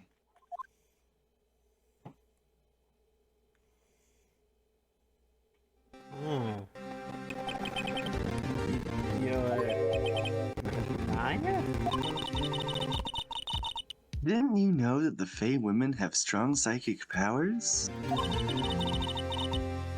When you accepted your defeat in court, it appears that was enough of a shock to awaken Maya's true powers. Anime. So, Maya is channeling you, Mia. That's right. I'm Maya, but I'm also Mia. Now, I want you to listen to me, Phoenix. Maya never gave up. You can't either. That's what I came here to tell you. But... We don't have much time, Phoenix. Now listen. You've already won. Huh? You have that receipt in the court records, right? Yeah. The one you wrote Maya on? Phoenix, White wrote that, not me. So what do I do with it? Look at the front of the receipt. The front? It's a regular receipt. Looks like it's from a famous department store. $1,000. Wow, big spender. Item, glass light stand. Date of purchase, September 4th. September 4th. That's right, Phoenix. I bought that stand the day before I was killed. Whoa. Now, what did Mr. White say in his testimony? It was the beginning of September, the week before the murder. Said he saw the stand the week before the murder. There you go. I think the court is about to reconvene. Go do it, Phoenix. You know you're innocent. Now you just have to prove it. Right. Receipt updated in the court record. Receipt for a glass light stand. The date of purchase is the day before the murder. Mia tells us to look at the receipt we've been carrying around. The one with Maya written on it. She reveals, coincidentally, that this is the receipt for the glass light stand, and that she had bought it one day before the murder. Oh dear. I really feel like this case just falls apart right here. This is the ending of the case. Mia just comes back to life with magic and hands us the win. It really feels like all our, or Phoenix's, hard work was just for nothing, and it gets worse from here. But let's let it play out since we're close to the end of this case. The court will now reconvene for the trial of Mr. Phoenix Wright. Is the defendant, rather, are you all right, Mr. Wright? Yes, sorry, Your Honor. I saw my dead boss. It was very odd for me. I'm fine now, though. TMI, Mr. Wright. Then let's start where we left off. Your Honor, there's nothing to go back to. The cross-examination of Mr. White is finished. All that is required now is for you to pass judgment on the defendant, Phoenix Wright.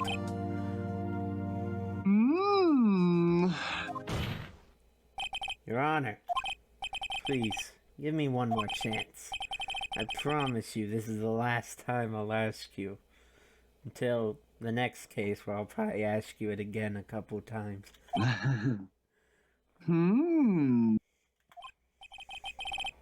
But, as Mr. Edgeworth has noted, the trial is more or less finished. Mr. Edgeworth, do you have an opinion on this matter? I say, let us give Mr. Phoenix Wright his last chance. Very well. You may begin your cross-examination. I love it. His hubris will be his undoing.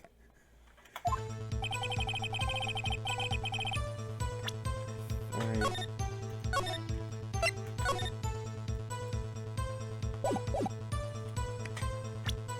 Right there. Objection! Look closely at this. See the word Maya written in blood? Clearly, this means that Maya was the real killer, not me. That'd be such a twist. Phoenix tries to sell her out. What? You're grasping. I think not. Look at the other side of the receipt. The other side? Your Honor, did you tell the court what is written on the other side of the receipt?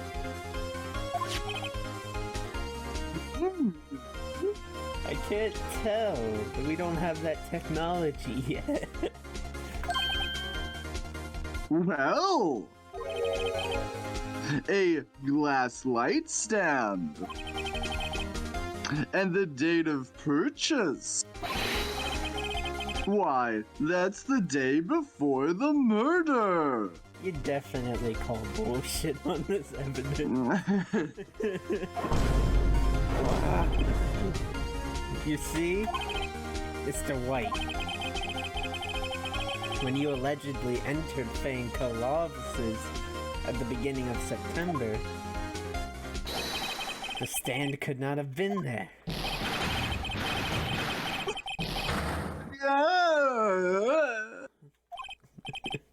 Well, Mr. White, can't get out of this one, can you? No, it's impossible. Uh-oh, he's losing it.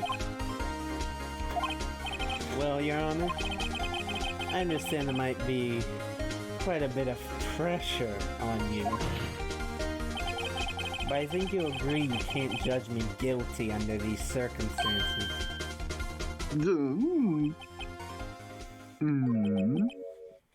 Very well.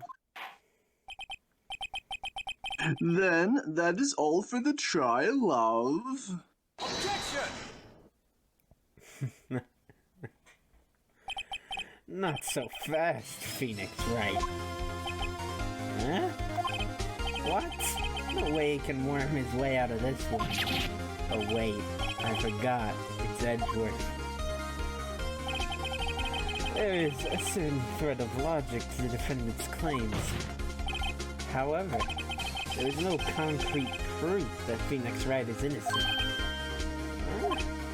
Ergo, I would like to request one more day before Phoenix Wright is granted his freedom.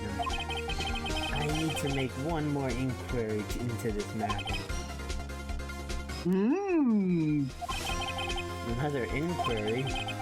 There's going to be another one of those updated autopsy reports. This guy just makes up evidence as he pleases. This is bad. Object. Mr. White's guilt is obvious. There's no need to prolong this trial any further.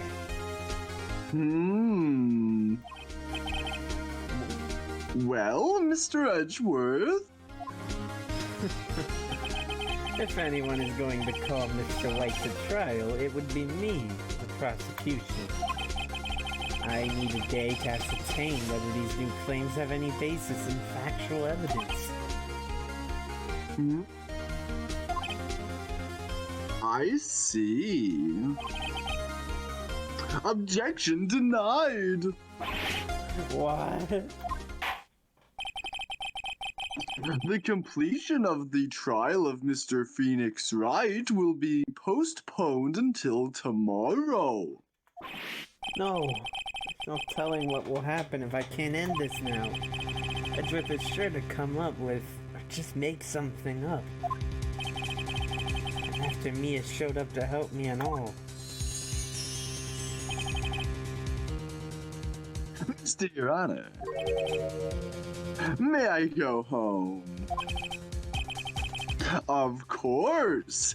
Thank you for your time. Yeah. The witness will stay. Mia? Phoenix. Read this note out loud. Mia, what's this? Memo received from Mia, a list of people's names in Mia's handwriting. Again. You're quite persistent today, Mr. Wright. Bet I am. My life is riding on this one. I have something I would like to read to the court. My badge. Because I'm a lawyer.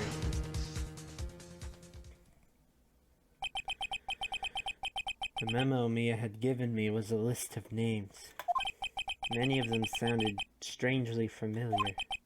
People in finance, famous celebrities. That's when it happened. Stop! Desist! Halt! Please stop! Make him stop! How did you get that list? Mr. White, admit your guilt right here, right now. Or else this list will be released to the press.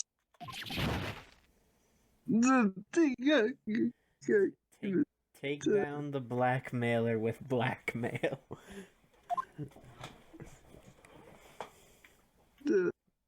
I confess. I confess. I did it. I hit her. I hit Miss Mia with the thinker. Case closed, Your Honor.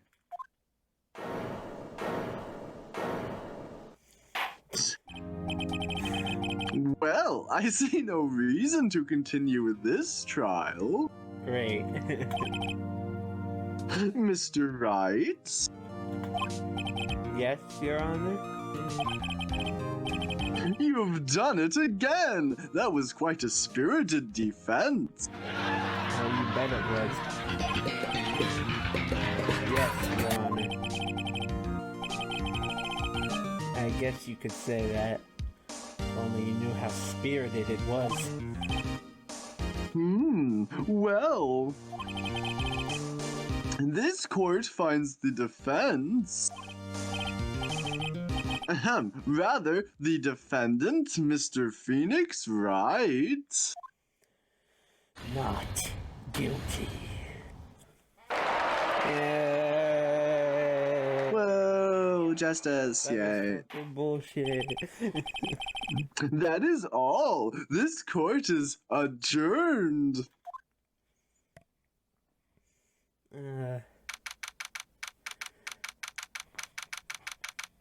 September 9th, 2:24 p.m. District Court, Defendant Lobby Number 1. Well, I never thought I'd be saying this again. But congratulations. You're lucky I was born a fae. I'm lucky I had both you and Maya on my side. I'm glad you made it. Thank you, Phoenix. You risked a lot to help me, and Maya. I won't forget it as long as I live. That means you've already forgotten it? As long as you live? My time here's running out. Huh? Maya's powers are still weak. I can't stay here that long. What? No! There's still so much to say. Don't worry. I'm sure we'll meet again. Chief! I'm not the chief anymore. Phoenix? Can you come to the office tonight, say 9 o'clock? The office? I'll see you later. Chief, Mia.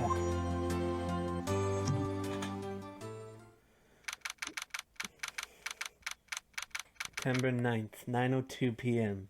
Fanco Law Offices. Being here, it's hard not to think about that night.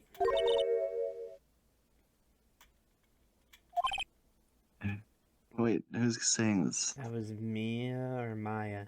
I think it was Maya, actually. I think it was Maya, actually. Anyway, continue. Mia? I was kind of worried you might not. Huh? Of course I came. Well then. I'm pretty hungry. How about a burger? Mia?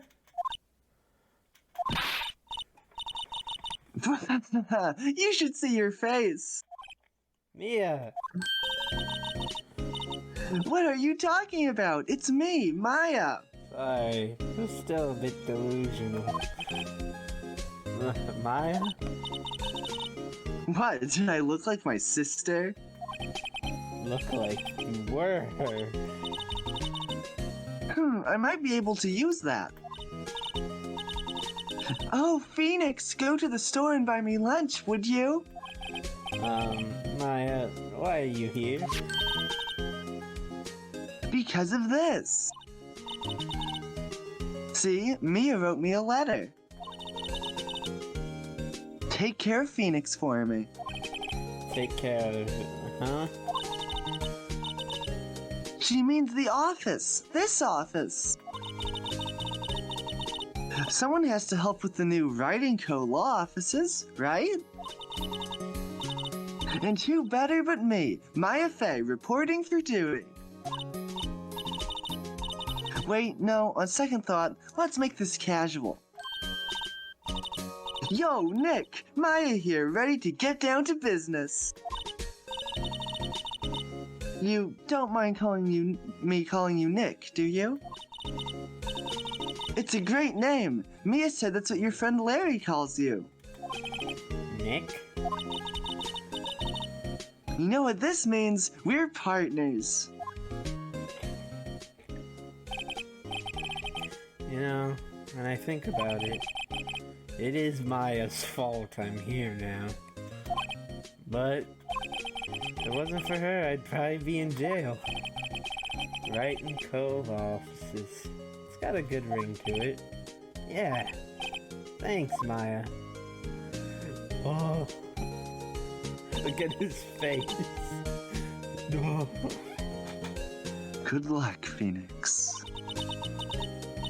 I'll always be here, watching.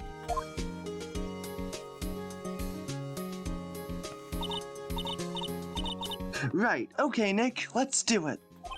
Huh? Do what? Burgers, dummy, burgers! There's a great burger joint just down the street. Come on, time's a-wasting. Okay, wait up. The end. I thought there was a lot more to that case. Yeah.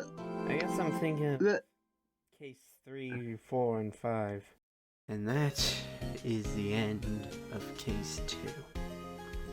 So, this one always leaves me conflicted. Because honestly, I was having a great time for most of it. I think it was well written and well paced for 90% of its length. It's not until Mia comes in that it just kind of falls apart for me. And honestly, I am not one of those people that hates Mia's involvement through spirit channeling. It's really just this case where I don't like her presence. It's because she interferes too much, you know? We do like hours of the work to take down White, and in the end, Mia just comes in and wins it for us, like your big brother coming in and finishing a really hard boss for you. The receipt part just feels very forced the way it's done. It could have been really cool having White be undone by the thing he tried to cover up his crime with, but it's too convenient having Mia show us it at the very end like that. It'd be a lot better maybe if you could like examine the evidence as you can in case 5 or in some other games in the series. Then you could have had Phoenix remark on it when you check the other side of the receipt, but I guess they didn't have the technology back then on the Game Boy Advance when this was first made. Anyways, I think for the most part this case is good. Grossberg is a great character in my opinion. April May is good and always a memorable one. I do have some problems with Red White though. When you think about it, does he not come off as possibly the dumbest Ace Attorney culprit? My main question here is, why did he have to kill Mia himself? He's a billionaire. It seems like no stranger to the crime world. Why not just hire someone? Maybe an assassin to kill her? I guess we can accept he's extremely arrogant, but I don't know, it just doesn't sit right. Also, I feel that because he comes off as so dumb, it's hard to take him as the threat he should be. He's a billionaire who controls the legal system via blackmailing anyone in his way. And he killed our mentor and almost gets us thrown in jail. But he just doesn't feel like a threat. And for someone so important to Ace Attorney's plotline, if you step back and look at it, he comes off as forgettable, honestly. Hell, he's hardly mentioned past this case. They always just say, Mia was murdered, but not by who. It is kind of poetic, the blackmailer's taken down by blackmail, though, I suppose. All in all, I want to like this case, but like with any story, really, the ending is one of the most important parts of an Ace Attorney case. And here, this case does not stick the landing at all. This case is like seeing someone dive into a pool and do majestic flips through the air only to belly flop hard on entry into the water. Hi everyone, Sonic Healy Gang here. Welcome to the kind of halfway mark. From here, the cases get longer. I wanted to take a little intermission here to thank you sincerely for watching this video. Even if you don't make it all the way through, because I know this is likely quite long. Statistically, most will not make it to the end, but I am very thankful for your support and just for clicking on this regardless. You can probably tell that this is the first big video I have made. This is actually the first I've tried to do anything like this. But I love these games and I wanted to spread some of my love all over you. I hope you've been enjoying my humble ramblings. And obligatory shameless mention to like and subscribe. I would really appreciate it, and I plan on doing more videos like this for the rest of the series, even if it's a big undertaking, and I have plans for other videos not Ace Attorney related too. Anyways, enough shameless promoting for now. On to the third case, Turnabout Samurai.